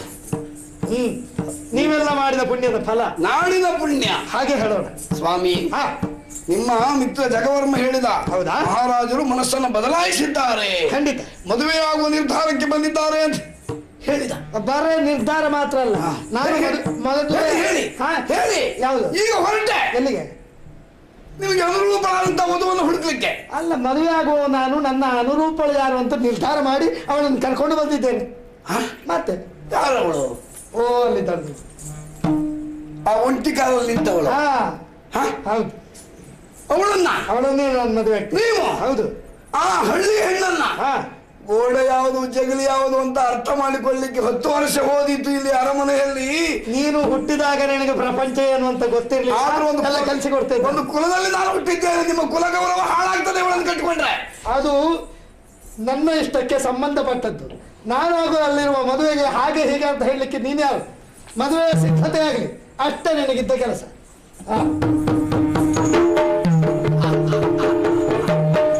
ಹೇಗೆ ಈ ದೊಡ್ಡವರೆಲ್ಲ ಹೀಗೆ ಯಾವ ಕೆಲಸ ನೀವು ಮಾಡಬಾರದು ಅಂತ ಹೇಳ್ತೇವೋ ಅದನ್ನೇ ಮಾಡ್ತಾರೆ. ಯಾಕೊಂದೊಂದು ಛಲ ನಮ್ಮದ್ದು ಅಂತ ಪ್ರತಿಷ್ಠಾಪನೆಗೆ. ಮದುವೆ ಸಿದ್ಧತೆ ಮಾಡಲಿ ಜಗವರ್ಮನಿಗೆಲ್ಲ ಹೇಳಿದ್ದೇನೆ, ಒಳ್ಳೆ ವ್ಯವಸ್ಥೆ ಮಾಡುವಂತ. ಇವರ ಮದುವೆ ವಿಜೃಂಭಣೆಯಿಂದ ನಡೆಯಲಿ. ಆ ಚಂದ್ರವರ್ಮನ ಹೆಂಡತಿ ಆಗ್ಲಿ ಈ ಅರಮನೆಯಲ್ಲಿ ಎಲ್ಲ ಉಪೇಕ್ಷೆಗೆ ಒಳಗಾಗ್ತಾಳೆ ಅವಳು, ಭಾಷೆ ಬಾರದಿದ್ದವಳು. ಒಂದಲ್ಲ ಒಂದು ದಿನ ರಾತ್ರಿ ಈ ಚಂದ್ರಿ ಹೊರಟು ಹೋಗ್ತಾಳೆ. ಆಮೇಲೆ ಮಾನಸಿಕವಾಗಿ ನೊಂದು ಬೆಂದಂತಹ ಈ ಚಂದ್ರವರ್ಮನು ಊರು ಬಿಡ್ತಾನೆ. ಆ ನಿರೀಕ್ಷೆಯಲ್ಲೇ ನಾನಿರ್ತೇನೆ. ಆದ್ರೆ ನಮ್ಮ ಕಾರ್ಯ ಬೇರೆ. ಓಹೋ, ನಾವೀಗ ಸ್ವಲ್ಪ ವಿದೇಶ ಪ್ರಯಾಣ ಮಾಡೋಣ ಅಂತ ಹೊಂದಿದ್ದೇನೆ. ಯಾಕೆ? ಖರ್ಚು ಮಹಾರಾಜರದ್ದು. ಆದ್ರೂ ನಡೀತೇವೆ ನೋಡಿ.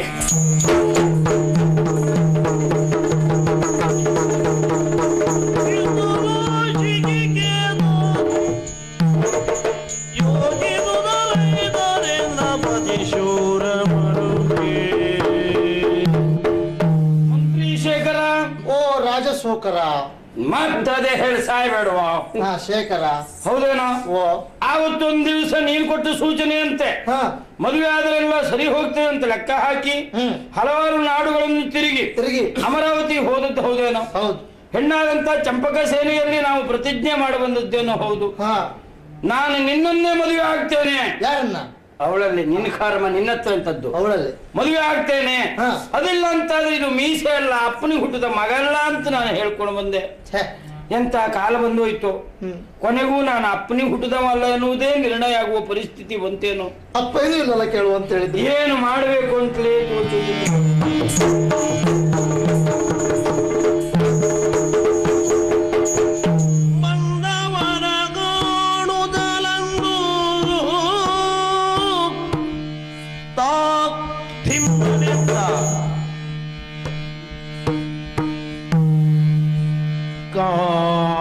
ಕಾಣುದಲಿದ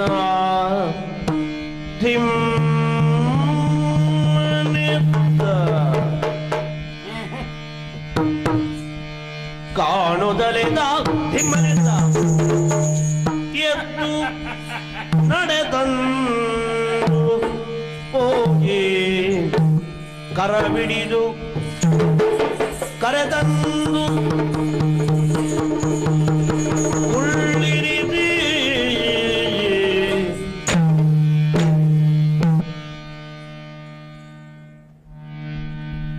ಸ್ವಾಮಿ.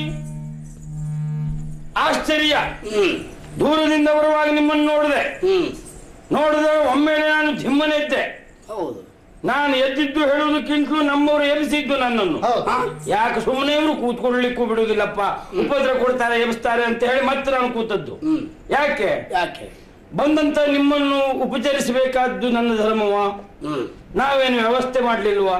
ಅಲ್ಲ, ಇದ್ದವರಿಗೇನು ಸಂಬಳ ಕೊಡುವುದನ್ನು ಹಿಂದಾದೇನೋ? ಅಲ್ಲ, ವ್ಯವಸ್ಥೆ ಜನ ಇದ್ದಾರೆ, ಆದ್ರೂ ಯಾರು ನಿಮ್ಮ ಮುಖ ನೋಡಿದವರು ಮುಂದೆ ಬರಲೇ ಇಲ್ಲ. ಯಾಕೆ? ನಿಮ್ಮ ಮುಖ ಹಾಗುಂಟು ಸ್ವಾಮಿ, ಯಾರು ಬರುವ ಪರಿಸ್ಥಿತಿ ಇಲ್ಲ, ನೋಡ್ಲಿಕ್ಕೆ ಸಾಧ್ಯ ಇಲ್ಲ. ಹಾಗಲ್ವಾ? ಸಾಮಾನ್ಯ ಮುಖ ಅಲ್ಲ. ನಿಮ್ಮಂತವರನ್ನು ಉಪಚರಿಸಬೇಕೆಂದ್ರೆ ಎಲ್ಲವರಿಗೂ ಧೈರ್ಯ ಬರ್ಲಿಕ್ಕಿಲ್ಲ. ನಮ್ಮ ಮಟ್ಟ ಸಾಕಾದಿತ್ತು ಅಂತ ಎಲ್ಲವರು ಅಲ್ಲಲ್ಲೇ ಕೂತ್ರು. ಮತ್ತೆ ನಾನು ಒಮ್ಮೆ ದಿಮ್ಮನೆದ್ದೆ. ಯಥಾರ್ಥ ಕಷ್ಟದಲ್ಲೇ ಇದ್ದದ್ದು ನಾನು. ಆದ್ರೂ ಎದ್ದು ಉಪಚರಿಸೋಣವೇ? ಸಭಾಧ್ಯಕ್ಷರಾದ ನಾನೇ ಹೋಗಿ ನಿಮ್ಮನ್ನು ಕರೆತಂದೆ ಅಂತಾದ್ರೆ ವ್ಯವಸ್ಥೆ ಸರಿ ಇಲ್ಲ ಅಂತ ನೀವು ತಿಳ್ಕೊಂಡ್ರೆ ಅಂತ ಮತ್ತಲ್ಲೇ ಕೂತೆ. ಯಾರು ನಿಮ್ಮ ಮಾತಾಡಿಸೋರಿಲ್ಲ. ಅಯ್ಯೋ ದೇವರೇ, ನಿಮ್ಮ ಪರಿಸ್ಥಿತಿ ಹೀಗೆ ಬರಬಾರ್ದಿತ್ತು. ಇಷ್ಟು ಯೋಗ್ಯತೆ ಇದ್ದವರು ಪಾಪ ಎಲ್ಲಿಂದ ಬಂದದ್ದೋ ಏನೋ, ಯಾಕೆ ಬಂದದ್ದೋ ಏನೋ, ಯಾರು ಕರೆ ಕೊಟ್ಟದ್ದ ನಮಗಂತೂ ಗೊತ್ತಿಲ್ಲ. ನಾವಂತೂ ಇದ್ದವರೇ ಸಾಕು, ಯಾರು ಬರುದು ಮತ್ತೆ ಬೇಡ, ಬರಬೇಕಾದ ಅಗತ್ಯ ಇಲ್ಲ ಅಂತ ಇದ್ದವ. ಆದ್ರೂ ಬಂದಿದ್ದೀರಿ, ಬಲವಾದ ಕಾರಣ ಇರಬೇಕು ಅಂತ ಮನೆದ್ದೆ. ಎದ್ದು ಜಾಗೃತಿಯಿಂದ ಬಂದು ಕರೆ ಪಿಡಿದು ಸತ್ಕಾರ ಮಾಡಿ ಕರ್ಕೊಂಡ್ ಬಂದು ನಿಮಗೆ ಕೂಡಿಸ್ಲಿಕ್ಕೆ ವ್ಯವಸ್ಥೆ ಮಾಡಿ ತೋರಿಸಿ ನಾನು ಬದಿ ನಿಂತ್ರೆ ಸುಮ್ಮನೆ ಕೂತ್ಕೊಳ್ಳೋದು ಬಿಟ್ಟು ಮೂರು ಬಡಿದು ಕೂತ್ರಲ್ಲ. ಯಾಕೆ? ಹಾಗಾದ್ರೆ ಇವರು ಬಡಿಯೋರೇ? ಬಡಿಯುವವರಿಗೆ ಬೇಡ ಆಗಿದೆ, ಇವರೆಂತ ಬಡಿಯುವವ್ರ? ಅಲ್ಲ, ಕೂತ್ರಲ್ಲ ಯಾಕೆ ಅಂತ ಅರ್ಥ ಆಗ್ಲಿಲ್ಲ. ಕಾರಣ ಉಂಟು. ಮಹಾರಾಜನಾಗಿರುವಂತಹ ನಿನ್ನ ನಿರೀಕ್ಷೆಯಲ್ಲೇ ನಾನಿದ್ದೆ. ಎಷ್ಟೊತ್ತಿಗೆ ಬಂದು ನನ್ನನ್ನು ಸ್ವಾಗತಿಸುತ್ತೇನೆ, ಸ್ವೀಕರಿಸಬೇಕಾದದ್ದು ಆಢ್ಯನಾಗಿರುವಂತಹ ನನಗೆ ಕರ್ತವ್ಯ. ಬಡದದ್ದು ಯಾಕೆ? ಅದು ನಂಗೆ ಗೊತ್ತಾಗ್ಲಿಲ್ಲ. ನಾವೆಲ್ಲಿ ಆದ್ರೂ ಕುಳಿತರೆ ಅದು ಮತ್ತೆ ಮುರಿದು ಹೋದರೆ ಆ ಜಾಗ್ರತೆ ಮಾಡಿ ಕೂತಿದ್ದೀರಿ ಸ್ವಾಮಿ. ಗಟ್ಟಿಯಾಸನ. ನೀವು ಕೂತ್ಕೊಳ್ಳಿಕ್ಕೆ ಕೂತಾಗ ಮತ್ತೆ ಮತ್ತೆ ನಿಮ್ಗೆ ಉಪದ್ರ ಆಗ್ತದೆ ಅಂತ ಭಾವಿಸಬಾರದು. ಯಾರೇ ಬಂದ್ರು ನಾವು ಇದೇ ಆಸನ ಕೊಡುದು. ನಮ್ ಬೇರೆ ವ್ಯವಸ್ಥೆ ಇಲ್ಲ ಅಂತಲ್ಲ, ನಮ್ಮ ಮನಸ್ಥಿತಿ ಹಾಗೆ, ಅಂತಸ್ತಿಗೆ ಸರಿಯಾಗಿ. ಈಗ ನೀವು ಎದ್ರೆ ಇವ್ ಕಾಯ್ತಿದ್ದ, ಇವನ್ ಕೂತ್ರು ಕೂತ ಅಂತವನೇ ಅವ. ಆದ್ರಿಂದ ದಯವಿಟ್ಟು ಇಲ್ಲೇ ಕೂತ್ಕೊಳ್ಳಿ. ನಿಮ್ಮನ್ನು ಒಂದು ಮಾತು ಸ್ವಾಮಿ. ಅವಲಿಂದ ಬಂದಿರಯ್ಯ ಸ್ವಾಮಿ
ಕೇಳಬಯಸುವುದಿಷ್ಟೇ.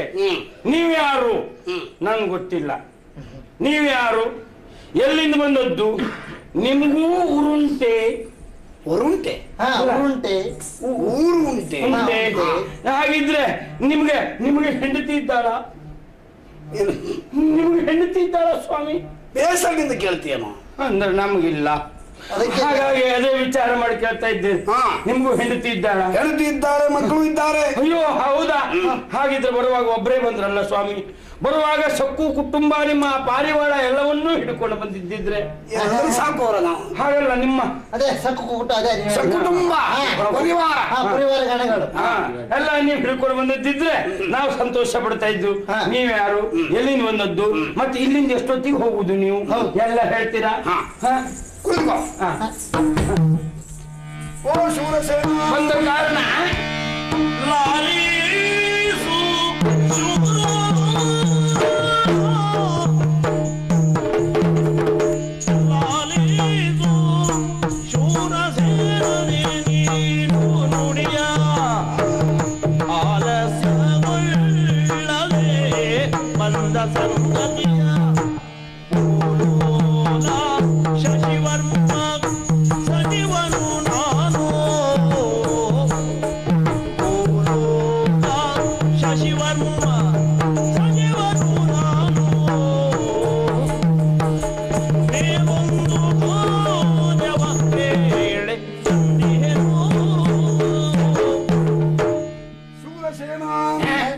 ನನ್ನ ಹೆಸರು ನಿಮ್ಗೂ ಗೊತ್ತುಂಟು.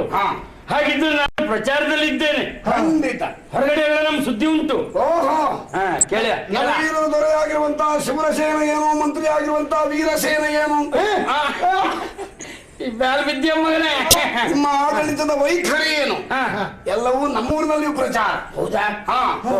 ದೇವಗಿರಿಯ ನಾಡಿನ ದೊರೆಯಾಗಿರುವಂತಹ ಚಂದ್ರವರ್ಮನ ಆಪ್ತನು ಅಮಾತ್ಯನೂ ಆಗಿರುವಂತಹ ನನ್ನ ಹೆಸರು ಶಿಖಿಧ್ವಜ. ಹೇಳಿದೆನೋ? ಕಿಸಿತ್ವಯ. ಯಾಕೋ ಎರಡು ಬೇಕು ಅಂತ ನಿಮ್ಮ ಹೆಸರು ಶಿಖಿಧ್ವಜ, ಶಿಖಿಕೇತ. ಕಿಸಿ ಕಟ್ಟದವರು ಅಲ್ವಾ? ಕಿಶಧ್ವಜ ಅಲ್ಲ, ಶಿಖಿಧ್ವಜ. ನೀನು ಅದೇ ಗಟ್ಟಿ ಮಾಡ್ಕೋ. ಒಂದು ರೀತಿಯಲ್ಲಿ ನಾವು ವಿಶ್ವ ಕುಟುಂಬಿಕರು. ಕೇಳಿದ್ಯಾ? ಇವರು ನಿನ್ನ ಹಾಗೆ ಮಂತ್ರಿಗಳು, ನನ್ನ ಹಾಗೆ ಮಂತ್ರಿಗಳು. ಹಾಗಿದ್ರೆ ನೀವು ಅಲ್ಲಿ ಪಿತ್ತ ಸಚಿವರೇ? ಅದಲ್ಲ, ವಿತ್ತ ಸಚಿವರೇ. ನನಗೆ ಹೇಳ್ತೀರಾ? ನಾನು ಅಮಾತ್ಯ, ಮುಖ್ಯಮಂತ್ರಿ. ಕೆಲವು ಖಾತೆಗಳೆಲ್ಲ ನನ್ನ ಕೈಯಲ್ಲೇ ಉಂಟು. ಎಲ್ಲ ನಿಮ್ಮ ಹತ್ರ? ಹೌದೌದು. ನಾನು ಯಾಕೆ ಬಂದೆ? ಸುಳ್ಳಲ್ಲ. ನಮ್ಮ ರಾಜ್ಯ ಸುಭಿಕ್ಷವಾಗಿ ನೆಲೆಸಿದ್ರೆ ಅಲ್ಲಿ ಇನ್ನೂ ಶುರುವಾಗಲಿಲ್ಲ. ಬೇರೆ ಊರಿನವರು ಹೇಗಿದ್ದಾರೆ ಅಂತ ನೋಡ್ಕೊಂಡು ಹೋಗೋಣ ಅಂತ. ಅಂದ್ರೆ ಇಲ್ಲಿ ಇಲ್ಲ, ಇಲ್ಲಿಯವರೆಗೆ ಏನು ತೊಂದರೆ ಇಲ್ಲ, ಇನ್ನು ನೋಡ್ಬೇಕಷ್ಟೇ. ಹೌದಲ್ಲ? ಸರಿಯಾಗಿ ಕೂತ್ಕೋ. ಈ ಕಡೆ ಬರಿದಾಯ್ತಲ್ಲ, ಅಂದ್ರೆ ಆ ಕಡೆ ತುಂಬಿಸ್ಬೇಕು. ಆ ಕಡೆ ಬರಿದಾಯ್ತಲ್ಲ, ತುಂಬಿಸ್ಬೇಕಾ? ಈ ಆಸ ತುಂಬಾ ಕೂತ್ರ ಹಾಗಾಗ್ಬೇಕು ಅಂತಲ್ಲ. ಸಿಂಹಾಸನ ತುಂಬಿಸೋದು. ಅರಸನೇ ಮಗ. ಅಯ್ಯೋ ಮಗನೇ, ನೀ ಬಡಿದೆ ಎಲ್ಲ ಕರ್ಮ. ನಾ ತತ್ತಿದ್ದೆ. ನಾನು ಅಲ್ಲ ಮತ್ತೆ ಸಭಾಧ್ಯಕ್ಷನಾಗಿರುವಂತ ನೀನೇ ಮಲ್ಕೊಂಡ್ರೆ ಆಸನದ ಮೇಲೆ ಉಳಿದವರೆಲ್ಲ ನಿದ್ದೆ ಮಾಡದೆ ಬಿಡ್ತಾರ. ಕೂತಲ್ಲೇ ಅವ್ರು ಮುಸ್ಕಾಕ್ಲಿ ಅವರು. ಯಾಕೆ ಹೇಳಿದೆ ಗೊತ್ತಾ? ಮತ್ ನೀವು ತುಂಬಿಸೋದು ಅಂದ್ರೆ ಮತ್ ನಾನು ಹೇಗೆ ತುಂಬಿಸೋದು? ಪಟ್ಟಾಭಿಷಿಕ್ತನಾಗಿರುವಂತ ನೀನು ಮದುವೆ ಆಗ್ಬೇಕಿತ್ತಲ್ಲ. ಓಹೋ, ಎಡಭಾಗದಲ್ಲಿ ವಿರಾಜಮಾನ ಅಂತ ಹೆಂಡತಿ ಇರ್ಬೇಕಿತ್ತ. ವಾಮಭಾಗ ನಮ್ದು ಸರಿ ಇಲ್ಲ ಅಂತ ಹೇಳುದವರು. ನಿಮ್ದು ಎಡಭಾಗ ಸರಿ ಇಲ್ಲ, ಅದು ನಿಂದು ಹೋಗಿದೆ. ಅಲ್ಲ ಇದು. ಹಾಗಲ್ಲ ಸ್ವಾಮಿ, ಈ ತುಂಬಿಸಬೇಕು ಅನ್ನುವಂತ ವಿಷಯ ನೀವು ಹೇಳಿದ್ದೆ ನಮ್ಗೆ ಗೊತ್ತಾದದ್ದ. ಈ ಹಿಂದೆ ನಮ್ಮ ಮಂತ್ರಿಯನ್ನು ಸುಮ್ಮನೆ ಇದ್ದದ್ದು ಅಂತ ಮಾಡಿದ್ದೀರಾ? ಆ ಸೂಚನೆ ಮೊದಲೇ ಕೊಟ್ಟಿದ್ದಾನೆ. ಮದುವೆ ಆಗಬೇಕು ಅಂತ ಹೇಳಿದಾಗ ನಾನು ಅದಕ್ಕೆ ನಿರ್ಣಯ ಆಗಿ ಮದುವೆ ಆಗಲೇಬೇಕು ಅನ್ನುವಂತ ವಿಚಾರ ಮಾಡಿಕೊಂಡು ನೇರ ಅಮರಾವತಿಗೆ ಹೋಗಿ ಅಲ್ಲಿ ಚಂಪಕ ಸೇನೆಯನ್ನು ಕೇಳಿದೆ. ಏನಂದ್ರು? ಅವಳು ಜೋರಾದ್ಲು. ಕತ್ತಿ ಹಿಡ್ಕೊಂಡೊಂದು ಸಲ ತಿರುಗಿಸಿದಾಗ ನನಗೆ ಏನ್ ತಿರುಗ್ತು ಅಂತಲೇ ಗೊತ್ತಾಗ್ಲಿಲ್ಲ. ಅವಳು ಹೇಳಿದ ಮಾತು ಪುರುಷದ್ವೇಷಿ, ನಮಗೂ ಮರ್ಯಾದೆ ಪ್ರಶ್ನೆ ಆಯ್ತು.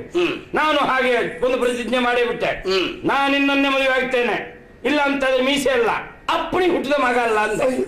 ಅಯ್ಯೋ ಮಗನೇ, ಕತ್ತಿ ಹಿಡ್ಕೊಂಡೊಂದು ಸಲ ತಿರುಗಿಸಿದಾಗ ನನಗೆ ಏನ್ ತಿರುಗ್ತು ಅಂತಲೇ ಗೊತ್ತಾಗ್ಲಿಲ್ಲ. ಅವಳು ಹೇಳಿದ ಮಾತು ಪುರುಷದ್ವೇಷಿ, ನಮಗೂ ಮರ್ಯಾದೆ ಪ್ರಶ್ನೆ ಆಯ್ತು. ನಾನು ಹಾಗೆ ಒಂದು ಪ್ರತಿಜ್ಞೆ ಮಾಡೇ ಬಿಟ್ಟೆ, ನಾನು ಇನ್ನೊಂದೇ ಮದುವೆ ಆಗ್ತೇನೆ, ಇಲ್ಲ ಅಂತಂದ್ರೆ ಮೀಸೆ ಅಲ್ಲ, ಅಪ್ಪಣಿ ಹುಟ್ಟಿದ ಮಗ ಅಲ್ಲ ಅಂತ. ಅಯ್ಯೋ ಮಗನೇ ಅಂತ ಹೇಳಿದೆ. ಈಗ ಅಪ್ಪನಿ ಹುಟ್ಟದಲ್ಲ ಅನ್ನುವಂತ ಪ್ರಸಂಗ ಬಂದು ಮುಟ್ಟಿದೆ. ನಮ್ಮ ಅಪ್ಪ ಹೇಳಿದ್ದಾನ ಏನೋ, ನಮ್ಮ ಪ್ರಾರಬ್ಧ ಇಷ್ಟ ಆಗಿದೆ. ಈಗ ನಮಗೆ ಕಷ್ಟಕ್ಕೆ ಬಂತಲ್ಲ ನೀನು ಹಾಗೆ ಹೇಳಿದ್ರಿಂದ. ಯಾಕೆ? ಒಬ್ಬ ಪುರುಷ ಪುಂಗವನಾಗಿ ಕ್ಷತ್ರಿಯೋತ್ತಮನಾಗಿ ಒಂದು ಹೆಣ್ಣಿನ ಮುಂದೆ ನಾನು ಅಪ್ಪನೇ ಹುಟ್ಟಿದ ಮಗ ಅಲ್ಲ ಅಂತ ಹೇಳಿಸಿಕೊಳ್ಳುವಂತಹ ದೌರ್ಭಾಗ್ಯಕ್ಕೆ ನೀನು ಪಾತ್ರ. ಏನ್ ಮಾಡುವ, ಅಷ್ಟೊತ್ತಿಗೆ ಬೇರೆ ನೆನಪಾಗ್ಲೇ ಇಲ್ಲ, ಬಾಯಿಗೆ ಬಂದದ್ದು ಹೇಳ್ಬಿಟ್ಟೆ. ಅದನ್ನು ನಡೆಸಿಕೊಳ್ಬೇಕಾದ ನನಗೆ ಕರ್ತವ್ಯ.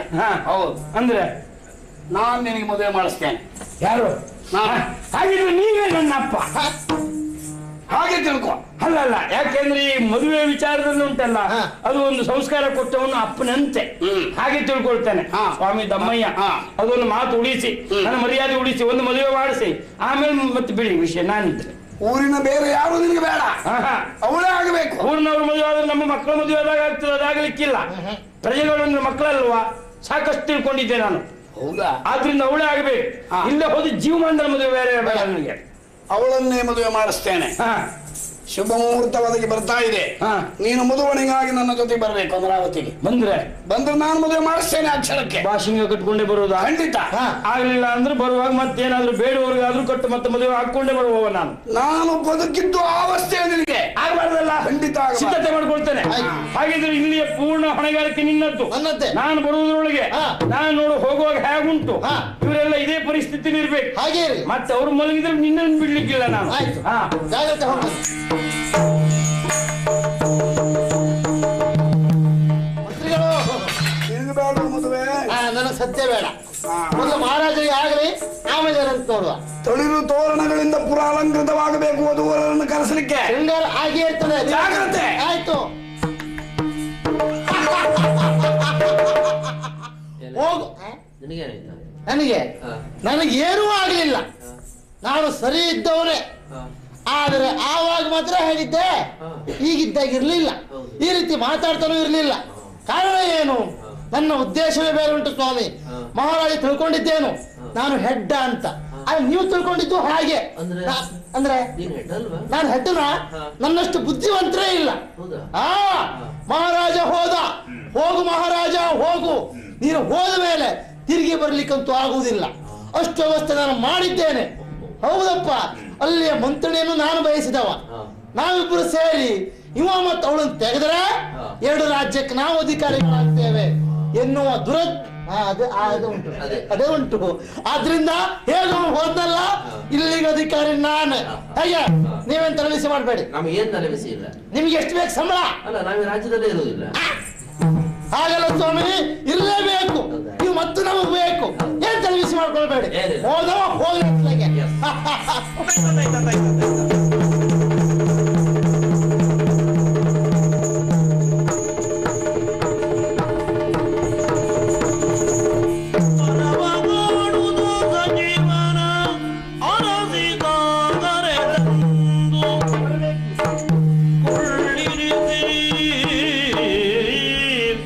ಬರವೇನೆನುದ ನುಡಿಸುತ್ತಲು ಬಜರಿಸಿ ನಿಮ್ಮ ಆಗಮನ ಅಯಾಚಿತ ಆಕಸ್ಮಿಕ ಮುನಿಸ್ಲಿಕ್ಕ ಮನಸ್ಸಿಗೆ ಸಂತೋಷವಾಯಿತು. ನಿಮ್ಮ ಮುಖವನ್ನು ನೋಡಿದ್ದಿಲ್ಲ, ಹಿಂದೆ ಪ್ರಥಮವಾಗಿ ನೋಡ್ತಾ ಇದ್ದೇನೆ. ಯಥಾಮತಿಯಾಗಿ ಉಪಚಾರ ಮಾಡಿದ್ದೇನೆ. ತಾವು ದೊಡ್ಡ ಮನಸ್ಸಿನಿಂದ ತಪ್ಪಿದ್ರೆ ಕ್ಷಮಿಸಬೇಕು. ಆದ್ರೂ ಒಂದು ವಿಚಾರ, ನೀವ್ಯಾರು, ಇಲ್ಲಿಗೆ ಯಾಕೆ ಕೈ ತಂದಿದ್ದು, ನಿಮ್ಮ ಹೆಸರೇನು, ಬಂದ ಕಾರ್ಯವೇನು ಎಲ್ಲ ಹೇಳ್ತೀರಾ? ಚಂಪಕ ಸೇನೆ, ನಿನಗೆ ನನ್ನ ಪರಿಚಯ ಇಲ್ಲದಿರಬಹುದು, ನಿನ್ನನ್ನು ಪೂರ್ಣ ಅರ್ಥ ಮಾಡಿಕೊಂಡವನು ನಾನು. ಹೌದಾ? ಹೌದು.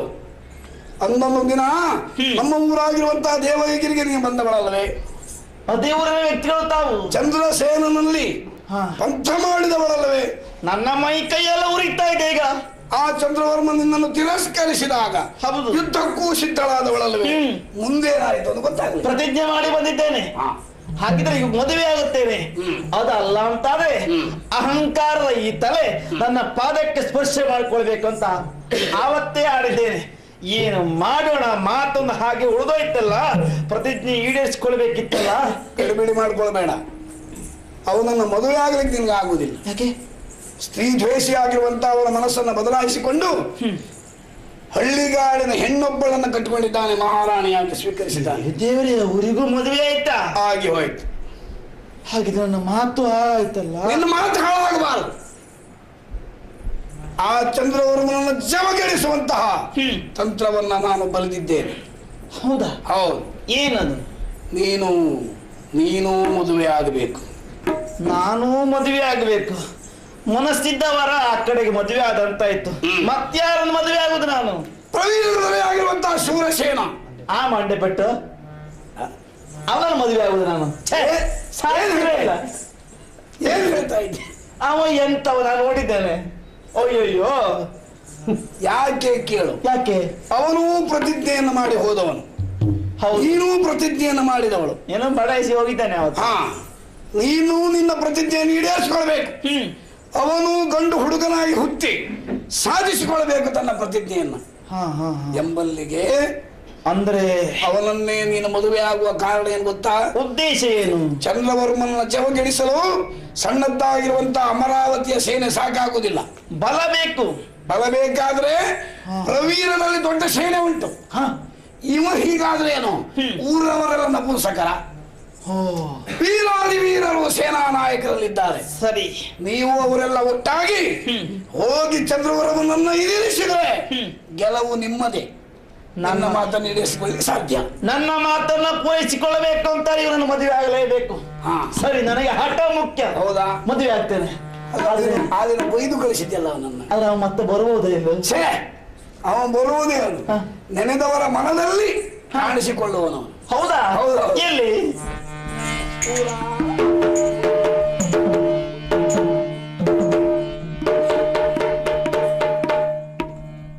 ಏನೋ ಇದು ಸಕಲ ಸಿದ್ಧತೆ ಇದೆಂತದಿಲ್ಲ. ಗೊತ್ತು. ಹಾಗೋಗತ್ತು.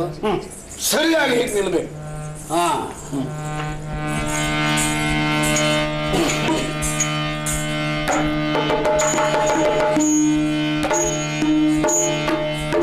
ವಿಜೃಂಭಣೆಯಿಂದ ಆಮೇಲೆ ಮದುವೆ ಮಾಡಿಸುವ.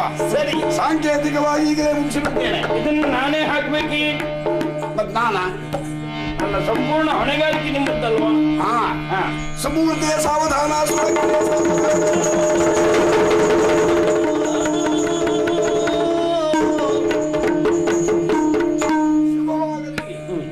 ದಾಂಪತ್ಯ ಜೀವನದಲ್ಲಿ ನಿಮಗೆ ಸುಖ ದೊರಕಲಿ. ಹೇಗೆ?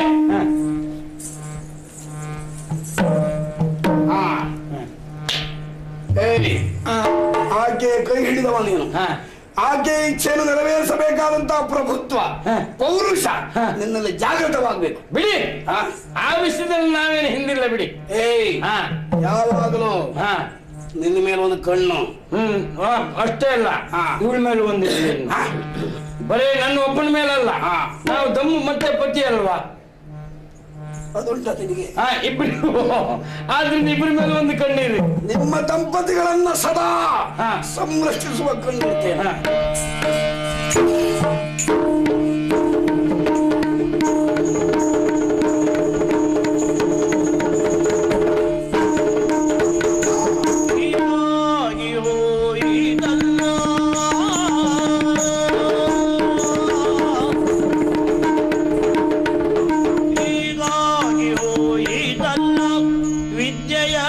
ನಾಗೆ ಬೇಗದಿ ಕಲಿಗಳಲ್ಲ ವಿದ್ಯೆಯ ನಾಗೆ ಬೇಗದಿ ಕಲಿಗಳಲ್ಲ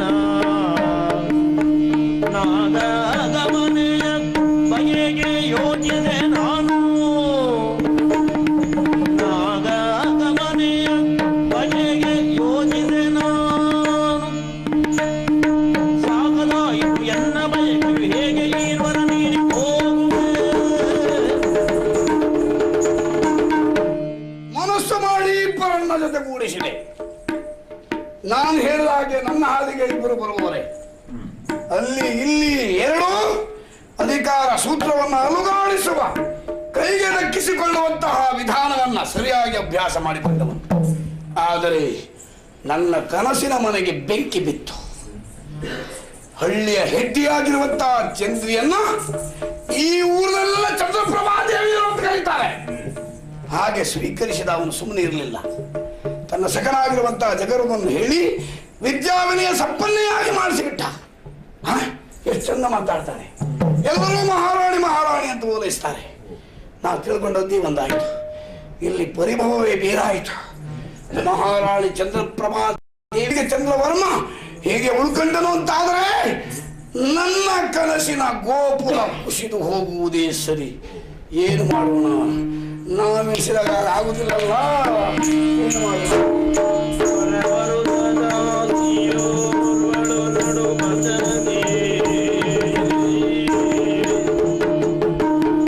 ಏನು ಹೂವನ್ನು ಮಾರುವವಳು?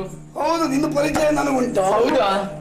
ಈಗ ಈ ದಾರಿಯಾಗಿ ಹೋಗ್ತಾ ಇದೆಯಲ್ಲ. ದಿನನಿತ್ಯ ಮಹಾರಾಜರಿಗೆ ಹೂವನ್ನು ತೆಗೆದುಕೊಂಡು ಹೋಗಿ ಕೊಡುವವಳು ನಾನು. ಅಲ್ಲಿ ಇನ್ನು ಅರಮನೆಯಲ್ಲಿ ಏನು ವಿಶೇಷ ಉಂಟಂತೆ, ಅದಕ್ಕೆ ವಿಶೇಷ ಹೂಗುಚ್ಛವನ್ನು ತಂದು ಕೊಡ್ಲಿಕ್ಕೆ ಹೇಳಿದ್ರು. ಏನು ವಿಶೇಷ? ವಿದ್ಯಾ ಪರೀಕ್ಷೆ ಇವತ್ತು. ಯಾರಿಗೆ? ಮಹಾರಾಣಿಯವರಿಗೆ. ಮಹಾರಾಣಿಯವರ ವಿದ್ಯಾ ಪರೀಕ್ಷೆಯ ಕಾಲ. ಹೌದು. ಮುಂಚೆ ಯಾರಿಗೆ? ಇದು ಮಹಾರಾಜರಿಗೆ ತೆಗೆದುಕೊಂಡು ಹೋಗಿ ಕೊಡ್ಬೇಕು. ಮಹಾರಾಜರಿಗೆ ಕೊಡುವುದು ಯಾರು? ಯಾರು? ಯಾರ ಮುಖೇನ? ಇದು ನಾನು ಅವರನ್ನು ತೆಗೆದುಕೊಂಡು ಹೋಗಿ ಕೊಟ್ರೆ ಅವರವರಿಗೆ ಉಡುಗೊರೆಯಾಗಿ ಇದನ್ನ ಕೊಡ್ತಾರೆ. ಹೌದಾ? ನೋಡ, ಬಹಳ ಚಂದ ಉಂಟು ನೋಡು. ಕೈಗೊಂಡು ಫಲ ಸಜೀವ ಚಂದ್ರವಂದನು ಬಳಿ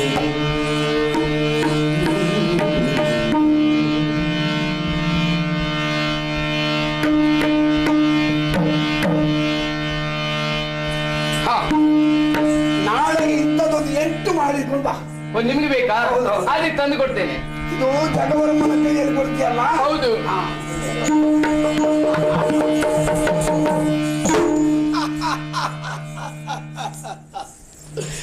ಒಂದು ಕಲ್ಲನ್ನು ಎಸೆದಿದ್ದೇನೆ, ಬಿದ್ದರೆ 2 ಹಕ್ಕಿಗಳು, ಹೋದ್ರೆ ಒಂದು ಕಲ್ಲು. ನೋಡುವ.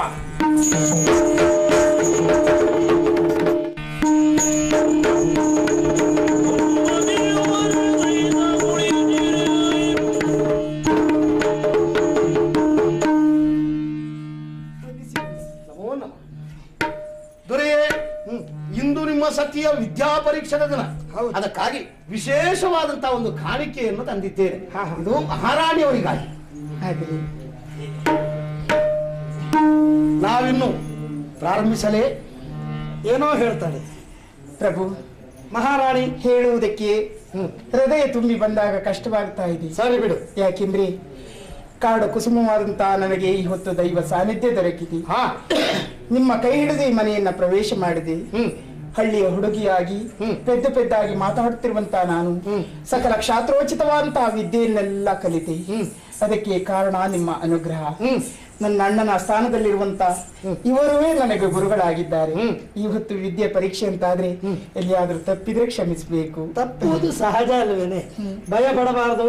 ಅಷ್ಟೇ ಅಲ್ಲ, ಈ ಸಂದರ್ಭದಲ್ಲಿ ಸಂತೋಷದ ವಿಚಾರವನ್ನೆಲ್ಲ ತಿಳಿಸುವುದಕ್ಕೆ ಇಷ್ಟಪಡ್ತಾ ಇದ್ದೀನಿ. ಏನದು? ವಲ್ಲಭ, ನಮ್ಮಿಬ್ಬರ ದಾಂಪತ್ಯದ ಪ್ರತೀಕವಾಗಿ ನಿಮ್ಮ ವಂಶದ ಕುಡಿ ನನ್ನ ಉದರದಲ್ಲಿ ಚಿಗುರೊಡೆದಿದೆ. ಸಂತೋಷದ ವಿಷಯ. ಪರೀಕ್ಷೆ ಚೆನ್ನಾಗಿ ಆಗ್ಬೇಕು.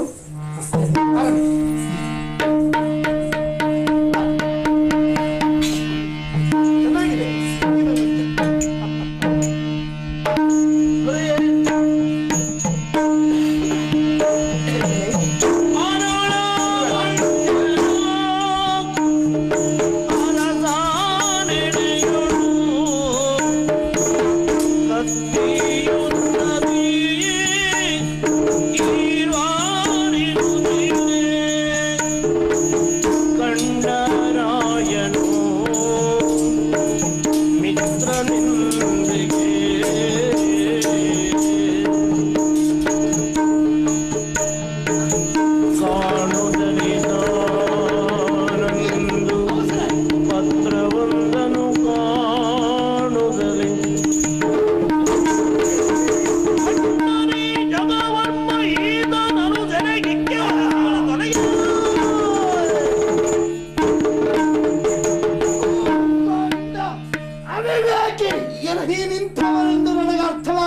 ಆಯ್ತು.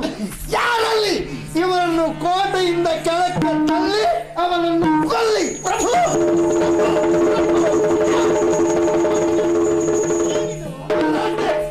ಏನು ಮಾತಾಡಬೇಡ. ಪಚಾರಿ ನನ್ನ ಮನೆತನದ ಮರ್ಯಾದೆ ಕಳೆಯುವುದಕ್ಕೆ ಮುಂದಾದವಳು ಯಾರಲ್ಲಿ ಇವಳನ್ನು ಊರಿನಿಂದ ಹೊರಗೆ.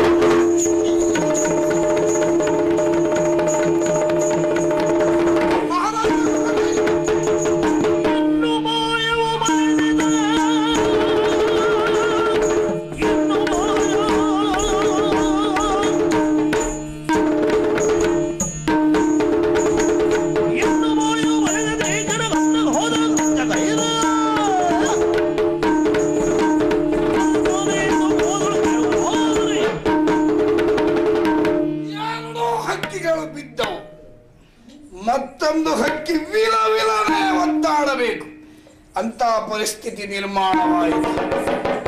ಚಂದ್ರಪ್ರಭಾ ಕಾಡನ್ನ ಸೇರಿದಳು. ಜಗವರ್ಮನಿಗೆ ಮರಣದಂಡನೆಂತಹ ಕ್ರೂರ ಶಿಕ್ಷೆ. ಅಂತಾದ ಮೇಲೆ ಸಕನನ್ನು ಸತಿಯನ್ನು ಕಳೆದುಕೊಂಡಿರುವಂತಹ ಈ ಮಹಾರಾಜ ಮತಿ ವಿಭ್ರಮಿಸಿ ಒಂದಾಗ ಒಂದು ದಿನ ಊರು ಬಿಟ್ಟು ಹೋಗ್ತಾನೆ. ಎಲ್ಲ ನಮ್ಮತ್ತೆ.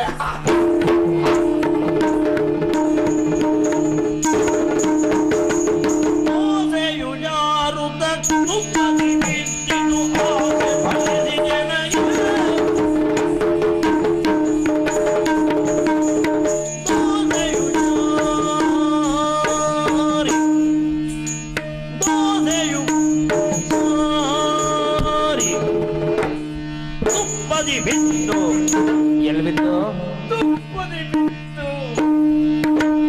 ಆಸೆ ಬಲಿದಿ ಜನಗೆ ಮನದಾಸೆ ಬಲಿದಿ ಜನಗೆ ಕೋಚವ ಮಾಡುವೆನು ಎನ್ನುತ್ತಲೇ ಹೊರಟನು ಹರಸಿಯಿಂದ ಬಲಿಗೆ. ಸ್ವಾಮಿ, ದೋಸೆ ಜಾರಿಗೆ ಬಿದ್ದದ್ದಲ್ಲಿ ಎಲ್ಲಿ ಬಿತ್ತು?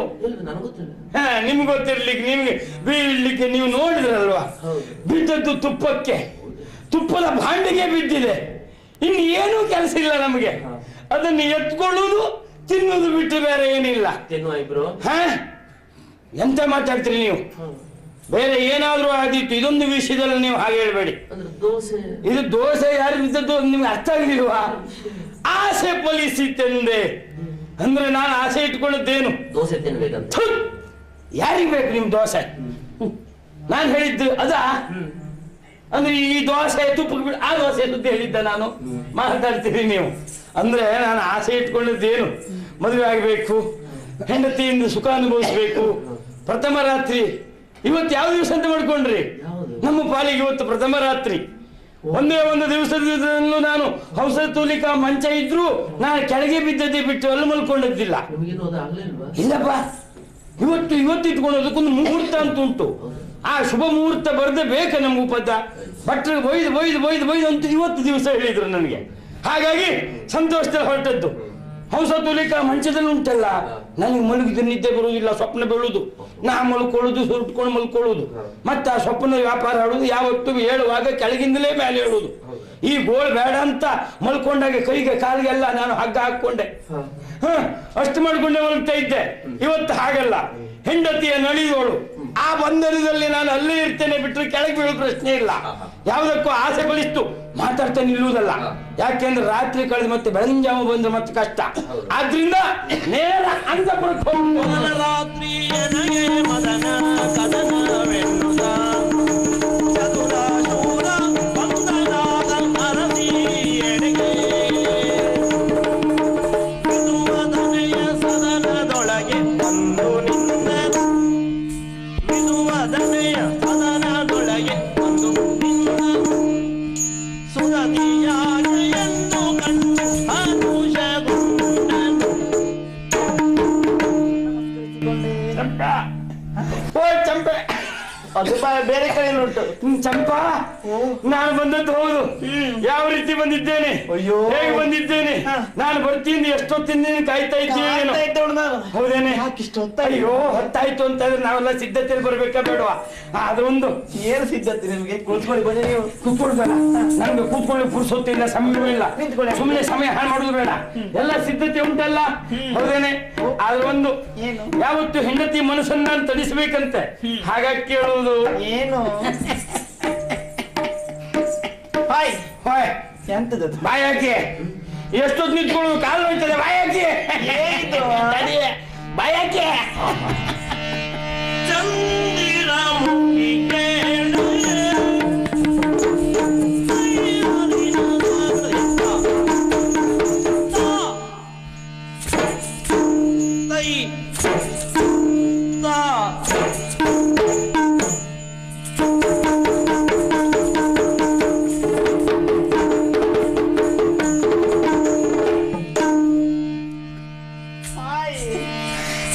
ಅಯ್ಯೋ ಬಾಯಾಕಿ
ಎನ್ನನ್ನು ದೋಷವ ಗೊಳಿಸು ಸುಂದರಿ,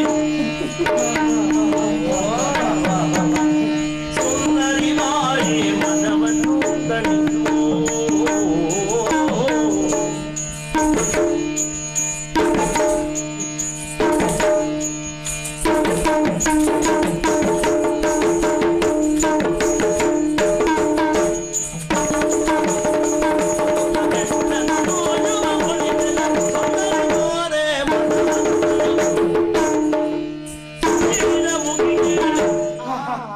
ನಿಜವಾಗಿ ಹೌದೇ?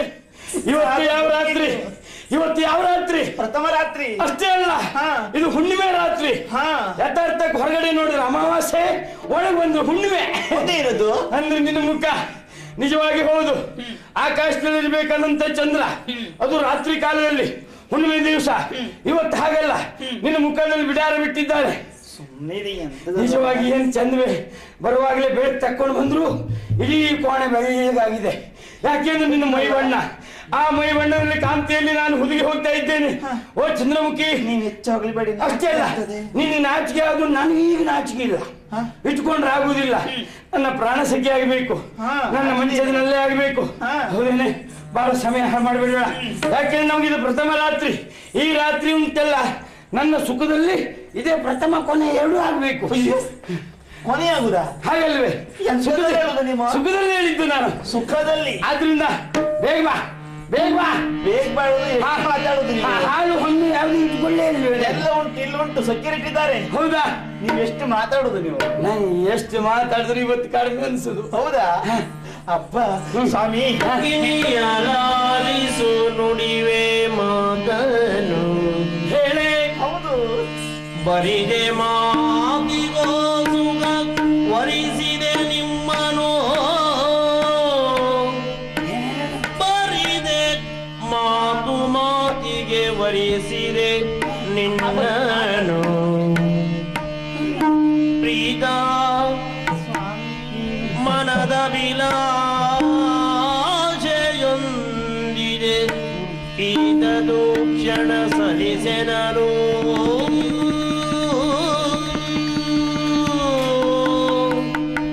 ಸ್ವಾಮಿ ಏನೇ ನಿಮ್ಮ ನಿಮ್ಮನ್ನ ವಲ್ಲಭ ಅಂತ ಕರೆಯುವುದಕ್ಕೆ ಮನಸ್ಸಿಗೆ ಅಷ್ಟು ಸಂತೋಷ ಆಗ್ತಾ ಇದೆ. ನನಗೂ ನಿನಗೆ ಚಂಪಕ ಸೇನ್ ಚಂಪಾ ಕರೆಯುವ ಅನ್ನಿಸ್ತದೆ. ಹೇಗೆ ಕರೆಯುವ ಸಂತೋಷ? ಅವತ್ತು ನೀವು ಪ್ರತಿಜ್ಞೆ ಮಾಡಿ ಬಂದಿದ್ದೀರಿ. ಹೌದೇ? ನಿಮ್ಮ ಮಾತಿನ ಉಳಿವಿಗಾಗಿಯೇ ನಾನು ನಿಮ್ಮನ್ನು ಮದುವೆ ಆಗಿದ್ದು. ಅಂದ್ರೆ ಮಾತಿಗೆ ಮದುವೆ ಆದದ್ದ? ಹೌದು, ಮಾತುಳಿಸಿಕೊಳ್ಬೇಕು ಅಂತ. ಮತ್ತೆ ಮದುವೆ ಆಗ್ಲಿಕ್ಕೆ ಇಷ್ಟ ಮಾತಿಗಾದ್ರೂ ಉಳಿದ ವ್ಯವಹಾರಕ್ಕೆ ಏನು ತೊಂದರೆ ಇಲ್ಲ, ಪ್ರಶ್ನೆ ಇಲ್ಲ. ಹೆಂಡತಿಯ ಮನಸ್ಸಿನ ಆಸೆಯನ್ನು ಪೂರೈಸಿಕೊಳ್ಳೋದು ಯಾರು ಅಂತೇಳಿ ಗಂಡ. ಅದೆಲ್ಲ ಪೂರೈಸಬೇಕು ಅಂತಲೇ ಅಲ್ವೇ ನಾನು ಬಂದದ್ದು. ನಾ ಮನವೊಪ್ಪಿ ನಿಮ್ಮನ್ನ ಸೇರಬೇಕು ಅಂತಾದ್ರೆ ನನ್ನ ಆಸೆಯನ್ನು ನೀವು ನೆರವೇರಿಸಿ ಕೊಡ್ಬೇಕು. ನಿನ್ನ ಆಸೆ ನೆರವೇರಿಸಿ ಕೊಡ್ಬೇಕು. ನೀವು ಏನ್ ಬೇಕು?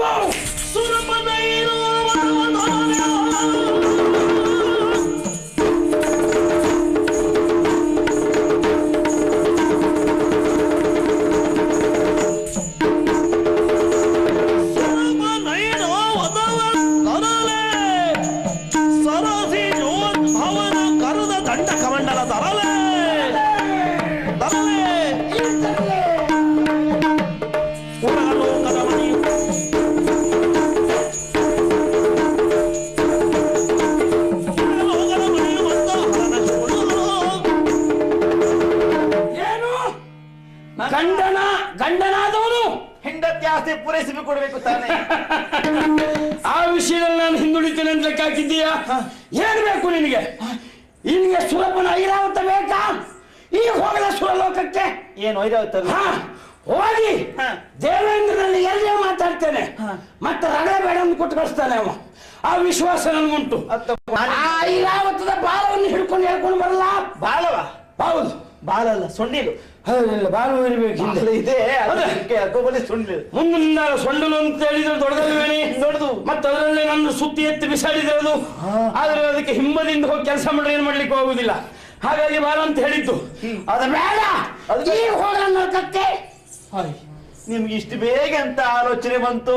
ಏನೇ ಮದುವೆ ಆದವನೇ ನರಕಕ್ಕೆ ಹೋಗ್ತೇನೆ ಅಂದ್ರೆ ಬೇರೆ ಉದ್ದೇಶ ಅಲ್ಲ. ಮತ್ತೆ ಹೋಗಿ ಯಮನ ಕೈಯಲ್ಲಿರುವಂತ ಹಗ್ಗ ಉಂಟಲ್ಲ, ಅಲ್ಲ ಇಲ್ಲೇ ಯಾವ್ದಾದ್ರು ಹಗ್ಗ ಸಾಕ ನಿನ್ಗೆ? ಬೇಡ, ನನಗದು ಬಯಕೆ ಇಲ್ಲ. ಬಗೆತೇನೆ ಭೂಮಿಯನ್ನು ಈಗ. ಯಾಕೆ? ನಾನು ಹೋಗ್ತೇನೆ ಪಾತಾಳಕ್ಕೆ. ಆ ಸುಬ್ರಹ್ಮಣ್ಯ ತಲೆ ಉಂಟಲ್ಲ, ಏನು ಅದು ಇದು ಮಣಿ ಮಣಿ ಮಣಿ. ಆ ಮಣಿ ಸುಬ್ರಹ್ಮಣ್ಯನ ತಲೆ ಇರು ಮಣಿ. ನೀವೇ ಅವನೇ ಸುಬ್ರಹ್ಮಣ್ಯ, ನೀವೇ. ಅವನು ಮಣಿ ಬೇಕಾ? ಅಲ್ಲ, ಅಲ್ಲಿಂದಲೇ ಬಾಲ ಹಿಡ್ಕೊಂಡು ನಾನು ಮೇಲೆ ಬರಲ್ಲ. ನನಗೆ ಆ ಸುಬ್ರಹ್ಮಣ್ಯ ಬೇಡ, ಯಾವ ಸುಬ್ರಹ್ಮಣ್ಯ ಬೇಡ. ಅವ ಅಲ್ಲೇ ಕಚ್ಕೊಳ್ಳಿ, ನಾನು ಬಾಲ ಹಿಡ್ಕೊಂಡು ಮೇಲೆ ಬರ್ತೇನೆ. ಏನು ಸ್ವಾಮಿ? ಅದು ಬೇಡ ಅಂತ ಆದ್ರೆ ಈಗ ಬ್ರಹ್ಮಲೋಕಕ್ಕೆ ಈ ಕ್ಷಣ ಹೋಗಿ ಏನ್ ಮಾಡಿ ಆ ಬ್ರಹ್ಮನ ಕೈಲಿರುವಂತದ್ದು ಆ ಕಿಣ್ಣಿ ನೀರು ಬಿಡುವುದು, ಅದನ್ನು ಹಿಡ್ಕೊಂಡು ಬರಲ್ಲ. ಕಮಂಡಲ ಅದು ಬೇಡ ನನಗೆ. ಬೇಕಾ? ಬೇಡ ಬೇಡ. ಕಡೆ ನಿತ್ಯ ವಾಸಿಯ ಅಂತ ಪರಮೇಶ್ವರ, ಅವನ ಕೈಲಿರುವಂತ ಶೂಲ, ಅಲ್ಲೇ ಹೋಗ್ಲಿಕ್ಕಾಗದೆ ಹೋದ್ರೆ ಏನಾಯ್ತು? ಈಗ ಶಂಭುಲಿಂಗ ದೇವಸ್ಥಾನಕ್ಕೆ ಹೋಗ್ತೇನೆ, ಅಲ್ಲಿಂದ ತ್ರಿಶೂಲ ತಗೊಂಡು ಬರ್ತೇನೆ. ಯಾವ್ದು ಬೇಕು ನಿನಗೆ? ಬೇಡ ಸ್ವಾಮಿ. ಏನ್ ಬೇಕು? ನೆರವೇರಿಸುವ ಸಿಗ್ತಾನೆ ನಾನು. ಅದ್ಯಾವುದು ಬೇಡ, ಆದ್ರೆ ಒಂದು ಆಸೆ ಇದೆ. ಏನು? ಶಶಿವರ್ಮನ ಸೆರೆ ಬಿಡಿದು ಕರಚರಣವ ಕಟ್ಟಿಯನ್ನ ಕರಣಗಳು ಒಪ್ಪಿಸು.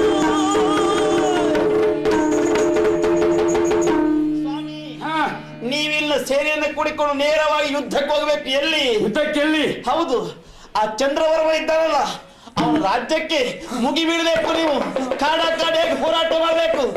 ಯುದ್ಧದಲ್ಲಿ ಅವನ ರಕ್ತ ಹಿಡಿದು ಕಟ್ಟಬೇಕು. ಅಷ್ಟೇ ಅಲ್ಲ, ಅವನ ಹಿಡಿದು ದರ ದರ ದರ ದರ ಸೇರಿ ಹಾಕಬೇಕು. ನನ್ನ ಪಾದದಡಿಯಲ್ಲಿ ಅವನ ತಲೆ ಬೀಳಬೇಕು. ಅಷ್ಟನ್ನು ಮಾಡಿ ನೀವು ಹೋಗಿ. ಹಾಯ್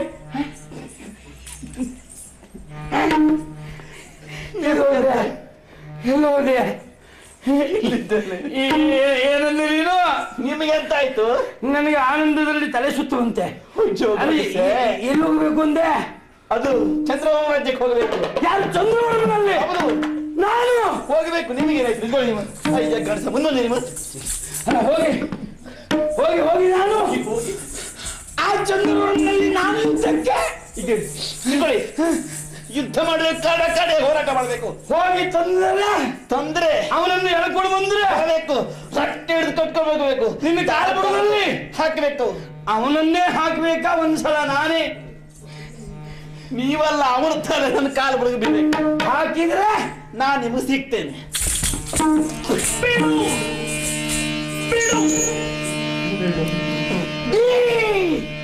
ಬಿಡು ಬಿಡು ಚಿಂತೆಯದೇ ಕ್ಷಣ ಹೋಗುವುದೋದರ ಸೆರೆ ಬಿಡುವುದಾಗತರುವೆ ಕ್ಷಣ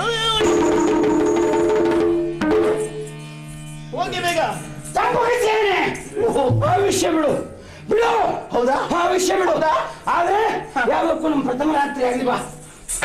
ಇಲ್ಲ, ಅವ ಇಲ್ಲಿ ಬರಬೇಕು, ಶರಣಾಗಬೇಕು, ಆಮೇಲೆ ಪ್ರಥಮ ರಾತ್ರಿ. ಹೋಗಿಲ್ಲ ನೀವು ಅವನ್ ತಂದು ಒಪ್ಪಿಸಿದ್ರೆ ಪ್ರಥಮ ರಾತ್ರಿ ಹೋಗ್, ಎಲ್ಲ ಸಿದ್ಧತೆ ಮಾಡ್ಕೊ. ಹೋಗಿ ಆಗಿದ್ರೆ ಎಲ್ಲ ಸಿದ್ಧತೆ ಮಾಡ್ಕೊ ಬಂದೆ.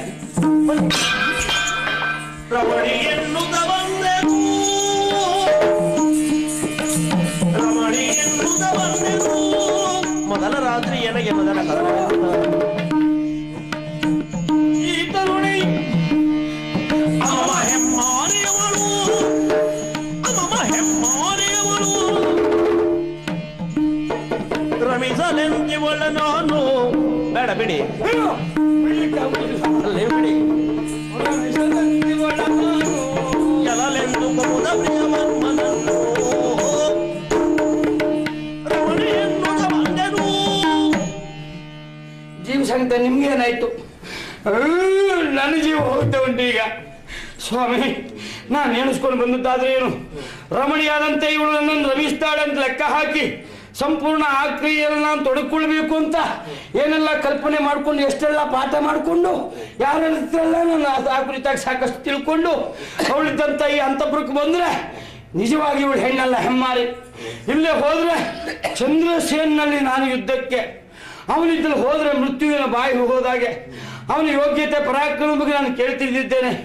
ಬಿಟ್ಟು ನಾನು ಹೋಗಬೇಕು ಅಂತ ಹೇಳ್ತಾಳೆ ಅಂತಾದ್ರೆ ನನ್ನ ಪಾಲಿಗೆ ಇವಳೇ ಮಾರಿ ಬಿಟ್ಟರೆ ಬೇರೆ ಯಾರಿಲ್ಲ. ಅದು ಒಂದು ಮರ್ಯಾದೆ ಪ್ರಶ್ನೆ. ಹೇಳ್ಕೊಂಡಿದ್ದೆ, ಇಲ್ಲಿಂದ ಹೋಗದೆ ಹೋದ್ರೆ ಅವಳೇ ಕತ್ತಿ ಹಿಡ್ಕೊಂಡು ಮತ್ತೆ ನನ್ನ ಹತ್ರ ಯುದ್ಧಕ್ಕೆ ಬಂದ್ರು ಬಂದ್ರೆ ನೀವು ಸುಮ್ಮನೆ ಬೇರೆ ಯುದ್ಧ ಆದ್ರೆ ಪ್ರಶ್ನೆ ಇಲ್ಲ. ಈ ಯುದ್ಧದಲ್ಲಿ ನಂಗೆ ಗೊತ್ತಿದ್ದದ್ದಷ್ಟೇ. ಆದ್ರೆ ಈಗ ಅವನಿದ್ದಲ್ಲಿ ಹೋಗಿಬಿಟ್ರೆ ಬೇರೆ ಯಾರಿಲ್ಲ. ನೋಡೇ ಬಿಡ್ತೇನೆ, ನೋಡುವ ಹೋಗೇ ಬಿಡ್ತಾನೆ. ಹಾಗಿದ್ರೆ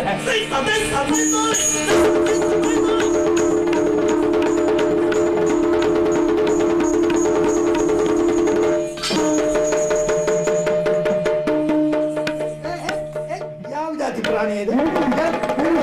ನೀ ಗದ್ದಿ ಬಿಡು, ಗದ್ದಿ ಬೇಡ, ಗದ್ದಿ ಬಿಡು. ನೀನ್ ಬಿಟ್ಟಾಯ್ತಾರ? ನಾನ್ ಬಿಟ್ಟಾಯ್ತಾ? ನೀನು ಬಿಡ. ಆಯ್ತು ಬಿಟ್ಯಾ? ಹೇಳು. ಕತ್ತಿ ಎತ್ತುವುದಿಲ್ವಾ? ಯಾರು ನೀನು? ಏನು ಮಾಡುವುದಿಲ್ವಾ? ಇಲ್ವಾ? ಹೇಳು. ರವೀರದ ಮೊದಲಿನ ದೊರೆ. ಈಗ ಬೇರೆ ಪರಿಸ್ಥಿತಿ ಗಂಭೀರ ಈಗ. ಏನು? ಈಗ ನಾನು ಬಂದದ್ದು ಯಾಕೆಂತ ಗೊತ್ತಾಯ್ತಾ? ಇಲ್ಲ, ನಾನು ಬಂದು ಯಾಕೆಂತ ಗೊತ್ತಿದೆ. ಯುದ್ಧಕ್ಕೆ ಅಂತ ವರ್ತಮಾನ ಕೇಳಿದ್ದೆ. ಹೌದು, ಬಂದದ್ದು ಆ ಸಿದ್ಧತೆಯಲ್ಲಿ ಯುದ್ಧಕ್ಕೆ ಬಂದದ್ದು. ನಾ ಯುದ್ಧ ಮಾಡುವುದಿಲ್ಲ. ಅಲ್ಲ, ಮತ್ತು ಯುದ್ಧ ಮಾಡುವುದಿಲ್ಲ. ನಾನು ಹೊರಬಾಗಿಲಲ್ಲಿ ನಿಂತು ಪಂಚಾಹ್ವಾನ ಕೊಟ್ಟವ ನೀನೆ. ನಾ ಸುಮ್ಮನೆ ಹೇಳಿ ಕಳಿಸಿದೆ ಅವ್ರ ಹತ್ರ, ನಾ ಯುದ್ಧ ಮಾಡುವುದಿಲ್ಲ. ಯುದ್ಧ ಮಾಡದೆ ಮತ್ತೆ ಬಂದದ್ದೇಕೆ? ನಾನು ಮತ್ತೆ ಯುದ್ಧ ಮಾಡುವುದಿಲ್ಲ. ಎಂತ ನಂಗೆ ಮಕ್ಕಳ ಎಂತ ಕೆಲಸ? ಹೋಗು ಹೋಗು, ಹೇಗೆ? ನಿನ್ನ ಮನೆಗೆ ಹೋಗು. ಇಲ್ಲಪ್ಪ, ನಾ ಮನೆಗೆ ಹೋಗುದಿಲ್ಲಪ್ಪ. ಯಾವ ಜಾತಿಯ? ನಾನು ಮನೆಗೆ ಹೋಗುದಿಲ್ಲ, ಯುದ್ಧ ಮಾಡುವುದಿಲ್ಲ. ನಾನು ಬಂದದ್ದು ಯಾಕೆ ಅಂತ ಗೊತ್ತಾಯ್ತಾ? ನಾವೊಂದು ಮದುವೆ ಆದೆ. ಏನಾಯ್ತು? ಮದುವೆ ಆಗಿ ಹೆಂಡತಿ ಇದ್ದಲ್ಲಿ ಹೋಗ್ಬೇಕು ಬೇಡ? ಎಂತ ಅದೆಲ್ಲ ಹೇಳಿದೆ? ಮತ್ತೆ ನಾ ಬೇರೆಯವರು ಇದ್ದಲ್ಲಿ ಹೋಗುದಾದ್ರೆ ಹೇಳುದಲ್ಲ, ಹೆಂಡತಿ ಇದ್ದಲ್ಲಿ ಹೋದದ್ದನ್ನು ಹೇಳುದಲ್ವಾ? ಓ, ಅದೆಲ್ಲ ಊರ್ ಮೇಲೆಲ್ಲ ಹೇಳ್ತಾ ಹೋಗೋ ಅಲ್ಲಲ್ಲ, ವಿಷಯ ಅಲ್ಲ. ಪ್ರಥಮ ರಾತ್ರಿ ಅಂತ ಹೆಂಡತಿ ಇದ್ದಲ್ಲಿ ಹೋದೆ, ರಮಿಸಬೇಕು ಅಂತ ನಾ ಹೋದದ್ದು ಆಸೆ ತೀರಿಸ್ತಾಳೆ ಅಂತ ಲೆಕ್ಕ ಹಾಕಿ ನಾನು ಏನೆಲ್ಲ ಎಣಿಸ್ಕೊಂಡು ಹೋದಾಗ ಕೈಗೆ ಹಾಲು ಕೊಡ್ತಾಳೆ ಅಂತ ಲೆಕ್ಕ ಹೋದ್ರೆ ಕೈ ಕತ್ತಿ ಕೊಟ್ಲು. ಯಾಕೆ? ಕತ್ತಿ ಕುಡ್ಕೊಂಡು ಹೋಗ್ಲು, ಆ ಚಂದ್ರಸೇನ ಕೊಲ್ಲು, ಬೇಡ ಕೈ ಕಾಲು ಕಟ್ಟಿ ಎಳಕೊಂಡ್ ಬಾ. ಓ, ಹೆಂಡತಿ ಆಸೆಯನ್ನು ಪೂರೈಸ್ಲಿಕ್ಕೆ ಬಂದವರೇ? ಹೌದು. ಬೇಡ, ನಾನು ಜೀವನದಲ್ಲಿ ಕತ್ತಿ ಹೀಗೆ ಸುಮ್ಮನೆ ಹಿಡ್ಕೊಳ್ಳೋದು ಬಿಟ್ರೆ ಯುದ್ಧ ಆಗೋ ಜಾಗಕ್ಕೂ ಹಿಡ್ಕೊಂಡು ಹೋದವಲ್ಲ ನಾನು. ಯುದ್ಧ ಮಾಡುವುದಿಲ್ಲ. ನಿಜವಾಗಿ ಅವಳು ಹೆಮ್ಮಾರಿ, ಅವಳು ನನ್ನ ಹೆಂಡತಿ ಅಲ್ಲ. ಹಾಗಾಗಿ ನಾನು ಇಲ್ಲೇ ಬಂದಿದ್ದೇನೆ. ನಮ್ಮಯ್ಯ, ನಾನು ಹೋಗುದಿಲ್ಲ. ಏನ್ ಮಾಡಿದ್ರೆ? ನಾನು ಎಲ್ಲೂ ಹೋಗುದಿಲ್ಲ. ನಾನು ಇಲ್ಲೇ ನಿಮ್ಮೊಟ್ಟಿಗೆ ಇರ್ತೇನೆ. ನನಗೆ ಹೆಂಡತಿಯೂ ಬೇಡ, ಯಾವುದು ಬೇಡ. ನಿನ್ನ ಹೆಂಡತಿ ಯಾರಂದ್ರೆ? ಅವಳು ಚಂಪಕ ಸೇನೆ. ಅವಳಿಗೇನೋ ನಿಮ್ಮಲ್ಲಿ ಆಟ ಉಂಟಂತೆ, ಸಿಟ್ಟು. ಸರಿ ಸರಿ ಸರಿ. ಹೌದಾ? ಸರಿ ಸರಿ. ನೀವು ನನಗೆ ಗಂಡ ಬೇಕು ಎನ್ನುವ ಕಾರಣಕ್ಕಾಗಿ ನಿನ್ನನ್ನು ಮದುವೆ ಆದ್ದಲ್ಲ. ದೇವರನೆ ನನ್ನ ಮೇಲೆ ಸೇಡು ತೀರ್ಸ್ಕೊಳ್ಳಿಕ್ಕೆ ನಿನ್ನನ್ನು ಮದುವೆ. ಮಾತಿಗೆ ಮದುವೆ ಆದ್ದು ಒಂದು. ಈ ಮಾತಿಗೆಲ್ಲ ಮದುವೆ ಆಗ್ತಾರ ಆಗಿದ್ದಾರೆ ಅಂತ ಗೊತ್ತಾಯ್ತು. ನನ್ನ ಹಣೆ ಬರ ಹೇಗಾಯ್ತಲ್ಲ, ಬೇರೆ ಯಾರನ್ನಾದ್ರೂ ಕಟ್ಕೊಳ್ತಿದ್ದೆ, ಅವಳು ಕಟ್ಕೊಂಡು ಕೆಟ್ಟೆ. ನೀನಂತೂ ಹಿಂದೋಗುದಿಲ್ಲ. ನಾ ಹೋಗುದಿಲ್ಲ. ಅವಳಿಗೆ ತಕ್ಕ ಪಾಠವನ್ನು ನಾನು ಅವಳಿಗೆ ಒಂದೇನಾದ್ರೂ ಕಲಿಸ್ಲೇಬೇಕು. ಯಾಕೆಂದ್ರೆ ಗಂಡಸರು ಕಂಡ್ರೆ ಆಗುದಿಲ್ಲ. ಅವಳಿಗೆ ಪುರುಷ ದ್ವೇಷಿ ಅವಳು. ಆದ್ರೂ ನನ್ನ ಮದುವೆ ಅಲ್ಲ ಭಯ ಅಂತ ಗಾತಿ ಅಂತ ಮಾತಿಗೆ ಅಂತ ನೀನು ಹೇಳಿದೆ. ಹೌದು ಹೌದು. ಅಲ್ವಾ? ಈಗ ಈಗ ನಾನೇನ್ ಮಾಡ್ತೇನೆ ಹೇಳಿ? ಅವಳಿಗೆ ಒಂದು ಹೆಣ್ಣನ್ನು ಬುದ್ಧಿ ಕಲಿಸಿ. ತೆಗೆದು ಕಾಲಾಗ್ಲಿ ಹಾಕ್ತೇನೆ. ಯಾರನ್ನ ಹಾಕುವುದಿಲ್ಲ. ಸುದ್ದಿ ಕೇಳಿ. ಊಟ ಗೀಟ ಎಲ್ಲ ಕೊಡ್ತಾರ? ಹೌದು, ಒಳಗೆ ಎಲ್ಲ ವ್ಯವಸ್ಥೆ ಉಂಟು. ಹಾಗೆ ಒಂದು ಕೆಲಸ ಮಾಡಿ, ಅಂದ್ರೆ ಸುಮ್ಮನೆ ಸುದ್ದಿ ಮುಡಿಸೋದಲ್ವಾ? ಅಷ್ಟೇ. ಒಂದು ಕೆಲಸ ಮಾಡಿ, ಏನು? ಕಾರಾಗೃಹಕ್ಕೆ ಹಾಕುದಿದೆ ಅಂತ ಸುದ್ದಿ ಮುಡಿಸೋದು ಬೇಡ. ಮತ್ತೆ? ನನ್ನ ಕೊಂದೆ ಅಂತ ಸುದ್ದಿ ಮುಡಿಸಿ. ಏ ಅವಳು ಹಣೆಯ ಕುಂಕುಮ ತೆಗಿಬೇಕು, ತೆಕ್ಕೊಡ್ತಾಳೆ. ನನಗೆ ಅದೇ ಅವಳ ಮೇಲೆ ಹಠ ಉಂಟು. ಅವಳ ಹಣೆದು ಮುಗುಂದು ಎಲ್ಲ ಕುತ್ತಿಗೆದೆಲ್ಲ ತೆಕ್ಕೊಂಡು ಹಾಳು ಮುಖ ಹಿಡ್ಕೊಂಡು ಕುತ್ಕೋಬೇಕು. ನೀನು ಬದುಕಿರುತ್ತಾ ಅಂತದಾಗುದಾ? ಕೊನೆಗೆ ಅವಳು ಬುದ್ಧಿ ಬಂದ ಮೇಲೆ ಹೋಗಿ ನಾನು ಖರ್ಚಿನ ಮತ್ತೆ ಎಲ್ಲ ನಾನು ಕಟ್ತೆ ಹಾಕ್ಸ್ತೆ, ಎಲ್ಲ ತೊಂದರೆ ಇಲ್ಲ. ಒಂದ್ಸಲ ತೆಗಿಸಿ ಅವಳ ಕಣ್ಣಲ್ಲಿ ನೀರು ಸುರಿಸ್ಬೇಕು. ಹೆಣ್ಣಿಗೆ ಮುಖದಲ್ಲಿ ಏನು ಇಲ್ಲ ಹೋದ್ರೆ ಏನಾಗ್ತದೆ, ಗಂಡನ ಮಹತ್ವ ಏನು ಅಂತ ಗೊತ್ತಾಗಬೇಕು ಅವಳಿಗೆ. ಬೇಡ, ಅಂತಹ ಅಪಪ್ರಚಾರ ಬೇಡ. ಹಾಗಾದ್ರೆ ಇನ್ನೊಂದು ಸೆರೆಗೆ ಹಾಕದೇ ಇದ್ರು ಸೆರೆಯಲ್ಲಿ ಹಾಕಿದ್ದೇನೆ ಅಂತ ಸುದ್ದಿ ಹುಟ್ಟುತ್ತೇನೆ. ಯಾಕೆ? ಗಂಡನಿಗಾಗಿ ಅವಳು ಸೇನೆ ಕೊಡ್ಕೊಂಡು ಬರ್ಬೇಕು. ಆಗ ಅವಳ ದರ್ಪವನ್ನು ನಾನು ಮೆಟ್ಟಬೇಕು. ಆಗ ಬಂದಾಗಾದ್ರೂ ನನ್ನ ಅವಳನ್ನು ಕೋಣೆಗಾಗಿ ಅವಳು ಓಡೋದ್ರೆ ನಾನು ಮತ್ತೆ ಬಾಗಿಲಾಕಿ ಹೊರಗಿಂದ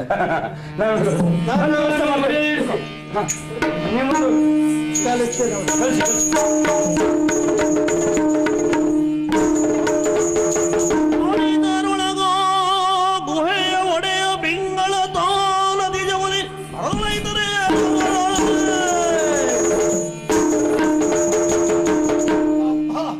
ಎಷ್ಟೋ ದಿನಗಳಿಂದ ಇದೇ ಗುಹೆಯಲ್ಲಿ ವಾಸ ಮಾಡ್ತಾ ಇದ್ದವ ನಾನು. ಕಾರಣ, ಒಂದು ಕಾಲದಲ್ಲಿ ನಾನು ನಾಗರಿಕತೆಯ ಬದುಕನ್ನು ಸಾಗಿಸಬೇಕೆಂಬುದಾಗಿ ನಾಗರಿಕನಾಗಿದ್ದವನು ಈ ಪಿಂಗಳ. ಆದರೆ ಯಾರ್ಯಾರ ದೌರ್ಜನ್ಯಕ್ಕೆ ಒಳಗಾಗಿ ಬೇಸತ್ತು ಈ ಕಾಡನ್ನು ಸೇರಿ ಇಲ್ಲಿಯೂ ನನ್ನ ತಂಡವನ್ನೇ ಕಟ್ಟಿಕೊಂಡವರಿಗೆ ಅನ್ನವನ್ನೇ ಕೊಟ್ಟು, ಅಂದ್ರೆ ನನ್ನ ದರೋಡೆಯನ್ನೇ ಮಾಡಿ ಜೀವನ ಸಾಗಿಸ್ತಾ ಇದ್ದೇನೆ. ದೈನಂದಿಕದ ಕಾರ್ಯಕ್ರಮದತ್ತ ನಡೀತೇನಲ್ವಾ?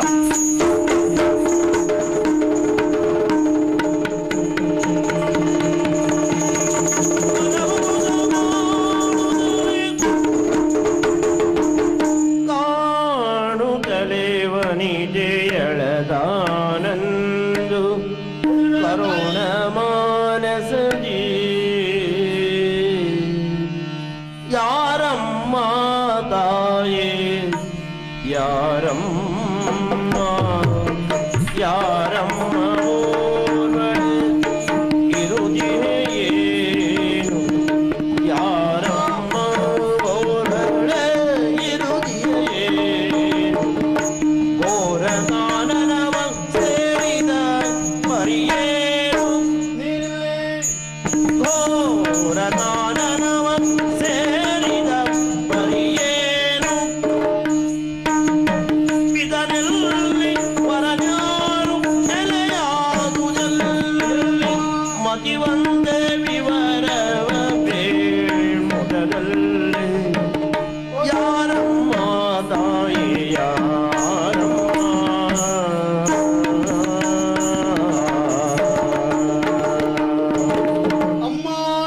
ಸಂಬೋಧಿಸ್ತಾ ಇದ್ದೇನೆ.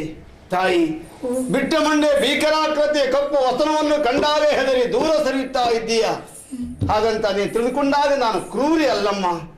ನಿನ್ನನ್ನು ಕಂಡಾಗ ಯಾವುದೋ ಒಂದು ರೀತಿಯ ಅವ್ಯಕ್ತವಾದಂತ ಒಂದು ಭಾವನೆ ನನಗೆ ಕೆರಳುತ್ತಾ ಇದೆ. ಅದನ್ನು ತಾಯಿಯೇ ಅಂತ ನಿನ್ನನ್ನು ಕರಿತಾ ಇದ್ದೇನೆ. ಯಾರಮ್ಮ ನೀನು? ಘೋರವಾದಂತ ಈ ಅಡವಿಯಲ್ಲಿ ಏಕಾಏಕಿಯಾಗಿ ನೀನು ಸಾಗುತ್ತಾ ಇದ್ದೀಯ. ನೊಂದ ನಿನ್ನ ವದನ ಇದು. ಎಲ್ಲಿ ಅವಳು ನೀನು? ನಿನ್ನನ್ನು ಕತ್ತಿರುವಂತಹ ಮಾತಾ ಪಿತೃಗಳು ಯಾರು? ನೀನೊಬ್ಬಳು ಸದ್ ಗೃಹಿಣಿ ಹಾಗೆ ಕಾಣ್ತಾ ಇದ್ದೀಯಾ. ಆ ನಿನ್ನ ಕೈ ಹಿಡಿದಿರುವಂತ ನಿನ್ನ ಪತಿ ಎನ್ನುವ ಯಾರಮ್ಮ? ಯಾಕೆ ಈ ದಾರಿಗೆ ಬಂದೆ ಹೇಳ್ತೀಯ ತಾಯಿ?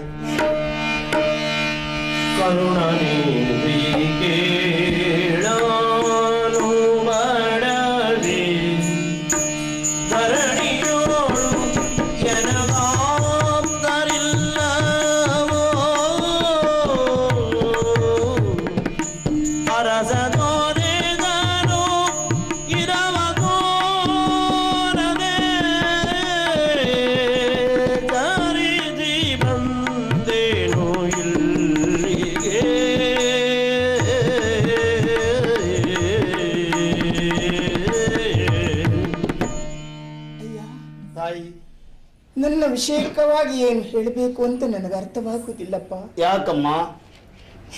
ಹಡೆದ ಪಡೆದ ತಂದೆ ತಾಯಿಗಳು ನನಗಿಲ್ಲ. ಹಾಗಂತ ಕೈ ಹಿಡಿದಂತ ನನ್ನ ಅರಸ ಇದ್ದಾರೆ, ಇರಲೇಬೇಕು. ಆದ್ರೆ ಅವರ ಜೊತೆಯಲ್ಲಿ ಬಾಳುವಂತ ಯೋಗ ಭಾಗ್ಯ ನನಗಿಲ್ಲ. ಯಾಕೆ? ದಾಂಪತ್ಯದಲ್ಲಿ ವಿರಸ ಉಂಟಾಯ್ತೆ ತಾಯಿ? ಇಲ್ಲಿಯ ತನಕ ನೆಮ್ಮದಿಯಿಂದ ಅವರ ಜೊತೆಯಲ್ಲಿ ಜೀವನವನ್ನ ನಡೆಸಿದವಳು. ಆದ್ರೆ ನನ್ನ ಗೆಲುವಿದಿ ಏನು ನಡೆಯಿತೋ ಅಥವಾ ನನ್ನ ಕುರಿತು ಏನು ತಿಳಿದುಕೊಂಡಿದ್ದಾರೋ ನನಗೆ ಗೊತ್ತಿಲ್ಲ. ಇದ್ದಕ್ಕಿದ್ದ ಹಾಗೆ ಏನನ್ನು ಹೇಳದೆ ನನ್ನನ್ನ ಮನೆಯಿಂದ ಹೊರಗಟ್ಟಿದ್ರು. ಪತಿಯೇ ತಿರಸ್ಕರಿಸಿದ ಮೇಲೆ ತಂದೆ ತಾಯಿಗಳು ಇಲ್ಲದ ನಾನು ಎಲ್ಲಿಗೆ ಹೋಗಲಿ ಅಂತ ಯೋಚಿಸ್ತಾ ಈ ದಾರಿಯಲ್ಲಿ ಬಂದೆ. ನಡೆದು ಸಾಕಾಗಿ ಹೋಯಿತು. ಹಾಗಾಗಿ ಮರದ ಬುಡದಲ್ಲಿ ಕುಳಿತುಕೊಂಡೆ. ನನ್ನ ಹೆಸರು ಚಂದ್ರಪ್ರಭೆ ಅಂತ. ಚಂದ್ರಪ್ರಭೆ? ಹೌದಣ್ಣ. ಎಲ್ಲಿ ಹೋಗ್ಬೇಕು ಏನ್ ಮಾಡ್ಬೇಕು ಒಂದು ಅರ್ಥ ಆಗುವುದಿಲ್ಲ ತಾಯಿ. ಹಾಗಂತ ನಡೆದಿರುವಂತ ಈ ಘಟನೆಯಿಂದಾಗಿ ಮನನೊಂದಂತ ನಾನು ಆತ್ಮಹತ್ಯೆಯನ್ನಾದ್ರೂ ಮಾಡಿಕೊಳ್ಳೋಣ ಅಂತ ಯೋಚಿಸಿದೆ. ಮಾಡಬಾರದು ಅದನ್ನು. ಆದ್ರೆ ಅದಕ್ಕೂ ಅವಕಾಶ ಇಲ್ಲ ಅಂತಾಗಿದೆ. ಯಾರಿಗೆ ಆಗ್ಲಿ ನಮ್ಮ ಜೀವವನ್ನು ನಾವು ಕಳೆದುಕೊಳ್ಳಬಹುದು, ಆದ್ರೆ ಮತ್ತೊಂದು ಜೀವಿಯ ಹಸುವನ್ನು ನಾವು ಬಲಿ ತೆಗೆದುಕೊಳ್ಳುವುದಕ್ಕೆ ಯಾರಿಗೂ ಅಧಿಕಾರ ಇಲ್ಲ ತಾನೆ. ಸರಿ. ಕಾರಣ ನಾನೀಗ ಗರ್ಭಿಣಿಯಾಗಿದ್ದೇನೆ. ಆದ್ದರಿಂದ ಯೋಚಿಸ್ತಾ ಕುಳಿತುಕೊಂಡೆ. ಅಮ್ಮ, ಅನ್ಯತಾ ತಪ್ಪ ಭಾವಿಸಬಾರದು. ನಿಮ್ಮ ಈ ಸ್ಥಿತಿಯನ್ನೆಲ್ಲ ಕಂಡು ಕೇಳಿದ ಮೇಲೆ ನನಗನ್ನಿಸಿದ್ದು ನಾನು ಹೇಳ್ತಾ ಇದ್ದೇನೆ. ನಾನು ಕಾಡಿನಲ್ಲಿರಬಹುದು, ಮಾಡುವಂತ ನನ್ನ ಉದ್ಯೋಗ ನಿಜಕ್ಕೂ ದರೋಡೆಯನ್ನೇ ಮಾಡಿ ನಾನು ಬದುಕುತ್ತಾ ಇದ್ದವ. ನಾನು ನಾಡಿನ ನಾಗರಿಕನಾಗಿದ್ದವನೇ. ಶಿಖಿಧ್ವಜ ಎನ್ನುವ ಮಂತ್ರಿಯ ದೌರ್ಜನ್ಯಕ್ಕೆ ಒಳಪಟ್ಟು ಅದನ್ನು ನಾನು ವಿರೋಧಿಸಲಾರದೆ ಹೇಸಿ ಬೇಡವೆಂಬುದಾಗಿ ದೂರ ಬಂದು ಬದುಕನ್ನು ಸಾಗಿಸ್ತಾ ಇದ್ದೇನೆ. ಹಾಗಂತ ಬಡವರ ತಲೆ ಒಡೆದು ಬದುಕುವ ನಾನಲ್ಲ. ಶ್ರೀಮಂತರಲ್ಲಿದ್ದದ್ದನ್ನೆಲ್ಲ ನಾನು ವಶಪಡಿಸಿಕೊಂಡು ಆ ಬಡವರಿಗೆ ಅದನ್ನೆಲ್ಲ ಹಂಚಿ ನನ್ನ ಉದರ ಪೋಷಣೆ ಮಾಡಿಕೊಂಡಿದ್ದೇನೆ ನಾನು. ಈಗ ನೀನು ಬರುತ್ತೀಯಂತ ನನ್ನ ಜೊತೆಯಲ್ಲಿ ಹಿಂದೊಂದು ಕಾಲದಲ್ಲಿ ರಾಮಚಂದ್ರ ಸೀತಾಮಾತೆಯನ್ನು ದೂರ ಮಾಡಿದ ಯಾವುದೋ ಒಂದು ಮಹತ್ತರವಾದ ಕಾರಣದಿಂದ ಅಲ್ಲ, ಸಣ್ಣದೊಂದು ಅಪವಾದವನ್ನು ಕೇಳಿ ರಾಜಾರಾಮನಾಗಿ ಆ ಕೆಲಸವನ್ನು ಮಾಡಿದವ. ಹಾಗೆ ನಿನ್ನ ಪತಿ ಯಾವ ಉದ್ದೇಶಕ್ಕಾಗಿ ಹೊರಗಟ್ಟಿದ್ರು ಗೊತ್ತಿಲ್ಲ. ಒಂದು ವಾಲ್ಮೀಕಿ ಅಂತ ಮಹರ್ಷಿಗಳು ಸೀತಾಮಾತೆಗೆ ಅವರು ರಕ್ಷಣೆಯನ್ನು ಕೊಟ್ಟರು, ಅಲ್ಲಿ ಕಂದಮ್ಮಗಳು ಹುಟ್ಟಿಕೊಂಡ್ರು, ಮತ್ತೆ ರಾಮ ಸೀತೆ ಒಂದಾಗದಿದ್ರು ಕೂಡ ಮಕ್ಕಳನ್ನು ಒಂದುಗೂಡಿಸಿದ್ರು. ಇಂದು ಹಾಗೆ ವಾಲ್ಮೀಕಿ ನಾನು ಆಗದಿದ್ರು ಕೂಡ ನಿನಗೆ ಆಶ್ರಯ ಕೊಡುವ ಆಸ್ಥಾನದಲ್ಲಿ ನಿಲ್ಲುತ್ತೇನಂತೆ. ನಿನ್ನ ಗರ್ಭವನ್ನು ನೀನು ಹೊತ್ತು ನನ್ನ ಜೊತೆಯಲ್ಲಿ ಬರುವುದು ಹೌದಂತಾದ್ರೆ ಸಂಪೂರ್ಣವಾದಂತಹ ರಕ್ಷಣೆ ನಾನು ಕೊಡ್ತೇನೆ ತಾಯಿ. ಅಣ್ಣ, ಯಾವ ಜನ್ಮದ ಬಂಧು ನೀನಾಗಿದ್ಯೋ ನನಗೆ ಗೊತ್ತಿಲ್ಲ. ಆಪತ್ತಿಗೆ ಆದಂತ ವ್ಯಕ್ತಿಯೇ ಆಪತ್ ಬಾಂಧವನಂತೆ, ನಿಜವಾದಂತ ಬಂಧುವಂತೆ. ಸರಿ, ನನಗೆ ಬದುಕುವಂತ ಆಸೆ ಇಲ್ಲದೆ ಹೊಟ್ಟೆಯಲ್ಲಿ ಬೆಳೆಯುತ್ತಿರುವಂತ ಈ ಕುಡಿಗಾಗಿ ಅದಕ್ಕಾಗಿ ಬದುಕಲೇಬೇಕು.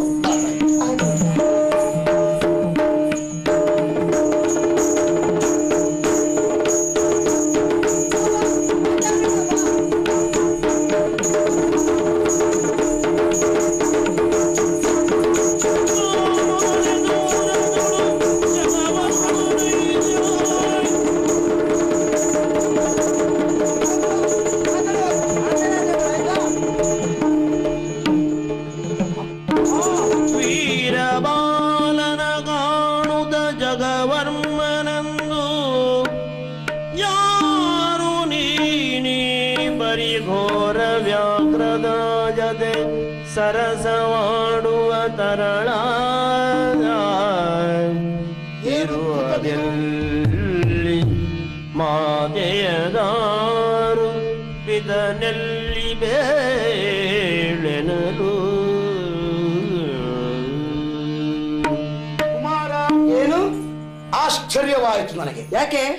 ಹಿಂದೆ ದುಷ್ಯಂತ ಸುಕುಮಾರ ಭರತನು ಸಿಂಹಗಳನೆ ಕುಣಿದಾಡುತ್ತಿದ್ದನಂತೆ, ಆಡುತ್ತಿದ್ದನಂತೆ. ಒಮ್ಮೆ ಅದೇ ನೆನಪಿಸಿಕೊಂಡೆ. ಹೌದಾ? ಯಾಕೆ? ಧೈರ್ಯದಿಂದ ಈ ವ್ಯಾಘ್ರನೊಂದಿಗೆ ನೀನು ಆಟವಾಡ್ತಾ ಇದ್ದಿ ಅಂದ್ರೆ ಖಂಡಿತವಾಗಿಯೂ ವೀರ ಪಾಲನೆ ಹೌದು. ಮಗನೇ, ಯಾರಪ್ಪ ನೀನು?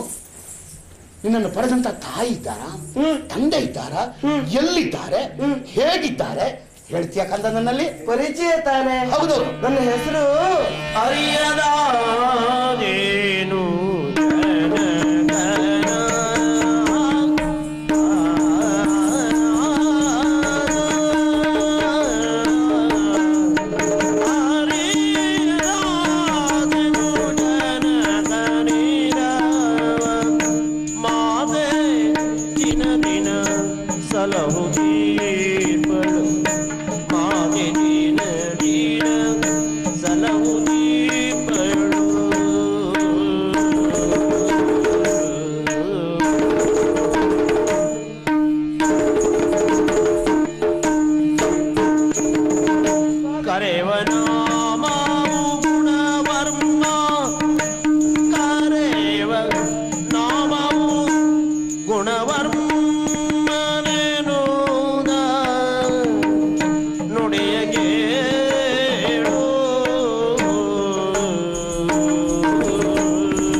ನೆನೆಸಿಕೊಳ್ಳುತ್ತಾ ಇದ್ದೇನೆ. ಹೇಳಪ್ಪ ಮಗು.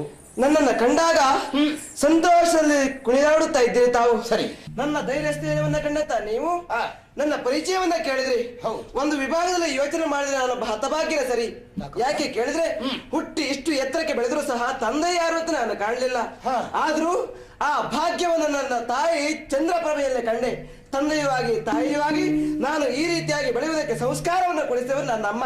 ನನ್ನ ಹೆಸರು ಗುಣವರ್ಮ ಎಂದು. ನಿನ್ನ ತಾಯಿ ಚಂದ್ರಪ್ರಭೆ? ಹೌದು. ಎಲ್ಲಿದ್ದಾಳೆ ಅವಳು? ಇಲ್ಲೇ ಹತ್ತಿರದಲ್ಲಿ ಕೊಡಿಸಿದ್ದಾರೆ.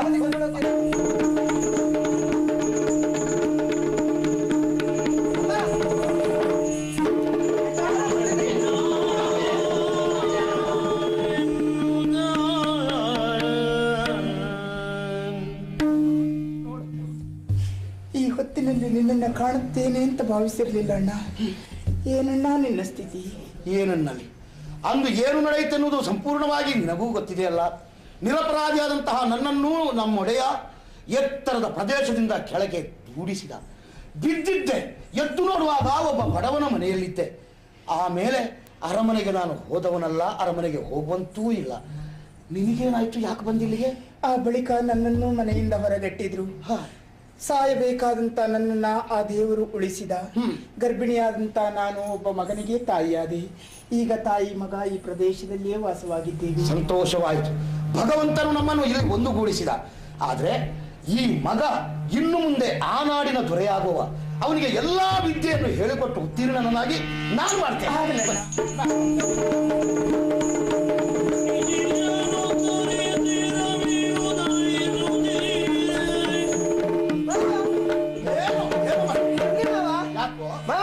ನಿಮಗೆ ಕತ್ತಿ ಅಂತ ಗೊತ್ತಾ ಮಾವ? ಕತ್ತಿ? ಆ ಕತ್ತಿಯಿಂದಲೇ ಎಲ್ಲ ಹೀಗಾದ್ದು ಮಗನೇ. ಹೌದಾ? ನನಗೆ ಇವತ್ತು ಕತ್ತಿ ಯುದ್ಧ ಮಾಡಬೇಕು ಅಂತ ಮನಸ್ಸಿದೆ ಮಾವ. ಕತ್ತಿ ಯುದ್ಧ ಮಾಡೋಣವಾ? ಸುಮ್ಮನೆ ಅದೆಲ್ಲ ಯಾಕೋ? ನನಗೆ ಈಗ ಆ ಯುದ್ಧ ಕಲಿಬೇಕು ಮಾವ. ಅಂತೂ ಕಲೀಲೇಬೇಕು. ಹೌದು. ನೀನು ಕಲ್ತದ್ದೆಷ್ಟು ಅಂತ ನೋಡ್ಲೇಬೇಕು. ಹೌದು ಮಾವ. ಹಿಡಿ ಕತ್ತಿ.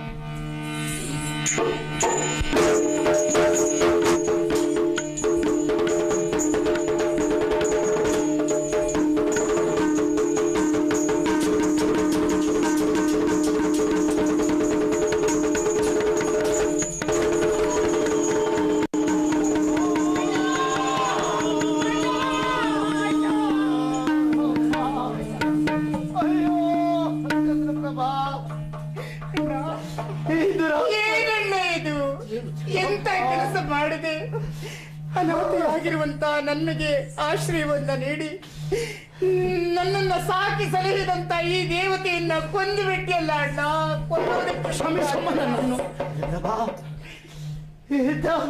ನಿನಗೆ ಅಣ್ಣನೇನಮ್ಮ? ಹೌದಣ್ಣ. ತಪ್ಪು ಮಾಡ್ಬಿಟ್ಟವ. ನನ್ನ ಮಗನಿಗೆ ನಿನ್ನ ಮಗನಿಗೆ ಈತನಿಂದ ಅಪಾಯ ಉಂಟು ಎಂದು ನಾನು ಅವನಲ್ಲಿ ಯುದ್ಧಕ್ಕೆ ಮುಂದಾದ ತಾಯಿ. ಅವನ ಕತ್ತಿಯ ಹಿತಕ್ಕೆ ನಾನು ಒಳಗಾದನಮ್ಮ. ಪುಣ್ಯಾತ್ಮ, ಅದನ್ನೆಲ್ಲ ಭಾವಿಸಬೇಡಪ್ಪ. ಇಲ್ಲಿಯವರೆಗೆ ಇವರಿಬ್ಬರ ಬದುಕಿಗೆ ಆಧಾರ ಸ್ತಂಭವಾಗಿದ್ದವ ನಾನು. ಇನ್ನು ಮುಂದೆ ನನ್ನ ಸ್ಥಾನದಲ್ಲಿ ನಿಂತು ಇವರಿಬ್ಬರಿಗೆ ರಕ್ಷಣೆ ಕೊಡಬೇಕಪ್ಪ. ನನಗೊಂದು ಆಸೆ ಈಡೇರಿಸಬೇಕಮ್ಮ. ಏನು? ಹೇಳಣ್ಣ. ನನ್ನ ಶವ ಸಂಸ್ಕಾರವನ್ನು ಈ ಕುಳವರ್ಮನಿಂದ ಮಾಡಿ ಮುಗಿಸಮ್ಮ.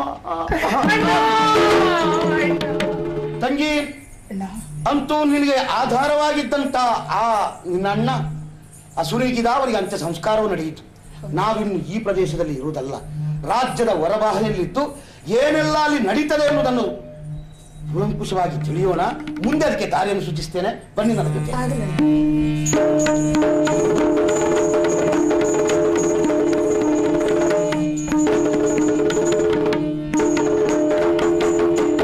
ಮಹಾರಾಣಿ ಚಂಪಕಸೇನೆ, ನಾನೇ ಮುಖ್ಯವಾಗಿ ಗಮನಿಸಬೇಕಾದ ವಿಷಯ ಇದು. ಏನು? ನಿನ್ನ ಪವಿತ್ರವಾದ ಪಾದಗಳಿಗೆ ನನ್ನ ತಲೆಯನ್ನು ತಾಗಿಸಿದ್ದೆ. ಶುಭವಾಗಲಿ. ಮಂತ್ರಿಗಳು ಹೇಳಿದ್ದಾರೆ ಎಲ್ಲ ಜಟ್ಟಿಗಳನ್ನ ಸೋಲಿಸಿ ನೀನು ವಿಜಯಶಾಲಿಯಾಗಿರಂತೆ. ಹಾಗಾದ್ರೆ ನಮ್ಮ ಸೇನೆಗೆ ನೀನೇ ಮುಖಂಡ. ಎಲ್ಲ ಸೇನೆ ಒಟ್ಟಾಗಿ ಹೋಗಿ ಆ ದೇವಗಿರಿಯ ಮುತ್ತಿಕ್ಕಿ. ಮಹಾರಾಣಿ, ನನ್ನದೊಂದು ಸೂಚನೆಯನ್ನು ತಾವು ಮನ್ನಿಸಬೇಕು. ಏನು? ಚಂದ್ರವರ್ಮನನ್ನು ಬಗ್ಗು ಬಡಿಯುವಲ್ಲಿ, ನಿಮ್ಮ ಪತಿಯನ್ನು ಬಿಡಿಸಿ ತರುವಲ್ಲಿ ಈ ಸಿದ್ಧತೆ ತಾನೆ. ಹೌದು. ಆ ದೇವಗಿರಿಯಲ್ಲಿ ಕೂಟ ಯುದ್ಧ ಆಗುವುದು ಬೇಡ. ಮತ್ತೆ ನೇರವಾಗಿ ಚಂದ್ರವರ್ಮನಿಗೂ ಗೋವಿಂದ ಸೇನನಿಗೂ ಯುದ್ಧ.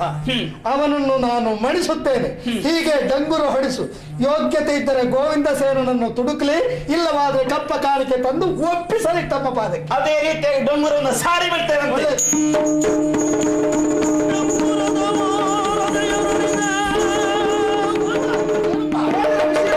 ನಮ್ಮ ನಾಡಿಗೆ ಅರಿಗಳ ಆಕ್ರಮಣವಾಗಿದೆಯಂತೆ. ಅಂತವರ ಸಂಹಾರವಾಗಲೇಬೇಕು. ಇದೇ ಸಂದರ್ಭವನ್ನು ಸಾಧಿಸಿ ಬಂದಿದ್ದಾರೆ. ಅವರೇ ತಕ್ಕ ಮತರಿಬೇಕು. ನಾನು ಹೋಗ್ತೇನೆ ಕೊಡೆಯಪ್ಪಣೆ. ಆದ್ರೂ ಒಂದಿದೆ, ನಮ್ಮ ನಾಡನ್ನು ಉಳಿಸಬೇಕಾದ್ದು ನನಗೂ ಹೊಣೆಗಿದ ಮಗನೇ ಅನ್ನದ ಋಣವಿದೆ. ಅದಕ್ಕಾಗಿ ಮೊದಲ ಯುದ್ಧ ನನಗೆ, ಆಮೇಲೆ ನಿನಗೆ ಅವಕಾಶ.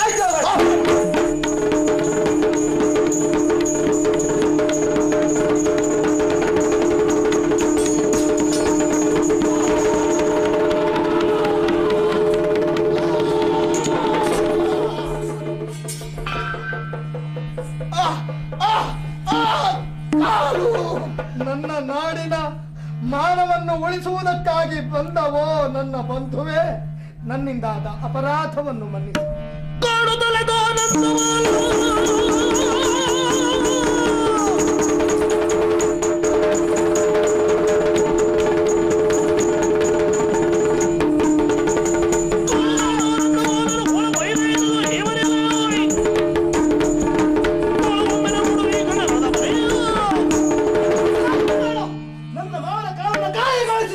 ರಕ್ತ ಹರಿಯುವ ಹಾಗೆ ಮಾಡಿದ ಭ್ರಷ್ಟ ಏನು ವಿನಯದ ಮಾತ ಆಗಬಾರದು. ನೀರು ಬದುಕಬಾರದು. ಮೊದಲು ಕೊಂದು ಮುಗಿಸ್ತೇನೆ. शास्त्र तेजरि मेरे बालनाननव कंडनो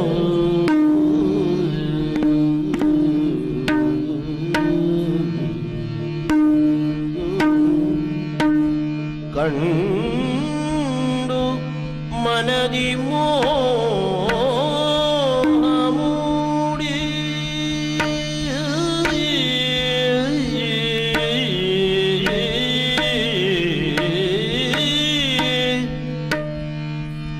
ಕಂಡು ಮೋಹ ಮೂಡಿದುದು ದ್ರೌಪದಿಗೆ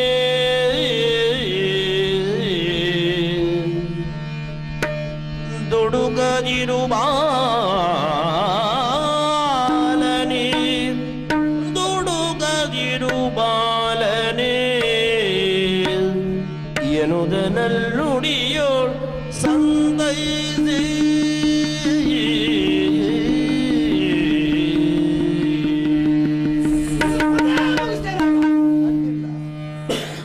ಸಾವಿಗೆ ಅಂಜುವ ಕ್ಷತ್ರಿಯ ಅಲ್ಲ. ಆ ಕಾರಣಕ್ಕಾಗಿ ನಿನ್ನನ್ನು ತರೆದದ್ದಲ್ಲಪ್ಪ. ನಿನ್ನ ವೀರೋಚಿತವಾದ ಮಾತುಗಳನ್ನು ಕೇಳಿದಾಗ, ನಿನ್ನ ಧೀರ ನಿಲುವನ್ನು ಕಂಡಾಗ ಕೆಲವು ವರ್ಷಗಳ ಹಿಂದೆ ಸರಿದೆ ನಾನು. ಯಾಕಿತ್ತ ನನ್ನ ಹೃದಯದ ಭಾವನೆಗಳು ಅಂತ ನನಗೆ ಅರ್ಥ ಆಗ್ತಾ ಇಲ್ಲ. ನಿನ್ನನ್ನು ಕಾಣುತ್ತಿದ್ದಂತೆ ಅವ್ಯಕ್ತವಾದಂತಹ ವಾತ್ಸಲ್ಯ ನನ್ನನ್ನು ತಡೆ ಹಿಡಿಯುತ್ತಾ ಇದೆ. ಹಾಗಂತ ಉತ್ಸಾಹದ ಚಿಲುಮೆಯಾಗಿ ಮುನ್ನುಗ್ಗುತ್ತಿರಬಹುದಾದ ನಿನ್ನ ಉತ್ಸಾಹಕ್ಕೆ ಖಂಡಿತ ತಣ್ಣೀರೆರಚುವುದಿಲ್ಲ ಮಗು. ನಾನು ಪಂಥಾಹ್ವಾನ ಕೊಟ್ಟೆ ಬಂದವನು, ಅಡ್ಡಿಲ್ಲ, ನಿನ್ನಲ್ಲಿ ಯುದ್ಧ ಮಾಡ್ತೇನೆ. ಧೃತಿಗೆಡದೆ ಇದ್ದವನೇ ನಿಜವಾದ ಕ್ಷತ್ರಿಯ, ಗೊತ್ತಿದೆಯೇನೋ ನಿಮಗೆ? ಯಾಕೆ ಆಡಿದೆ ಅರ್ಥ ಐತೆ? ಸಮರ ಕ್ಷೇತ್ರದಲ್ಲಿ ನಿಂತವನು ಶತ್ರುವೇ ಆದ್ರೂ ಕೂಡ ಆ ಶತ್ರುವನ್ನು ಆರೈಕೆ ಮಾಡಬೇಕು. ಹೇಳಿದೆಯಲ್ಲ ನಿನ್ನ ಮಾವ ಅಂತ. ನನ್ನ ಮಾವ ನೋಡು, ಸಾವಿ ಬದುಕಿನ ಹೋರಾಟದಲ್ಲಿ ನರಳುತ್ತಾ ಇದ್ದಾನೆ. ಅಂತವನಿಗೆ ಉಪಚಾರ ಆಗಬೇಕು. ನಾನು ಒಪ್ಪಿಕೊಳ್ತಾ ಇದ್ದೇನೆ, ಖಂಡಿತ. ಇಂದು ಈತನ ಉಪಚಾರವನ್ನು ನಾನೇ ಮಾಡ್ತೇನೆ. ನಾಳೆ ಬೆಳಿಗ್ಗೆ ನಿನ್ನಲ್ಲಿ ಯುದ್ಧ ಕೊಡ್ತೇನೆ. ಈಗ ಬದುಕಿಕೊಂಡೆ, ನಾಳೆ ನೋಡ್ಕೊಳ್ತೇನೆ ಏನು ಅಂತ. ಮೊದಲು ನಾನು ಮಾವನನ್ನು ನೋಡಿಕೊಳ್ತೇನೆ, ಉಪಚಾರ ಮಾಡಬೇಕು. ಮೊದಲು ನಾನು ಮಾಡಿದ ತಪ್ಪಿಗೆ ಪ್ರಾಯಶ್ಚಿತ್ತ ಏನು ಗೊತ್ತಾ? ಏನೋ ನನ್ನಿಂದ ಗಾಯಗೊಂಡಿರುವಂತಹ ಪುಣ್ಯಾತ್ಮನ ಕಾಲಿಗೆ ಬಿದ್ದು ನಾನು ಮೊದಲು ಕ್ಷಮೆ ಕೇಳಬೇಕು. ಮೊದಲು ಕಾಲು ಹಿಡ್ಕೋ. ಆಯ್ತು.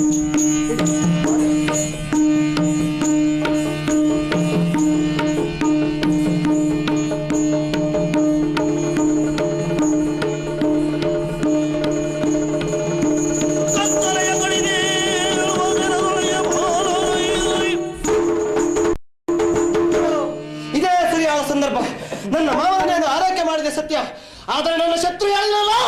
ನಾಳೆ ನೋಡಿಕೊಳ್ಳೋಣ ಹೋರಾಟ. ಹೋಗಬೇಕು, ಅವನನ್ನು ಬಂದು ಕೊಲ್ಲಬೇಕು.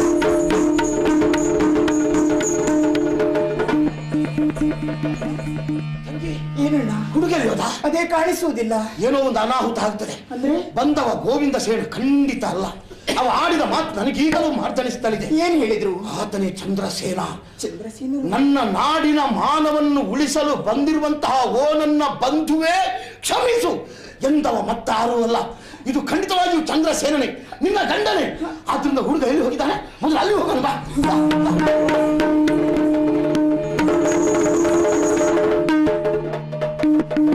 ಮಾಡಿಸಿ ಏನೂ ವ್ಯವಸ್ಥೆ ಇಲ್ಲ ಅಂತ ಮಾಡಿ ಈ ಪಾಪಿ ಮಗ ವ್ಯವಸ್ಥಿತವಾಗಿ ಮಲಗಿದ್ದಾನೆ. ಬಿಡ್ತೇನಾ?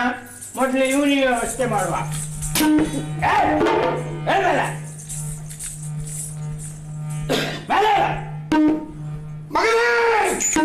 ಹೊಟ್ಟೆ ಹಾಕಿದ ಕತ್ತಿ ಬೆನ್ನಿಲ್ ತೆಗಿತಾನೆ. ಮಕ್ಕಳು ಹುಚ್ಚಿರ್ತಿದ್ದೆ ನಿನ್ಗೆ ಕಂಡ್ಕೊಂಡವ್ರಿಗೆ ಮಗನೇ ಹೇಳಲಿಕ್ಕೆ. ಏನ ಯಾವ ಲೆಕ್ಕದಲ್ಲಿ ನಾನು ನಿನ್ನ ಮಗ? ನಿನ್ನ ತಾಯಿಯ ಗಂಡನ. ಅಯ್ಯೋ, ನಾನು ಅಮ್ಮನನ್ನು ನೋಡ್ಲಿಲ್ಲ, ಆದ್ರೂ ಸುಳ್ಳು ಹೇಳ್ಬೇಡ. ಶೂರಸೇನ, ಏನು? ಅಂದು ನಿನ್ನ ಆಸ್ಥಾನವನ್ನು ಪ್ರವೇಶ ಮಾಡಿ ಮಗನೇ ಎಂದು ನಿನ್ನನ್ನು ಸಂಬೋಧಿಸಿದ್ದೆ. ನಾನು ಅಪ್ಪನಂತೆ ಅಂತ ತಿಳ್ಕೊಂಡಿದ್ದೆ. ಸತ್ಯವಾಗಿಯೂ ನಿನ್ನ ಅಪ್ಪನ. ಹೌದು. ಏನು? ರಾಜ್ಯದ ಅಭಿಲಾಷೆಯಿಂದ ನನ್ನಿಂದ ನವ್ವೆಯಲ್ಲಿ ಹುಟ್ಟಿರುವಂತಹ ನಿನ್ನನ್ನು ಬದಲಾಯಿಸಿಬಿಟ್ಟೆ. ಯಾರು? ಪ್ರವೀರಕ್ಕೆ ಕೊಂಡು ಹೋಗಿ ಪ್ರವೀರದ ಮಹಾರಾಜನ ಹೆಂಡತಿಯ ಮಡಿಲಲ್ಲಿ ನಿನ್ನನ್ನಿಟ್ಟು ಅಲ್ಲಿಯ ಮಗುವಾಗಿರುವಂತಹ ಈಗ ಚಂದ್ರವರ್ಮನ ಸಗನಾಗಿರುವಂತಹ ಜಗವರ್ಮನನ್ನು ತಂದು ಕಾಡಿನಲ್ಲಿ ಬಿಸಾಡಿಬಿಟ್ಟೆ. ಅಭಯ, ಎಂತ ಎಲ್ಲ ಕೆಲಸ ಮಾಡಿದ್ರಿ. ಆದ್ರೆ ಒಂದು ಮದುವೆ ಮಾಡಿಸಿದ್ದೇನೋ ಹೌದು, ಏನೂ ಇಲ್ಲದೆ ಒದ್ದಾಡ್ತಾ ಇದ್ದೇನೆ ನಾನು. ಆವಾಗ ಏನಾದ್ರೂ ವಿಚಾರ ಮಾಡಿದ್ದೀರಾ? ನಿಜ. ಚಂಪಕ ಸೇನೆ ಮೊದಲು ಪುರುಷ ದ್ವೇಷಿ, ಆಕೆಯ ಮನವೊಲಿಸಿ ನಿನಗೆ ಮದುವೆ ಮಾಡಿಸಿದ್ದೇನೆ.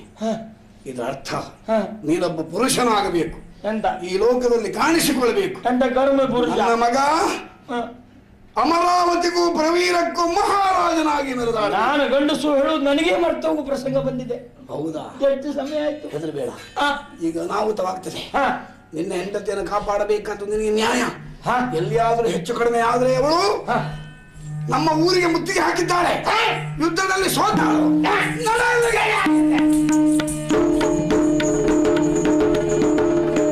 ನಿಂತು ಮರೆಯುಳೆಲ್ಲ ಆಲಿಸುವುದಲ್ಲ ಜೀವನಂದೋ. ಹೋದ ನಾಡಿ ಮಗುವಿಗೆ ಜನ್ಮ ಕೊಟ್ಟು ಕುಣವರ್ಮ ನಾಮಕನಾಗಿ ಬೆಳೆದು ವಿದ್ಯಾವಿನಯ ಸಂಪನ್ನನಾಗಿದ್ದಾನೆ ಆ ಮಗು. ಅಲ್ಲಿ ಸೇರಿರುವನು ಜಗವರ್ಮ. ಎಂಥ ಕೆಲಸ ಆಗಿಹೋಯಿತು. ನಾನೇ ಕಟ್ಟಿದ ಬಲೆಯಲ್ಲಿ ನಾನೇ ಸಿಕ್ಕಿ ಬೀಳುವಾಗ ಆಯಿತು. ತನ್ನ ಬಲೆಗೆ ತಾನು ಬಲಿ ಜೇಡನ ಗತಿ, ನನ್ನ ಗತಿಯು ಒಂದೇ ಆಗ್ತದೆ. ಹೌದು, ಇಷ್ಟು ದಿವಸ ಮಾಡಿದ್ದೆಲ್ಲ ಪಾಪಕೃತ್ಯ. ನಿಮ್ಮಲ್ಲಿ ಹೇಳಿದೆ ಇನ್ನೇನು, ಒಳ್ಳೆ ಕೆಲಸ ಮಾಡಬೇಕು. ಆ ಹುಡುಗ ಶಿಬಿರದಲ್ಲಿಲ್ಲ, ಓಡಿ ಹೋಗಿದ್ದಾನೆ. ಚಂದ್ರವರ್ಮನ ಒಡನೆ ಸೆಣಸಾಡಿದರೆ ಯಾರಾದ್ರೂ ಒಬ್ಬರು ಸಾಯ್ತಾನೆ. ಸಾಯ್ಬಾರದು, ಅಲ್ಲಿಗೆ ಹೋಗ್ತಾನೆ.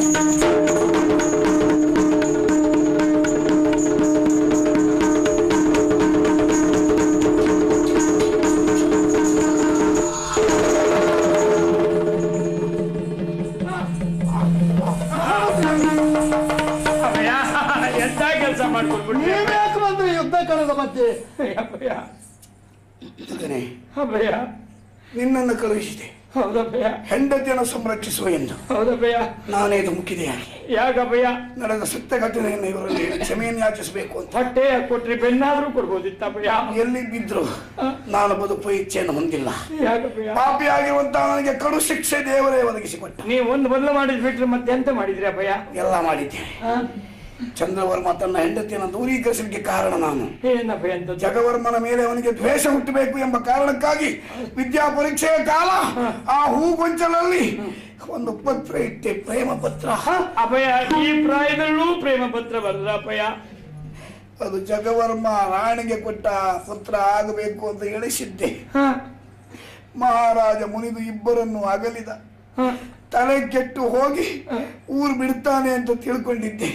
ಆದರೆ ತನ್ನ ನಾಡನ್ನ ಉಳಿಸಲು ಒಬ್ಬ ಸೇನಾನಾಯಕನ ವೇಷ ಧರಿಸಿ ಗೋವಿಂದ ಸೇನಾಗಿ ಹೋರಾಟಕ್ಕೆ ಮುಂದಾದ ಆ ನಾಡಿನ ಕಣ್ಮನಿ ಈ ಚಂದ್ರವರ್ಮ ಆ ಗೋವಿಂದ ಸೇನ್ ಎಲ್ಲದಪ್ಪಯ್ಯ? ಅವನೇ ಇವನು.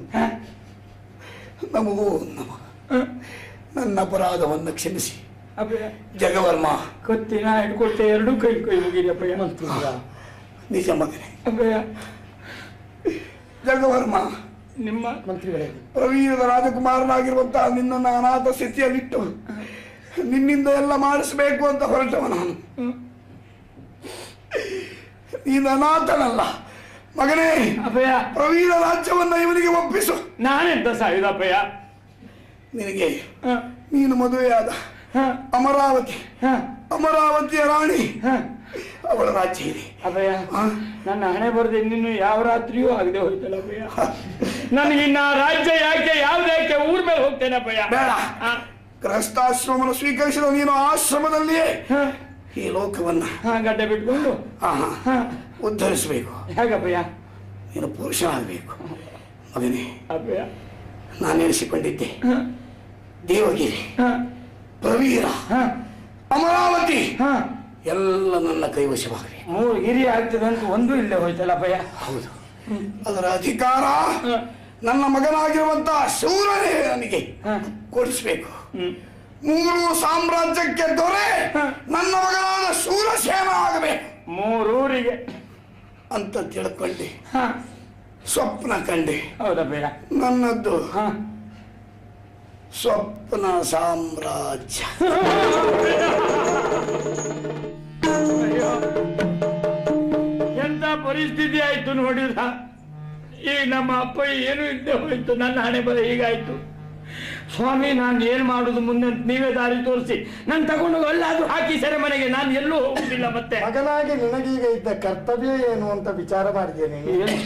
ಸತ್ತ ನಿನ್ನ ತಂದೆಯ ಪಾರ್ಥಿವ ದೇಹಕ್ಕೆ ಸಂಸ್ಕಾರ ಮಾಡಬೇಕು.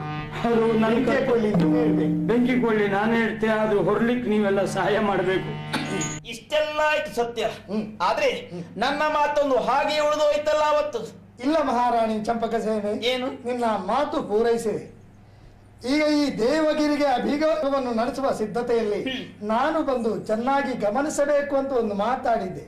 ನನ್ನ ತಲೆಯನ್ನು ನಿನ್ನ ಕಾಲಿಗೆ ತಾಗಿಸಿದ್ದೇನೆ. ಗೋವಿಂದ ಸೇನಾಗಿ ಬಂದವ ನೀನು. ಯಾಕೆ ಗೊತ್ತೇ? ಯಾರ ಮಾತು ಹಾಳಾಗಬಾರದು. ಉದ್ವೇಗಕ್ಕೆ ವಶರಾಗಿ ಒಂದು ಮಾತಾಡಿದ್ರು ಅಂತಾದ್ರೆ ಆ ಮಾತನ್ನು ಉಳಿಸುವಲ್ಲಿ ಮತ್ತೊಬ್ಬನು ಪ್ರಯತ್ನಿಸಬೇಕು ಎನ್ನುವ ಕಾರಣಕ್ಕಾಗಿ ನಾನು ಹಾಗೆ ಮಾಡಿದೆ. ಹಾಗಂತ ನಾನು ಗೋವಿಂದ ಸೇನನಾಗಿ ಯಾಕೆ ಬಂದೆ ಗೊತ್ತೇ? ಯಾಕೆ? ಪರಿಸ್ಥಿತಿಯೊಂದರಲ್ಲಿ ಮನಸ್ಥಿತಿಯನ್ನು ಕೆಡಿಸಿಕೊಂಡಂತಹ ನಾನು ಜಗವರ್ಮನನ್ನು ಕೋಟೆಯಿಂದ ಕೆಳಕ್ಕೆ ತಳ್ಳಿಸಿದೆ. ನನ್ನ ರಾಣಿಯನ್ನು ಊರಿನಿಂದ ಆಚೆ ಕಳಿಸಿದೆ. ಹಾಗೆ ಮನಸ್ಥಿತಿಯೇ ಕೆಟ್ಟು ಹೋಯಿತು. ಹಾಗಾಗಿ ಊರು ಬಿಡುವ ಸಿದ್ಧತೆಯಲ್ಲಿದ್ದಾಗ ನೀನು ನನ್ನ ವಿರುದ್ಧವಾಗಿ ಜನರನ್ನು ಎತ್ತಿ ಕಟ್ತಾ ಇದ್ದಿ, ಸೇನೆಯನ್ನು ಸಿದ್ಧಪಡಿಸ್ತಾ ಇದ್ದಿ ಎನ್ನುವ ವರ್ತಮಾನ ಕೇಳುತ್ತಿದ್ದಂತಹ ನಾನು ನನ್ನ ಜನ್ಮಭೂಮಿಗೆ ಮತ್ತೊಬ್ಬ ಅಭಿಯೋಗ ನಡೆಸಕೂಡದು ಎನ್ನುವ ಕಾರಣಕ್ಕಾಗಿ ನಾಮಾಂತರದಿಂದ ಗೋವಿಂದ ಸೇನ ಎಂಬ ಹೆಸರನ್ನಿಟ್ಟುಕೊಂಡು ನಾನೇ ಬಂದು ಜಟ್ಟಿಯನ್ನು ಗೆದ್ದು ಸೇನಾಪತಿಯಾಗಿ ಆಯ್ಕೆಗೊಂಡು ಹಾಗೂ ಈ ದೇಶದ ಮೇಲೂ ಅಭಿಯೋಗ ನಡೆಸಿದವನು ನಾನೇ. ಅರ್ಥವಾಯಿತೆ? ಸರಿ. ನಾವು ಏನನ್ನೋ ಎಣಿಸಿದ್ರೆ ದೈವವು ಬೇರೊಂದನ್ನು ಹಣಿಯುತ್ತಾ ಇರುತ್ತದೆ. ಭೂಮಿ ಎಂಬ ಪಟವನ್ನು ಹಾಸಿ ನರವೆಂಬ ಜೀವಗಳನ್ನು ನಿರ್ಮಾಣ ಮಾಡಿ ಕಾಲವೆಂಬ ಸೂತ್ರವನ್ನು ಹಿಡಿದು ಜಗವನ್ನು ಲೀಲಾ ಜಾಲವಾಗಿ ಆಡಿಸುವ ಆತ, ಕಾಣದ ಕೈ ಆ ಭಗವಂತ. ಚಂಪಕ ಸೇನೆ, ಇನ್ನಾದ್ರೂ ನಿನ್ನ ಛಲವನ್ನು ಬಿಡು.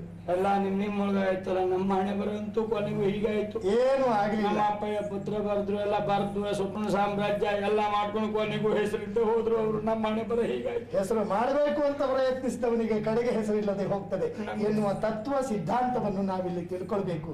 ನೀನು ಕೇವಲ ಹೆಡ್ಡನಾಗಿ ವ್ಯವಹರಿಸಿದವ. ಯಾಕೆ ಕೇಳಿದ್ರೆ, ಹುಟ್ಟಿದಂತಹ ಮಗನನ್ನು ಮಡಿಲಲ್ಲಿ ಇಟ್ಟುಕೊಂಡು ಸರಿಯಾದ ಸಂಸ್ಕಾರ ನಿನ್ನಪ್ಪ ಕೊಡದೆ ಹೋದೇ ಕಾರಣ. ನೋಡಮ್ಮ ಚಂಪಕ ಸೇನೆ, ಇನ್ನಾದ್ರೂ ಕೂಡ ನೀನು ಕೇವಲ ಮಾತಿಗಾಗಿ ಇವನನ್ನು ಮದುವೆ ಆದ್ದಲ್ಲ, ಸಾರ್ಥಕವಾದ ಸತಿಯಾಗುವುದಕ್ಕೆಂದು ಮದುವೆ ಆದ್ದೆಂದು ಭಾವಿಸಿ ನಿನ್ನ ಗಂಡನನ್ನು ಗೌರವ ಭಾವದಿಂದ ಕಂಡು ಇನ್ನಾದ್ರೂ ಬಿದ್ದಿದ್ದೆ ಹೌದು.